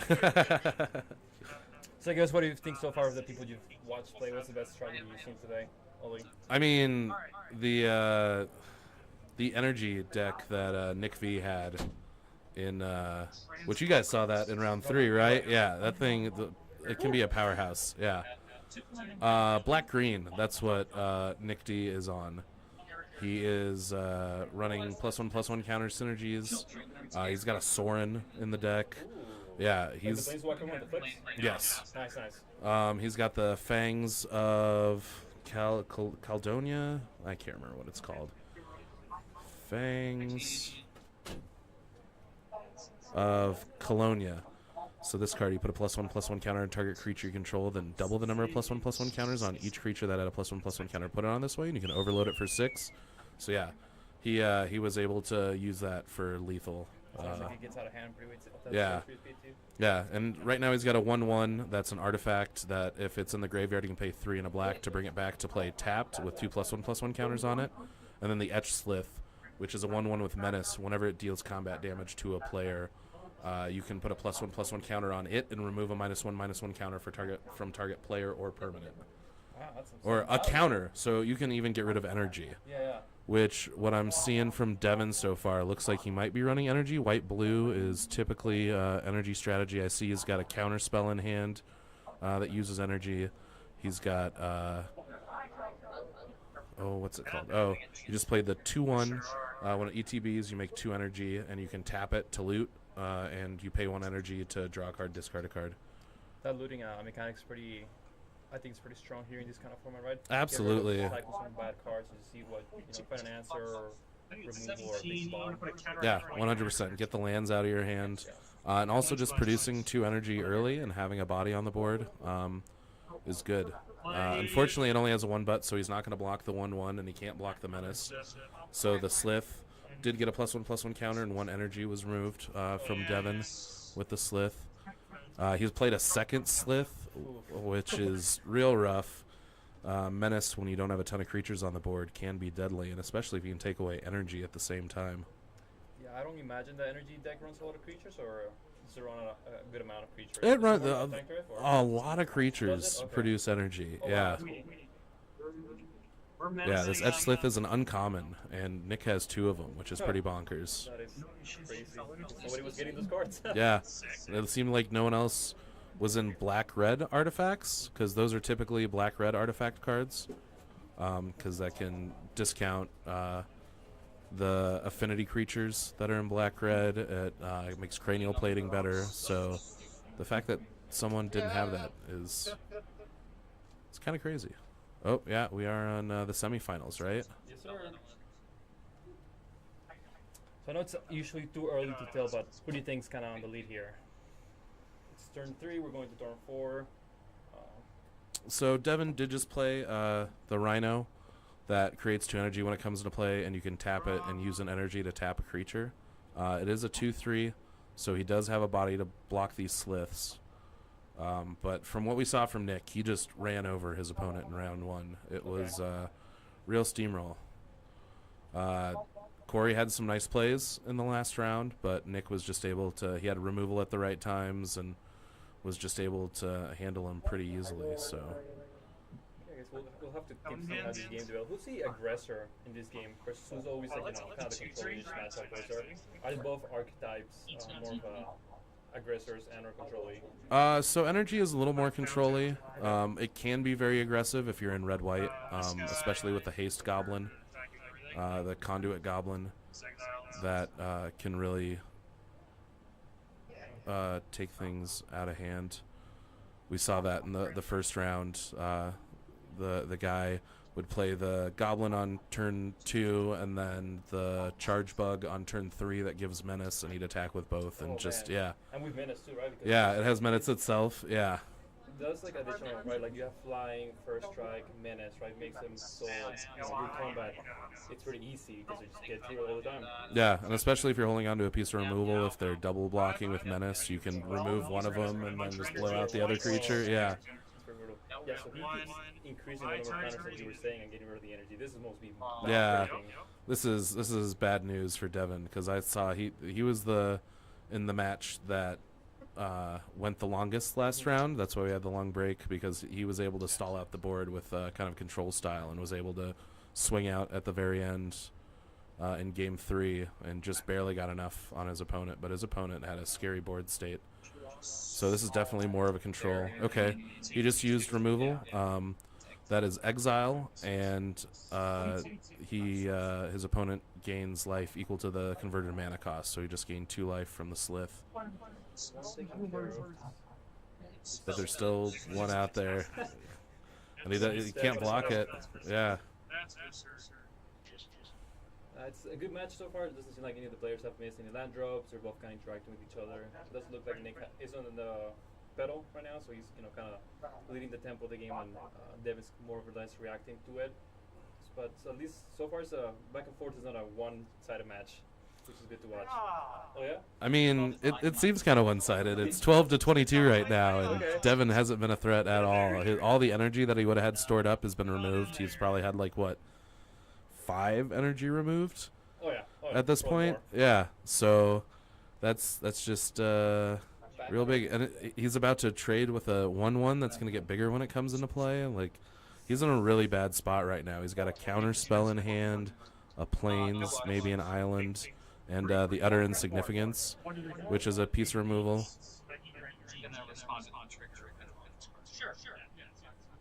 Yeah, the utter insignificance is a flash enchantment that turns a creature into a 1/1 with no abilities. But that doesn't do much against the Slith because it has +1/+1 counters on it. So it's still going to be a 1/1, but with 3. So it's still going to be a 4/4. Okay, tried to play the Oozewag, which gives all his modified creatures trample. Okay, he didn't take the trade earlier with the looter. He's up to 5 mana. He's got the Eldrazi in hand that when you cast it, you can put a stun count, tap and put a stun counter on a creature. Then it's a 4/5 body with reach. Looks like what he's playing right now. He's going to tap down the Slith, put a stun counter on it. What is the stun counter for folks that are watching? Stun counter, when you put a stun counter on it, if the creature would untap, you remove the stun counter instead. Gotcha. It's like a little freeze almost. Yeah. Got it. But it's something that you can't get around with untap effects. Like a lot of ones that say tap it doesn't untap during its opponent's next upkeep, they can still untap it with something else. Makes sense.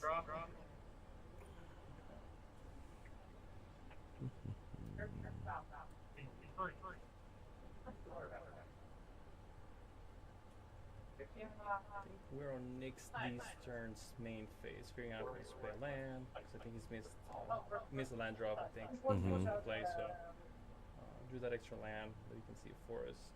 And then I can't tell the parts, the multicolor card or the blue card. I don't know if there's a play there that you can kind of talk about. In whose hand? On Nick's hand. There's a multicolor card and a blue card. So he's got the Ooze, which when it attacks, you put a +1/+1 counter on a modified creature. Modified means that it's equipped, has an aura on it, or a +1/+1 counter. And then you can also adapt, I think it's adapt 2 for 4 mana. Let's see, Ooze. And again, shout out to Scryfall for having all the cards. I know, they're great. Where's the Ooze? Oh, there it is, the expanding Ooze. So black and a green to adapt 1. So it can give itself +1/+1 counters when it attacks, but 3 for a 3/3 is a pretty good body. Anything that has a special ability is pretty good. Now you just passed the turn after all, he adapted it. So we will be able to give... Oh, it's a shapeshifter. It's 3 and a blue. It's devoid. It can come in as a 3/3 flyer, a 2/5 with vigilance, or a 0/12. Oh wow, that's a big bug. Yeah, that's a big bud. So I'm guessing he's probably doing the 0/12. That's what I saw him do in the game 3 of the last round. Okay. Is it 0/12? Oh yeah. Yep. Just confirming her. It is 0/12. So yeah, he made the 0/12. Pass the turn back to Nick. Appears to potentially draw another land. Yep, another forest. Forest and a blue card in hand. Oh, thanks, Devin. We appreciate you doing that. And he was making tokens. He put them in an empty sleeve and then put what they're attacking. Nice. Power and toughness on it. So he's attacking with the Ooze. Made the Ooze bigger. It's a 5. It's a 5/5. He's going to kill the 4/5 in exchange. Well, that makes it so he doesn't have anything to block the Slith. What is that? worm coil larva.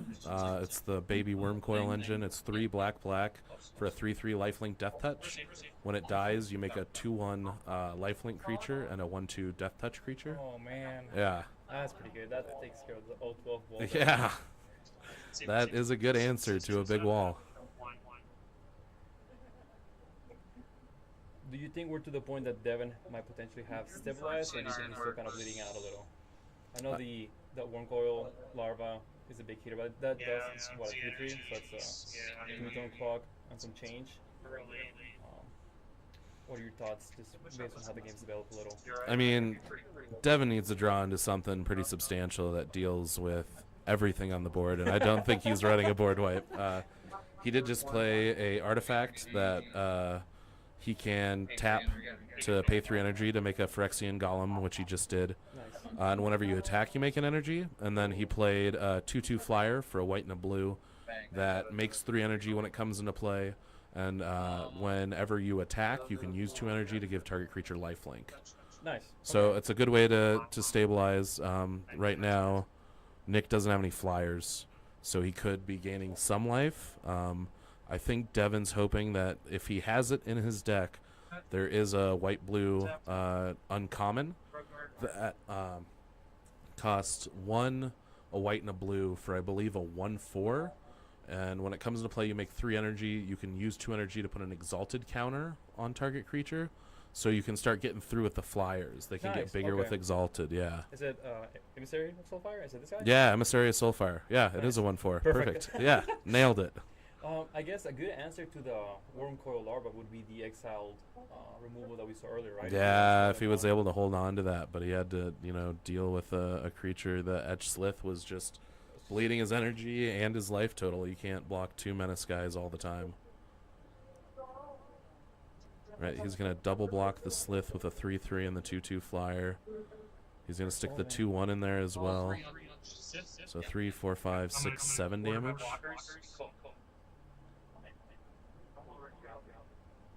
We're going to do the 3, then the 2/1, and then the 2/2. And then this is no longer. Yeah, try. So, where'd my block? Yeah, some damage. I have no export damage. These 2 guys, that will not take.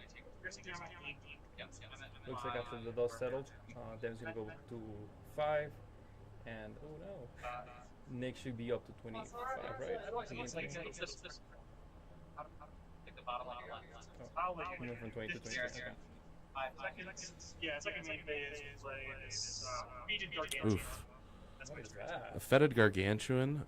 It is a 4/4 for 4 and a black. And you can adapt. I believe it's adapt for 2 and a black to give 2 +1/+1 counters. Whenever a +1/+1 counter is put on the Gargantuan, you may lose 2 life and draw 2 cards. Ooh, so card advantage that gets bigger. Yeah, it's very, very good. That is a nice bomb. It's a play on the Phyrexian Gargantuan that costs 4 and 2 black. When it enters the battlefield, you draw 2 and lose 2. That's hilarious. Yeah, but it's yeah, they like doing that in Magic. You're just putting a slight shift on something that has been in the. Ooh, it's my favorite card. It's the Bespoke Battle Wagon. It has 5 activated abilities on it. It's a vehicle that costs 3 and a blue for a 5/6. It has crew 4 on it. You can tap it to make 2 energy. You can tap it to use 2 energy to draw a card. Or no, sorry, tap it for 2 energy to tap target creature. Tap it, use 3 energy, draw a card, or use 4 energy to crew it to turn it into a creature. Yeah. Devin had energy at this point. I feel like that movie one of his end the game kind of card, right? I mean, so it's allowing him to stall. He had 1 energy, and he made 2 with that, and used the Phyrexian. It's the red artifact that he has that makes the 3/3s. It is called Phyrexian Ironworks. So it's 2 in a red. Whenever you attack, you get an energy, and you can pay 3 energy to make a 3/3. So use the energy that he made with the Bespoke Battle Wagon to make another 3/3. So he'll be able to block the Worm Coil with the 3/3 probably. He's going to put the 012 in front of the Gargantuan. And then the 1/1 is just a 1/1. So my guess he has to have a combat trick of some sort if he's attacking this way. Because this doesn't make a ton of sense. I'd put the 3/3 in front of the Worm Coil. That 2/2 is going to kill the Transmogrant. It looks like he's going to let the Worm Coil through, which will put him down to 2. That seems kind of dangerous when you have a 3/3 on the board. So we can see that Nick is holding 2 forests though, so a little bluff in here.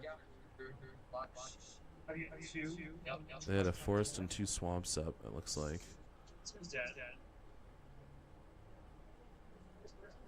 There's another forest. I can't really see what he has in hand. Make sure it's your hand. I know he's got another land and a card. I don't know what the other card is. So Oof. turn, see what he's got. He's got a land and a red card. No, it's a blue card. It's still that utter insignificance. The one that has flashing. It makes something a 1. Oh. Oh, maybe that's why he didn't block on the Worm Coil, because he's going to put it on the Worm Coil so that the Worm Coil does not make the tokens. Oh, I see, and then just trade with it, and then good combat. That's funny. That's a good clever. That's clever. Yeah. Alright, so he attacked for 2. Did they represent it on the iPad? I don't think they did. Did he take the damage? Yeah, he took 2 damage. And then he made an energy off the Phyrexian Ironworks, because he's going to make 2 more energy with a battle wagon, and then make a... Okay, still his turn, he activates, he makes another 3/3 golem. Yeah, Phyrexian Ironworks and the battle wagon just really do quite a lot of work together, because you're just pumping out 3/3s at an incredible rate. Pretty good. Looks like in the chat we got a lot of Nick fans. We will reanimate this process. 3/3. Got some reanimation going on. Bringing back 1/1 rounds into a 3/3. Let's see what Nick drew. Still has a land and only on 2 cards. I'm going to go right into combat. One of the creatures he has is a 7/5 Eldrazi for 4 and a green. That whenever it has landfall, whenever you play a land, look at the top card of your library. If it's a creature, you can put it in your hand. Otherwise, you can put it in the graveyard. It's very effective. Yep, here comes the utter insignificance. It might be a waste because he doesn't know that there's a 7/5 on the way. Right, so the worm doesn't make the tokens. The trade there. And he can just keep bringing back the Transmogrant, which is going to eventually shut down the Phyrexian Ironworks. Lands trigger. Reveals the top card. You may reveal it. If you don't, you may put it in your graveyard. So he cast the Eldrazi, that 7/5, and then he played a land. He played a landscape. Yeah. So he can sacrifice the landscape. Yeah. What do you think of this line cycle? It's phenomenal. It makes playing 3 colors so easy. It makes landfall stuff really good. It's phenomenal for Eldrazi. I think it was a really smart way to have a really powerful set that has a lot of multicolor synergy. Like the white, black, green is +1/+1 counters. Green, blue, red is Eldrazi. So being able to play 3 colors rather easily is very nice. And the fact that you can cycle them as well is phenomenal. All right, Devin just played the Zealot. It's a 2/3 for 2 and a white. When it enters the battlefield, you make 2 energy, and then you can use an energy and tap the Rhino to tap a creature. So he'll be able to eventually tap out Nick's big stuff. Like, look at this stall, man! Isn't this crazy? Whoa. He was able to stabilize it. You know, when it looked like he was pretty out of the game with those Etch Sliths early. The Worm Coil stuck, and he's still in it. Pretty wild. I think he's playing it pretty well. Very controlly, one step at a time, one thread at a time. Oof. Here comes a land. Trigger there. Looks like he might have a kill spell in hand, or he has the Vein Drinker. Oof. It's a Cursed Wombat. It's a black-green for a 2/2. that whenever a counter would be put on, a +1/+1 counter would be put on a creature you control, an additional +1/+1 counter is put on it. And then, yeah, and then it's 2 black green, adapt 2, so it gets to put 3 +1/+1 counters on itself for 4. That's pretty good. Yeah, it seems exceptional for this Does it deck. have trample, or is it just No trample. The only one with trample is the Oozewag, and it gives all modified creatures you control trample as well. Okay. So this 0-12 wall is actually putting in a lot of work too, right? That's just kind of slowing down all the attacks from Nick. Doesn't matter how big they are, as long as they're not bigger than tall. Yeah. They don't have trample or death touch or anything. That Yeah. wall's just kind of hanging out and stopping it all. Yeah. Yeah, and the 0-12 and the fact that he's able to pump out, tokens like he is. I don't know why he didn't make a another construct on his turn, because he could have tapped the battle wagon and done that. I see. Yeah. Maybe he's trying to save energy so he can use it to attack with the flyer and give himself lifelink. Because that flyer, again, you can use whenever you attack, you can use 2 energy to give a creature lifelink. Yeah, not being at 2, it's not the place you want to be at. I think it's an aggro deck. Yeah, lifelink would be really nice. Does the artifact that's making all this energy, does that become a vehicle at some point, did we say, or? So it is a vehicle, and it can become a creature if you crew 4 or you use 4 energy at any point to crew it. It looks like Devin isn't going to be attacking with the flyer, though, because the territory color, that's the Eldrazi, the 7/5, does have reach. Oh, man. 7/5 reach. Yeah, for 5 mana. For 5 mana. Yeah. Uncommon. Not rare. And it has landfall. You can put creatures. Yikes. Yeah. Power creep. This was a power jump for this set. There's not power creep. This was one big leap for modern kind. You thought Ragavan was broken, let me tell you. This set's pretty wild. So we're going to combat, see what happens here. He's swinging with a 6/6 and a 7/5. Devin does have the information that there is a Sowing Microspawn in Nick's hand, as well as the Wombat. The Sowing Microspawn is 3 and a green. You get to go search for a land. You can kick it for 1 and a colorless to destroy or exile target land. So, yeah. Because Eldrazi weren't mean enough. He's using his removal spell. He's destroying the flyer. It's 1 black. Destroy target creature, and then you gain life equal to the amount of colors that it is. So not very good against a void. Breathe your last. That's what it's called. You can destroy a creature or planeswalker, and then you gain 1 life for each of its colors. Just swamp, which is going to trigger. Landfall trigger. Oh my goodness. That should come in tap, right? From Microsoft. The Microspawn. Yeah.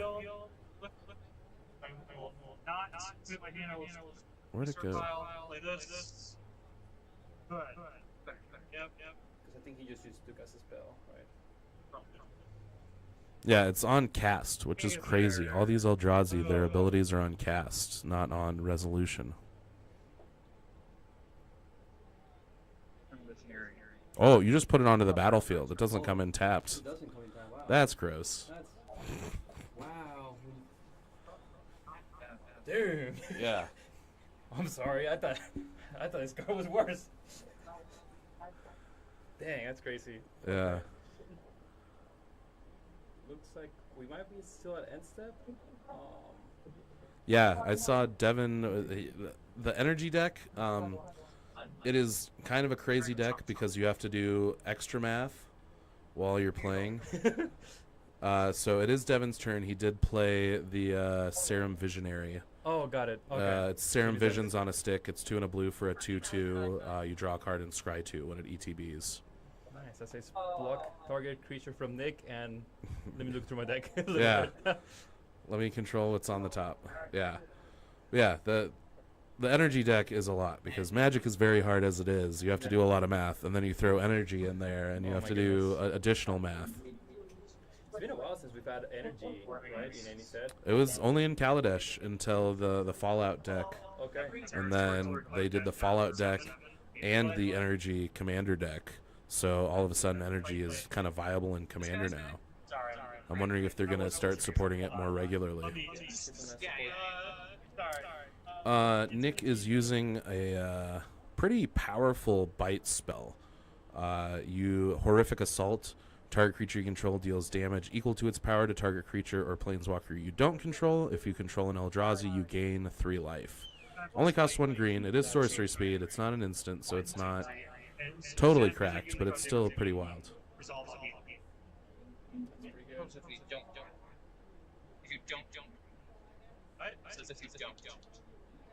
No, it says if you do control an Eldrazi. If you control, oh my bad, I thought I was doing that wrong before. They were saying if you don't. Yeah, my phone was reading that as don't. If you control no dress, you can shoot that. Yeah. Mm-hmm. Apparently, one of Devin's opponents in a previous game was playing it wrong. Like they were nerfing themselves. They weren't gaining the life. Or they just didn't have an Eldrazi and they were trying to gain life. I think that was probably... it.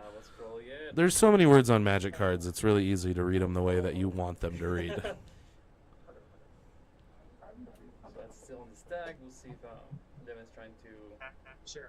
I gain relay. You spend your energy. Yep. Combat. Attack with... Everything. Oh, I'm at 2. I only have 3 blockers and nothing. I said it's 4th blocker. Okay. Looks like Devin's Woof. dead. Yeah. Game 2. Yeah, man, that... was... Nick drafted a very, very good deck. You were swinging 4 creatures out of 2. I had no way to... Apparently, green-black was just kind of wide open for him. Corey was saying that he was in green-black early and then kind of backed out of it. And then just passed a bunch of good cards. So, yeah, when someone's not in whatever you're drafting, you can build some beautiful decks. The sky's the limit, or I guess literally whatever's in the box is the limit. Yeah, whatever. Yeah, because black-red is kind of like a B deck in this format. Sure.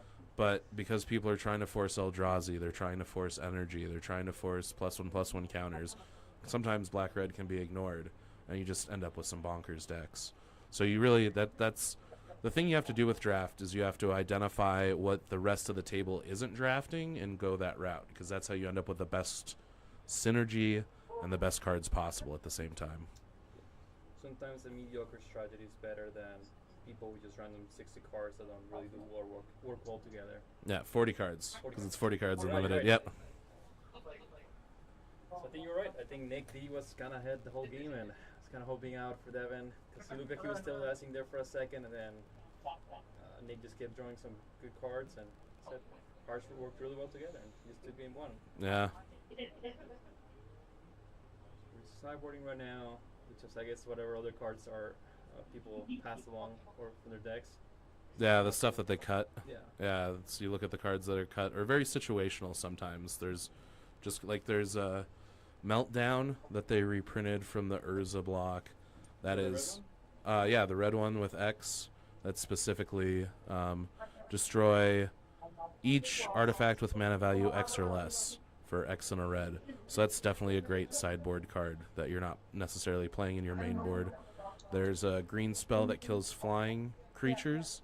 That is also very good in the +1/+1 counter strategy, but if you end up with better cards, it usually ends up in the sideboard. Foul Strike, 1 and a green for an instant destroy target creature with flying, or you can reinforce 2 for 2 and a green at instant speed, put 2 +1/+1 counters on target creature. So there's definitely some cards that don't always belong in your deck that, based off of what your opponent shows you, might be better. Put it in. Yeah, this is that temperamental Oozewag I was telling you about. 4/4/4/4, so it's already pretty good. Easy to cast, just 1 green and 3 blanks. And have to, you can draw half trample out. It's pretty strong. Yeah, and I saw Nick tried to cast one, I believe, and Devin countered it. That's the case. This is a trample, right? Yeah, because it gives all your creatures trample. Yeah. This is the signature slam. I'll throw it up on the screen really quick while we're talking. This is phenomenal in the +1/+1 deck. because you put a +1/+1 counter on target creature you control, then each modified creature you control deals damage equal to its power to target creature you don't control. So everybody gets to team up. One creature. Yeah. I like the little picture too. We have two gorillas. Yeah. Being, Yeah. a dinosaur. And one's given the people's elbow. That's a funny art. Yeah. And there is a white card in the +1/+1 deck that gives all your modified creatures lifelink. Oh, nice. So if all your modified creatures have lifelink and then you signature slam, you gain life equal to all of them, and then you usually get to swing it as well, so that's even more life gain. So that can really turn a game. I haven't seen one yet from Nick. I don't know if he has it. It is an uncommon, but he's got a little bit of removal, but a lot of value. Just +1/+1 counters can outpace energy, especially if you're stealing energy like those Slith. Those are phenomenal in this matchup. Devin is at a very big disadvantage if Nick sticks another Slith. So we're off to game 2. Looks like Devin took the play, got his flyer from last game, made some energy, so it's actually ahead of it and keeping some net positive energy. Oh, it's the Slith. Oh. That's rough. Yikes. Devin needs to stick a creature right here so he can double block and hope that Nick doesn't have removal. Oh, he's going to exile the Slith. You don't, in a powerful formats like this, you don't really want to use your removal on a 2-drop, but if that 2-drop is draining your energy, which your deck is based around, you have to do it. Oh, that makes sense. Yeah, you'd rather... You saw how much work he did last game, right? Yep. And, I mean, you'd prefer to use it on that 7/5 that has the landfall trigger, but you gotta do it to kind of preserve your energy. What's that multicolored creature that they cast in? The ooze, that's the ooze that when it attacks, you can put a +1/+1 counter on a modified creature. Yep. Nice. Okay, so that was gonna be a nice turn 1, turn 2 play. Yeah, Sorry, turn 2, turn 3. Yeah, the expanding ooze. Got a flyer and green. Okay, we got 4 mana tapped. Ooh, Genku. Genku Future Shaper. Really good for blink decks. Kind of okay in this format, but it's 2 white and a blue. Whenever another non-token permanent you control leaves the battlefield, choose one that hasn't been chosen this turn. Create a creature token with these characteristics. Either a 2/2 white fox with vigilance, a 1/2 merfolk with flying, a 1/1 rat with lifelink, and then also, just because, you can pay 3 white blue and put a +1/+1 counter on each creature you control. Yeah, so that's really good with the landscapes that you can sacrifice, because you can sacrifice the landscape and you make a creature, and you get to fetch whatever land you want. Yeah, Genku is very, very strong. He's not super synergistic with energy, which I think it's kind of weird that it's white-blue instead of like white-black, which is more about the tokens, but it's really good for blink decks, because it's whenever a non-token permanent you control leaves the battlefield. So if you're blinking stuff, you're just spitting out a bunch of tokens. Yeah, just really, really cool stuff. Is that Soaring on Nick's D side? Yeah, Nick just played Soren. He doesn't have a lifelink guy out right now. What we saw last game is there is a 2/1, the Blood Drinker, that has adapt for 1 and a black, and it's adapt 1. So it turns into a 3/2 with lifelink, and then whenever a counter is put on it, it gets menace. So the turn you adapt it, it gets menace. So you're swinging with a 3/2. Soren flips if you've gained 3 or more life in a turn. So, yeah. I think they're also taking a look at Soren's backside. Are you familiar with Soren? What he does? Yeah, his uptick is you make a food.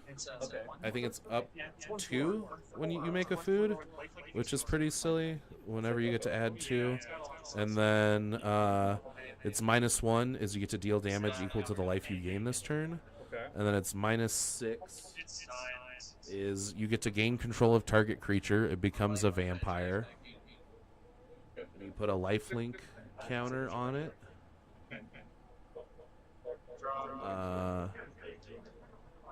If you have, a black creature, a white creature? Yeah, a white permanent. So yeah, Soren is pretty good. What we talked about last time is whenever you have a planeswalker, your opponent has to attack into that planeswalker. You can't let it get value. So it stops your opponent from hitting your face, so you can start doing other things. Planeswalkers are incredibly strong in limited formats. Oh, he did it! He sacked a land. He did the thing. Yeah. He did the thing. Everybody take a look. Heck yeah! I'm glad he was listening. Okay, you're Devin. What are you making? Are you making a cat, a merfolk, or a rat? I think you make the 2/2 Vigilance Fox. Okay, I think fox. that's what you have to do. Okay. Because it's the most stats. Because right now there's no flying from Nick. And you don't need the lifelink right now, so the 2/2 with Vigilance is the way to go.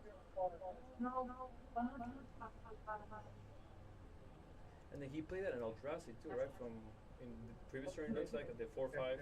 Yeah, the 4/5 that when you cast it, you get to tap and stun something. So he stunned the ooze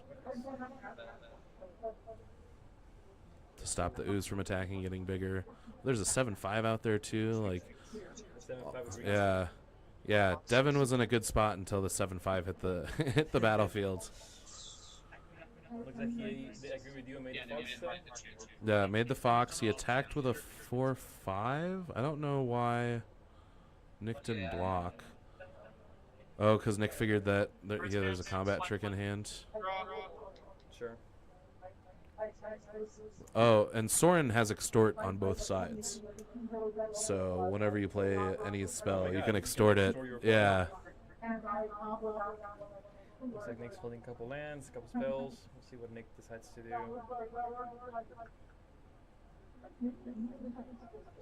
And sorry for that background noise. Like I said, we do have a commander tournament going on right now up here as well. If you're ever in the Colorado Denver metro area and you have a CDH deck, we have CDH tournament starting at 5:30 p.m. every Saturday. I think it's $10 entry, and yeah, pretty cool crowd. I play there regularly. I'm a CDH person, that's why I'm mostly asking only for a lot of these cards because I don't see bulk comments and non-comments like, ooh, what's this? But nonetheless, it's like He's using, yeah, Wither and Bloom. It gives the creature -3/-3 at instant speed, and then you can pay 1 and a black at sorcery speed from your graveyard to put a +1/+1 counter on a creature. Nice. So he's gonna give it to Soren, That's gonna get life and it got 2 +1/+1 counters because of the wombat, and he's gonna be able to gain 3 life this turn, so he will be able to flip Soren. Oh, he's not gonna attack with it. Okay, that kind of makes sense. Oh no, he is swinging with the 3/5. So everything's in attack.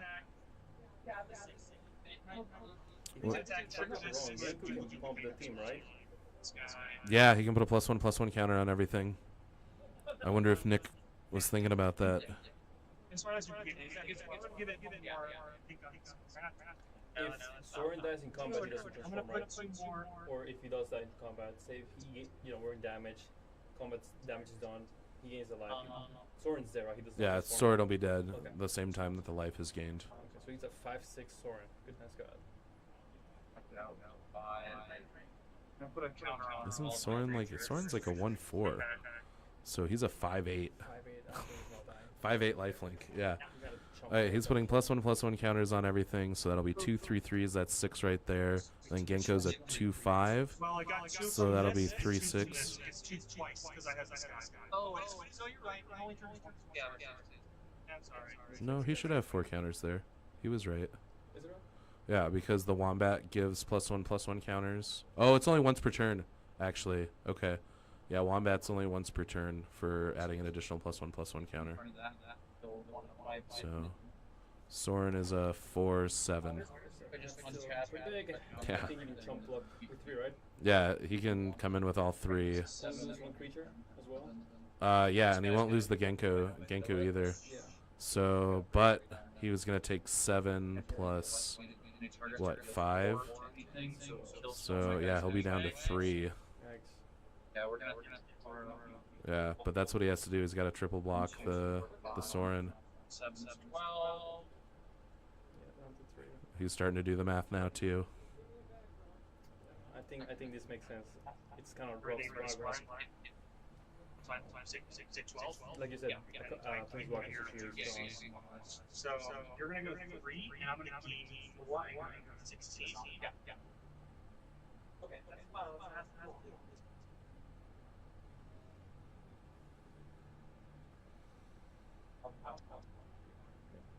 Looks like Devin's down to should be down to 3. They have not updated the iPad and gained 5 lives, so Nick should be up to 17 too. Yeah, they are pro players, so they're used to writing it down because you can't depend on electric devices in competitive environments. Yep,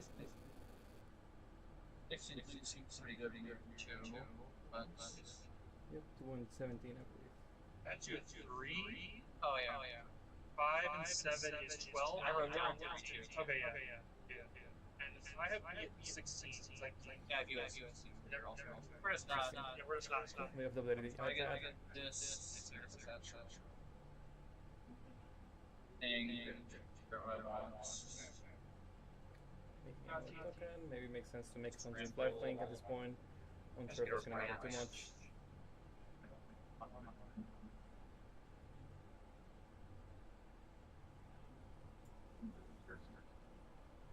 Looks like he's super native fox.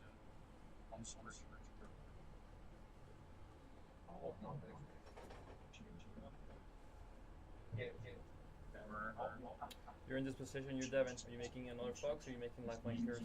What did he? What went to the graveyard? Sure. I think the Ooh. land looks like he's got a tap blue land, so I think that's what he fetched out. But that was on his last turn. Is this still Nick's turn? There too? Or is that not another land?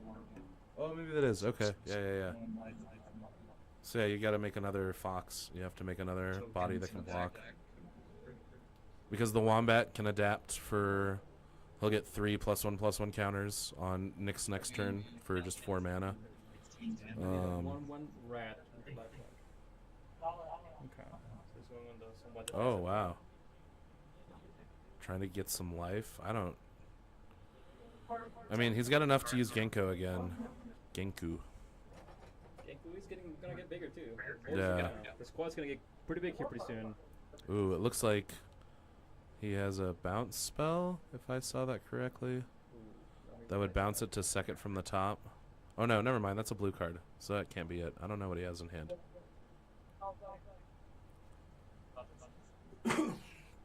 Oh, he was looking at the top of his library. Yep. That's using a handful of Dressy. And it was not a creature, but it was something he wanted to keep, so he didn't bin it.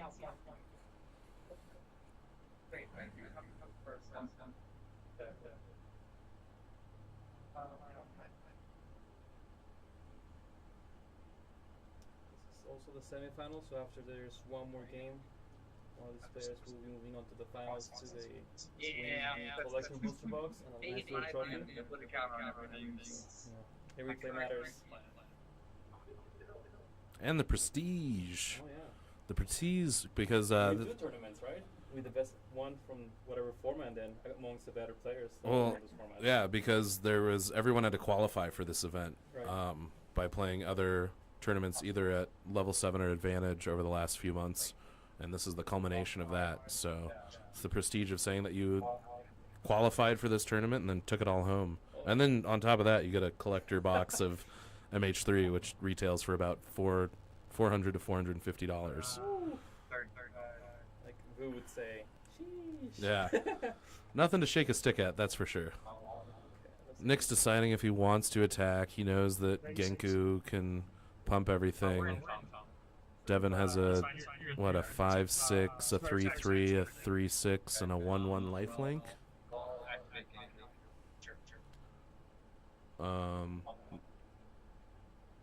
Genku just got activated. Yeah, it's when it attacks. It's gonna put counter. The ooze triggered, which means that he gets to put a +1/+1 counter on a modified creature he controls, so he has to target the ooze. And because of the wombat, it gets 2 counters instead of just 1. What are your blocks here if you're Devin? I mean, you gotta get rid of the ooze. You gotta get rid of the 7/5. The wombat is gonna become a 4/4 a 5/5 this turn, because that Devin has Nick has the mana open for it. It's tough. So he's just gonna. Oh man, yeah. I think getting rid of the wombat might be the right thing. It'll be a 5/5. But that's what's given all the value. The 7/5's big. That's big enough to kill Genku, though. Devin's in a tight spot at 3 life. Looks like Nick has at least 1 card in hand, if not 2. He has enough to adapt the Wombat.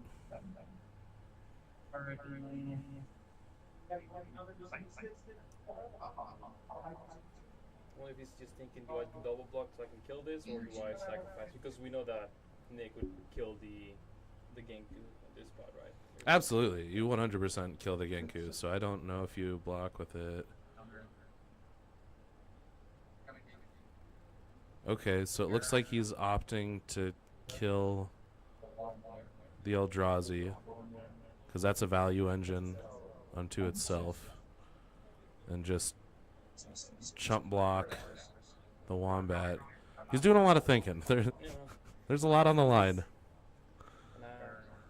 makes sense that he's going through this, make sure everything makes sense. Here's your blocks. Okay, looks like we got a combat trick. No, he just used the adapt with the Wombat. I'm not sure if Devin remembered that the Wombat gave an extra +1/+1 counter. This is 6/7. Yeah, I'll kill the big. Okay. 6/7 dies. So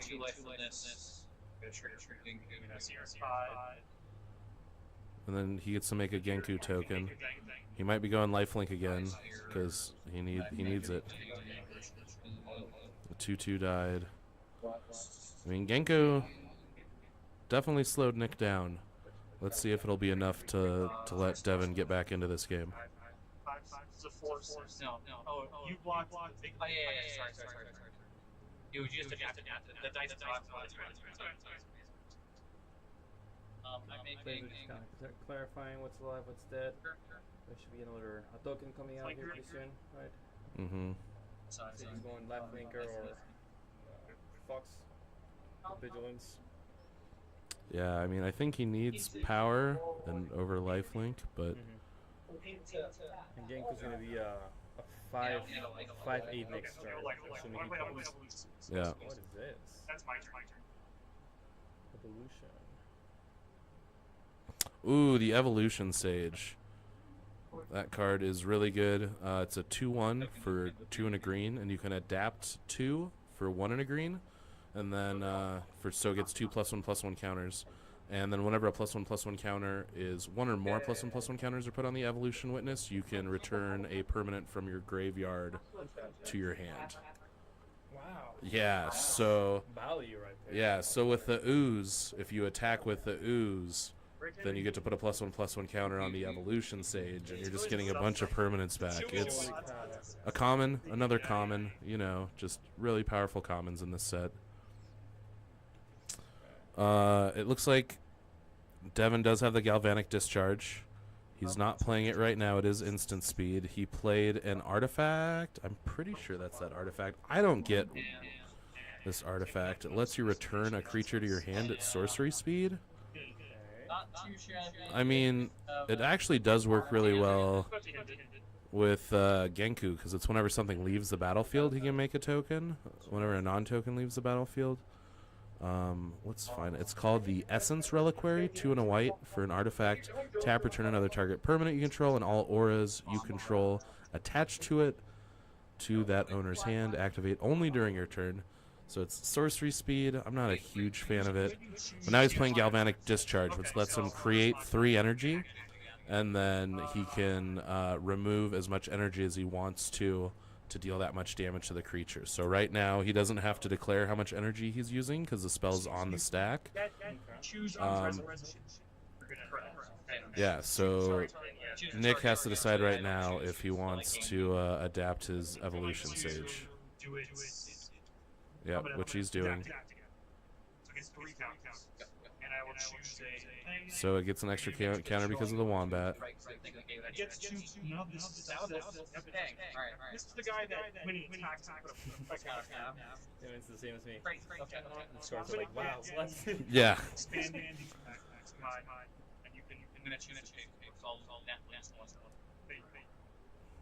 see. Yeah, it's a game 3, so I go from 5 Right, so back at I go up to 8, I'm going to choose Okay. So getting rid of that time evolution.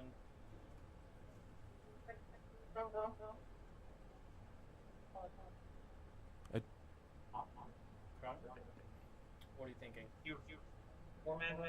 Oh, because he made 3. He was already at 5. Okay, yeah. Yeah. It took me a Okay. second. I was like, wait. And okay, yeah. So you got the energy. I was thinking he was at less energy. That was where my brain was. But he never used any of the energy that he made from the gargoyle. We're going to beat downs. They can block. Is that not what I thought it was? How do we look at this in full screen? Oh, thanks. Yeah, gain one. I gain one, and then because you got trigger. That's like Oh, where'd it go? It's dead. Oh, that's a Hex Gold Slith. That's my bad. It looks a lot like that Essence Reliquary, right? No, they are pretty similar. That is the Hex Gold Slith. 1 in a white, 1 in ETBs. You get 2 energy. So that's where the other 2 energy came from. That's where I was confused. And then whenever it attacks, you can pay 2 energy to give it first strike. And then when it deals combat damage to a player, put a +1/+1 counter on it. So it's the worst Slith out of the 2 in this set. There's the white one, and then there's the black one that Nick had. Which is really bonkers. And when the Slith left the battlefield, what did he make? He made another 1/1 rat. Okay. Looks like a pass. Everyone watching, we appreciate your patience. Trigger. Downs. Yep, it's gonna give. This counter deck is ridiculously good. Oh my Yeah. God. If there were trample, this game This would guy. Yeah. 5. Oh, and he's got the Foul Strike in his hand. Nick does that card I was telling you that you could kill a flying creature, or put 2 +1/+1 counters, which I think he might do right now to kill Genku. Reinforce this twice. And it gets 3. Yeah, you got it. Yeah, scoops. Wild. Yeah, Nick's deck has just steamrolled both rounds. He hasn't dropped a game yet. So yeah, whoever his next opponent is going to be. That's gonna be the finals next round. So we'll see if Nick can keep up the domination or if his opponent can actually do something. Take a game off, Nick. I know we got a fan base watching us right now. Yeah. Everyone who's watching Nick, if you want to write something in the chat, I'll go let them know what you're saying. I think that's it for us. We're going to take a little break, and we'll be back for the finals. All right, guys. Stick around. We'll be back in just a bit, depending on how long the other match is taking. They might already be done, but you never know. All right, see you guys soon.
And then Nick is fine. All right. I don't know if we can actually. I don't think so. We got Daniel and Nick. Well, obviously. So I think who's who though? It's Nick versus Daniel. Daniel Cooperman. Which one's what? I'll go ask. It's Daniel Cooperman. And it's still Nick. Nick's been on this table the whole time. Well, I just mean like, is this guy at the bottom, Daniel? Mm-hmm. Oh, okay, cool. Yeah. You're like, I know those hands. Nick's been sitting on this side the whole time. Oh, sick. Just running it? Oh, yeah. Hey, we're back, by the way. Yeah, we're I'm back. here with John, owner of Level 7 Games. That's me. Helped put on this whole dealio. Hey, you know what? We did it. Us, Advantage. You know what I mean? We got MTG Basics. We got our boy Ollie from Dueling Lands. We got a bunch of people repping to bring it all together, and especially all the players to come out and do this. So here's the finals for all the cookies in the jar. And Nick is still the 1 seed, so he gets to decide to go first. True. All right, here we go. So I'm gonna get this ready so I can look up cards. So Nick is on Golgari, +1/+1 counters. It's just been a crazy, crazy synergy, just getting big creatures out there. Daniel, I saw his deck. He's running like a white-black artifacts. Yeah. Which has been effective enough to get him here. Let's see if he can win, because Daniel has been on the play for both of his matches, because I think he might have been the 2 seed. Okay. Yeah. I mean, they've been in the top the whole time, so it's been interesting for sure to watch. Like, a lot of good matches, and I mean, any all-stars in Nick's deck specifically, since you've been watching him all day, that you would say have been like kind of standout cards. The Wombat that he has is really good. The Ooze that he has is really good. It's allowing him to just put a lot of +1/+1 counters on his creatures. Wasn't as bad as I was like jittering myself. Like, players are good, but it's not like I was getting obliterated. Yeah, this is the Cursed Wombat. So that is all-star here. Yeah. 2/3 for 2 that gives extra +1/+1 counters once a turn to your creatures. All right. Per creature. There we go. All right, starts off with a landscape.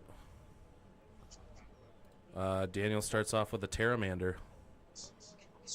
So landscape lets him go search for a land. There is a bunch of them. The Terramander is a 1/1 flyer that can only block flyers, and then it has Adapt 4, and the ability costs 1 less to activate for each other artifact you control. So if he gets more artifacts out there, he's going to be able to turn that Terramander into a 5/5 and just swing in the air. It takes a little while to get there, so we'll see. See if it doesn't eat a block before then. I mean, I don't think Nick has a single flyer that I saw. He's got some creatures with reach. Okay. He gets the wombat out. Turn That's 2. it. You just saw it. You just saw the wombat. It's That would have been funny. I was just looking it up on Google. I would have just shown you a real picture of a real wombat. You'd have been like, wow. That's great. Okay, so now we've got, this is that. The Marionette Apprentice. It's 1 and a black for a 1/2 with Fabricate 1, which means you can either put a +1/+1 counter somewhere or make a 1/1 servo. And whenever a creature or artifact you control goes to the graveyard, your opponent loses 1 life. All right. Yeah, very, very good card. It's working really good in this artifact deck, too, it seems. Yeah. So we've seen Daniel on the table 1 as well, right? Like, he was on there at least once, I think. Wasn't he? I don't think Daniel's played on table 1 at all today. Not in the finals, because it's been Nick. No, Yeah. I think it was one of the ones that I did. I think it was one that when Raul and I were in here. Okay. Maybe he was in there early on. I believe it. It might have been the first match or something. I don't know. All right, yeah, let's. What's he going to do here? Is he going to block it? Is he gonna, I mean, can't block the flyer. No, it's artifact construct. Servo. No flyer. Yeah, let's go for 2. All right. Nick makes it in for 2. Okay. He's got the ooze, man. It's just he is just getting the good stuff every game. Not that ooze, the other ooze. Yep.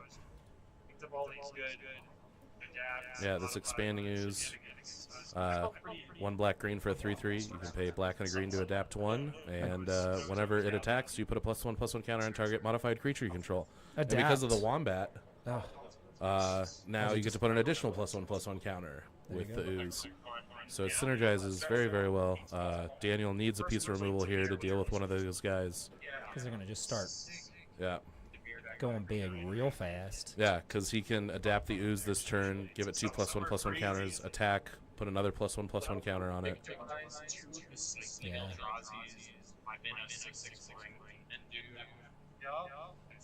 So is he playing Orzhov? Is that black-white? Yep. Yeah, okay. Yeah, Orzhov artifacts. I couldn't tell if that was a green or a white card from here. That's all I'm saying. We got to get the bigger monitor. It's going to be nice. Yeah. Okay, what are we going to do? Okay. All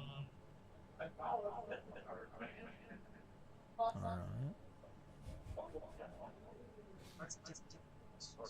Trying to decide the order, I think. Oh?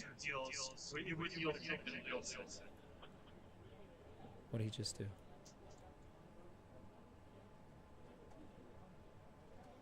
Oh. Well, everybody saying go Nick. My buddy Aaron, a regular drafter here at level 7 in the chat, it looks like, rooting for Nick.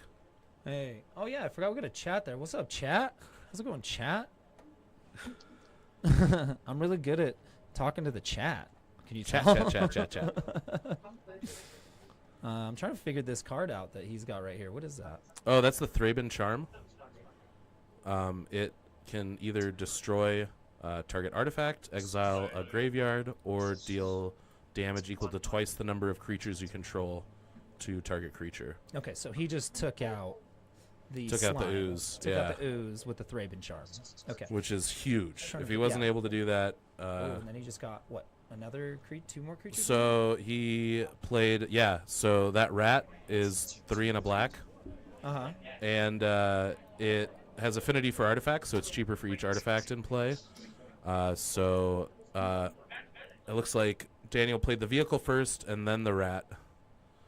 You'll be able to search for it. It's just 3 and a black, right? Yeah. 3 and a black makes an opponent discard a card. It's right there. Refurbished Familiar.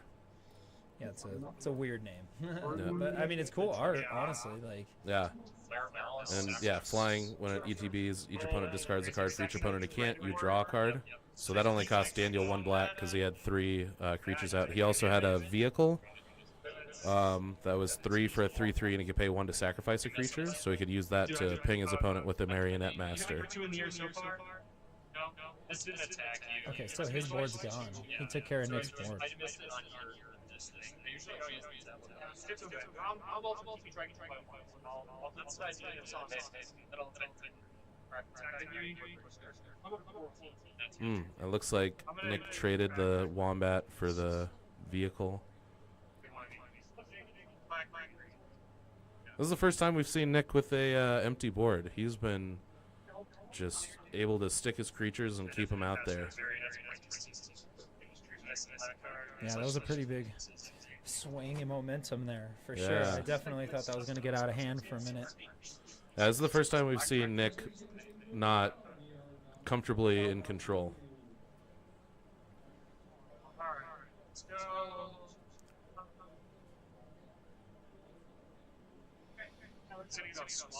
Okay, he's playing a what is it, micro MYCR.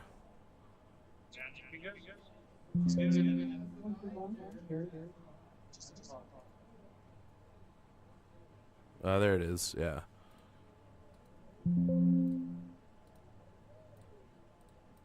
The Sowing Myco spawn.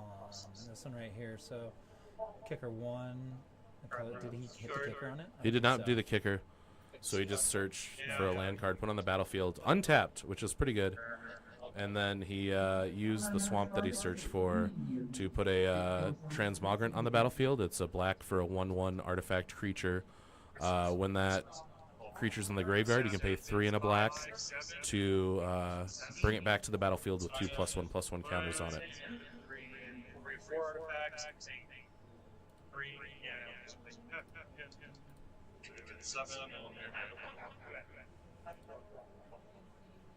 Yeah. Daniel was able to get that Terramander off, so he swung for 5 in the air, or 7 in the air. Oh boy, that was big. Yeah. And then you said that Nick doesn't have much flying support. No, he has 1 7/5 reach creature, but I didn't see any other flyers besides that. It looks like in his hand he has a bite spell. It's 1 green. Target creature you control deals damage to target creature your opponent controls. And unfortunately, he doesn't have anything that's big enough to deal with the Terramander. And Nick on his turn played a equipment for 1 white with flying that has living weapon, so it makes a 0/0 germ. So it's just a 1/1 flyer. But for, I mean, it can take 1 block, right? Yeah, I mean it can block, but also it's a flyer, and if there's no reach, Nick is between a rock and a hard space. Oh, I thought you were saying Nick was the one that had the living weapon. I was like, what? No, Daniel has it right there. Yeah. I see it. Yep. I see it. On the right next to his deck. Nick has not played anything this turn. He's thinking real hard. This is a big one. I mean, he got whacked for 7 last turn, so I mean, this could be for lethal if he doesn't find a way to survive. Yeah, he's gonna have to fight the rat. I think unfortunately. He's just gonna have to, Let's horrific assault. I'm gonna eat the Marionette. Oh, wild. So he goes up to 10. Okay, that gets him through another life. If he only gets hit for 7 again. It's going to be 8 because of the living weapon as well. So that will be lethal. Oh, not lethal. I guess he's at 10. They didn't mark it on the iPad. Yeah. Nick is at 10. So he would be down to 2 after all these flyers get in. He missed to add his life. Yeah, there you go. Yeah. Daniel thought he was at 7 as well because that was what was represented on the iPad. Drossclaw, it is going to be 1 and a black for a living weapon. Yeah. And then he's just going to put it on the rat immediately. So that's going to be 10. Yep, that's lethal. Let's do the next one. Okay. Yeah, because it gave the rat a +1/+1, and when it attacks, it deals 1 damage. Let's take a look at that card right Yeah, quick. Drossclaw. Drossclaw. We've seen this a couple times. It's done some work in this tournament, yeah. for sure. It's pretty good with artifact synergies. Otherwise, it's pretty medium. Yeah, for sure. Yeah. Definitely not going in my commander deck. Yeah. Right away. I'll wait. Let's do a only living weapon deck. You know? Only living weapon deck? Yeah, that's it. Like, it's only living weapon support. Like, things to... Yeah, that's it. That's funny. Right, they're doing some sideboarding. A little bit of sideboarding. Trying to get some of that removal in there. He needs a little bit more.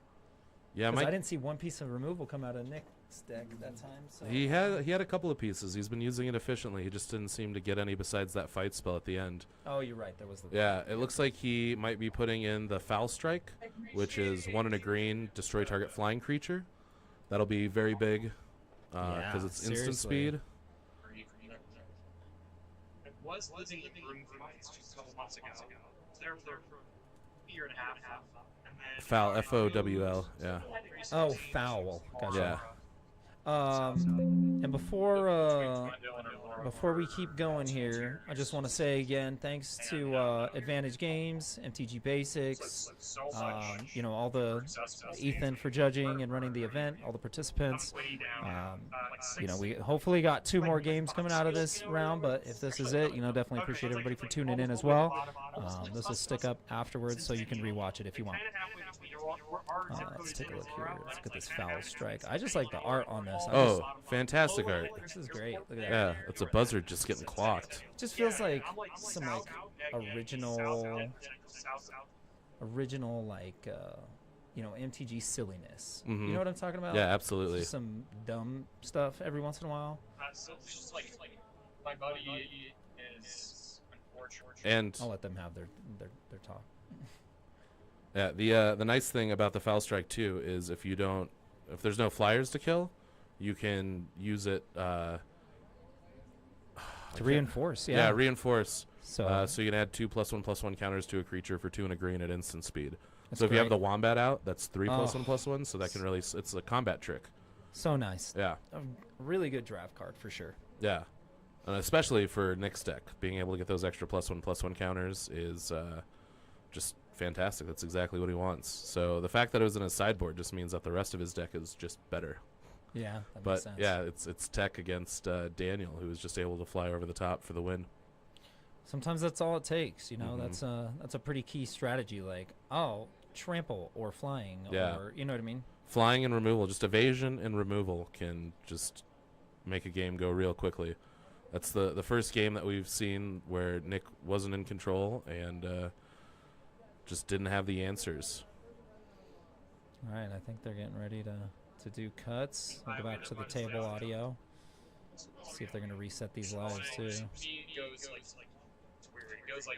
Yeah, I'm glad they decided to. No, they're still yapping. But I'm glad they decided to play it out. They were really talking about just doing a full split. I think they did like a partial split on some of it, and then because there were some promos and some other stuff that we're hooking them up with for the event. But obviously, first prize was a collector box. Second prize got some collector packs and stuff. But they decided to split the box and then play for the rest of it, I guess. So I told him, I was like, we got to have a number 1. There's no way we're rolling for number 1. We got to see. The people have to see who the greatest is. Yeah. The purity of the sport. No, they were just scooping. lucky you didn't get a play. Yeah. Yeah, I've had a lot of fun with this format so far. It's been a real great draft environment if you know what you're doing. It can be a lot because, like I was saying, there's something like 30, either 32 or 36 mechanics in this set. That's insane. Yeah. Because what, MH2 I think was like 42 or something, which was a lot. Oh, jeez. Yeah, just introducing a ton of stuff into modern. Spice it up a bit. I think it's cool. Reshuffle, going for the mole. Okay. If he's not my favorite, he's like the top. He's my favorite in for a combination of attitude and skill. My other co-hosts were a little bit quieter, so I had to turn myself down. They didn't have that mic magic that you seem to understand how to talk into one. Yeah. True. yeah. A little bit of distance. I have a little experience around the microphone. I'm actually Aaron Neville. That's my that's my other. Whoa! You're Aaron Neville this whole time?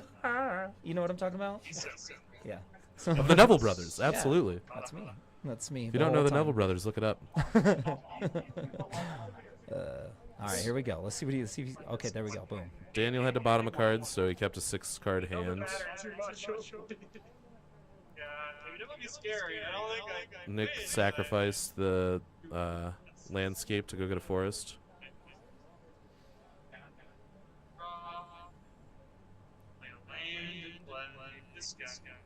Wombat again? Oh no, Etchslith. Okay.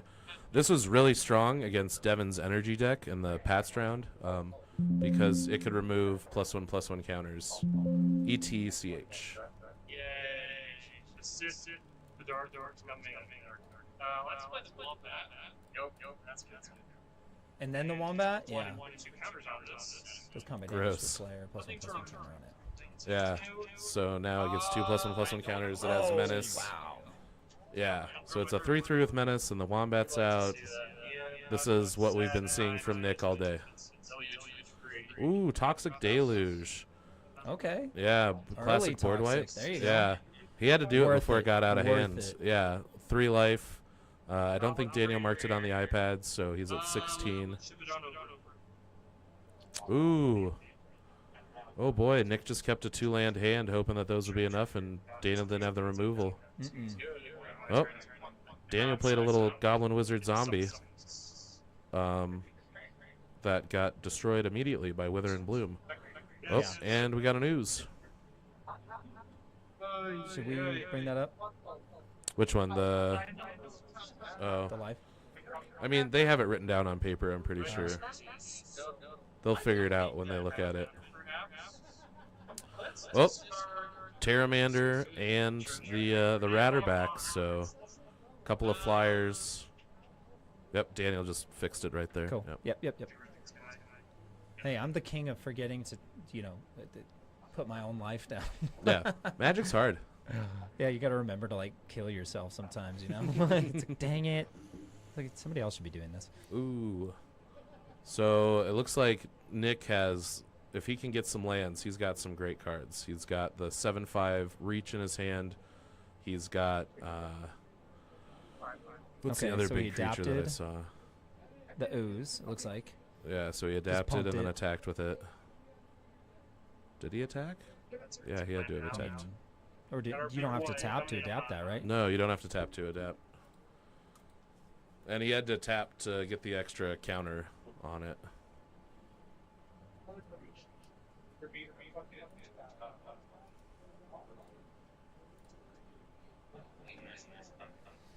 Yeah, so he had to have attacked. Oh. Okay, there you go. Boy, 20-11 already. Daniel's in a rough spot if he doesn't have removal. Ooh.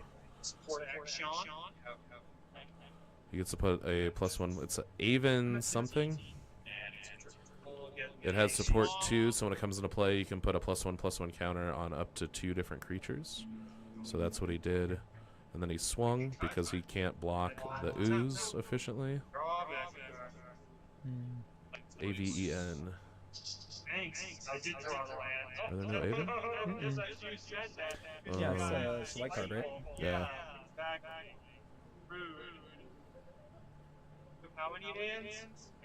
Oh, Airy Auxiliary. That's right. How dare you not know every single card and its spelling and what it does? What a disgrace. Sorry, guys. Oh man. And then we're in a rough spot here with Daniel. This is moving quick now. And Nick has a Blood Drinker out. It's a 4/3 right now with Lifelink, and whatever gets a +1/+1 counter gets Menace. I think Life Drinker.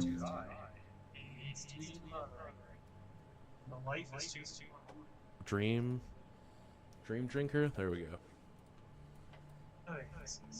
You don't drink dreams? No. Yeah, lifelink. I mean, that's pretty nice. Yeah, this is kind of what we've seen all day from Nick.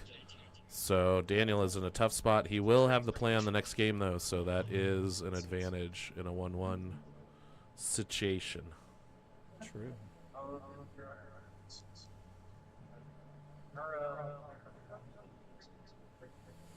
Plays another rat. Makes Nick discard his worm coil larva. Rat's nice, dude. Yeah. Rat's doing work.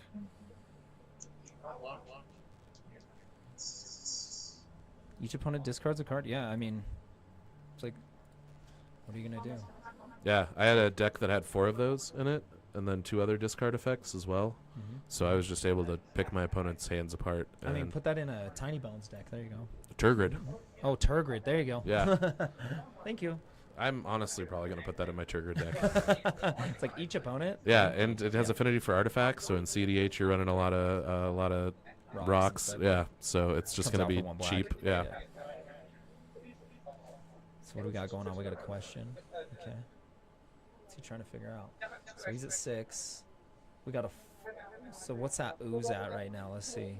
The ooze is a 4/4 because it starts as a. Oh, it's a 5/5 because it starts as a 5/5. 3/3. Jeez. So that's big. Daniel attacked with a creature that cannot block fly or anything but flyers. Makes sense. Yeah. But he's got to leave everything else up. Nick does have a bite spell in hand. That's what he's going to cast right now. Just makes him fight or what? It's a green spell and it's got that kind of goofy looking wolf thing on it. Go down. Yeah, right there on the left. Horrific Assault. Yeah. That is what he's considering playing. I really like this artist, by the way. Justine Jones. Yeah, she does some Witch. cool stuff. Yeah. Some really cool stuff. So, yeah. And gain life. So he's going to fight the 2/2 flyer, I believe. Oh! It's not even a fight. It just deals damage. Yeah, it's a bite. Oh, but Daniel had the Thraben Charm, so he was able to kill the creature before the Horrific Assault resolved. Dang. That old Thraben Charm. There's right. another swing. He's tagging with a 6/6. Daniel can block with everything. He will have to block with everything, and everything on his side will die. He can't afford to take the 6. He has to block with something. That's the second time in 2 games that Thraben Charm has made a huge save. Yeah. Ish. You know what I mean? Like. Oof.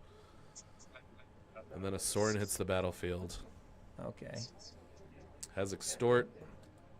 If you gain 3 or more life in a turn, you may flip it. This one here? Yeah. Yeah, like there's a bunch of them. So this is what it flips into. It's a 1/4 for 1 and a black.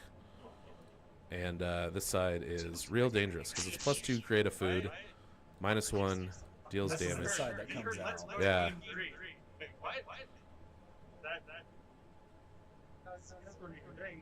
the beginning of your post combat, you gain 3 or more life this turn, which he's gonna. Oh, that would have been nice to come out after he gained that 3 life. Yeah. Yeah. That was well played. Yeah, he's done that a couple of times today. Oh, has he? Okay. Well, looks like they're still going for it. Okay, 6/6. All right, we're getting there. Okay. Daniel played a 2/2 gargoyle. Yeah. That when it has persist, so when it dies, it comes back into play with a -1/-1 counter, and as long as it's modified, he has flying. Oh, here comes a 7/5 Reacher. That spells trouble for Daniel. If he doesn't have removal for this, it is going to... Jack Reacher. It's going to be rough. What card is that? It's green. Yeah. It's devoid.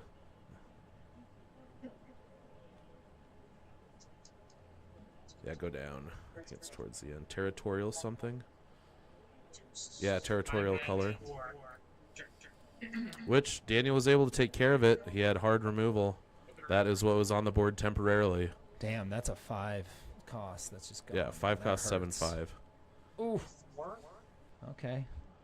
With the Wow. nutrition part of the game. What does he got? I mean, that Sorin's nice, but there's just not enough to go around.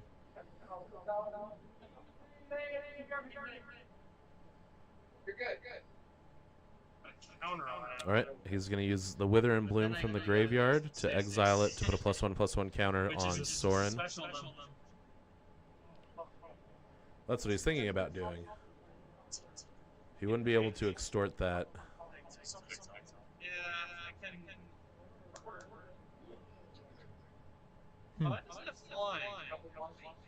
Extort lets you use the abilities from cards in your graveyard, the creature cards or something? Sorry? What is extort? Extort is whenever you cast a spell, you may pay white or black. If you do, each opponent loses 1 life and you gain that much life. So Soren has a +1/+1 counter on him. Oh, don't. Oh, man. Rough. Attacking for 2. I believe Nick might have an Evolution Sage or an Evolution Witness in hand. I don't know what he's doing. Lets him return some from a graveyard to his hand or to the battlefield? To hand, yeah. We didn't play it, so he might have something else. Yeah, it's got to be some sort of like response card or something, right? Like, And he kind of all hinges on this. Yeah, he should be up to 6. We got the Area Auxiliary again in for Daniel. He's going to put a +1/+1 counter on up to 2 target creatures. One of them's probably going to be the Gargoyle, because then it will get flying. 'Cause as long as it's modified, it has flying. And then 1 on the Terramander. Yeah, if Daniel gets for 4. Oof. Oh, there you go. He took Wow. it. Congratulations. Daniel got there. He's the champion. He's the champion. He did it. He is the legend. He did it. He's the legend of the trials. Wow, thanks everybody for tuning in.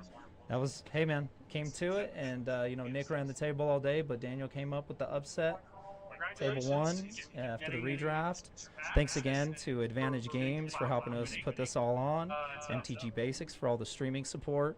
Ollie, Ethan, and then everybody else who participated in helping make sure that it was a good event. And an extra thank you to Level 7 Games for hosting this, and for John for getting it going here today. Heck yeah, I love doing it, and that's what we're here for. It's the clubhouse. So I'm gonna go back to our faces here real quick. All right, well, just my face, I guess. Here, you're in here with me. There we go. This is our amazing. This guy knows all the cards.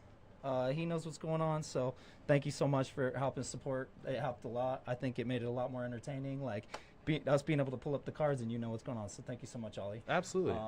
And now we just got to get the photo. Get this out of here. No trash in the cup that I made. Yeah, it's gonna go to the winner. The champion of go. the legendary trials, Daniel Cooperman. I don't think it's Cooperman, but if it's Cooperman, Daniel Cooperman. But if it's not Cooperman, Daniel Cooperman. Daniel K. I'll Congratulations. Danny K. All right, let's go give it to him. Thanks, guys. Later. Bye. Bye.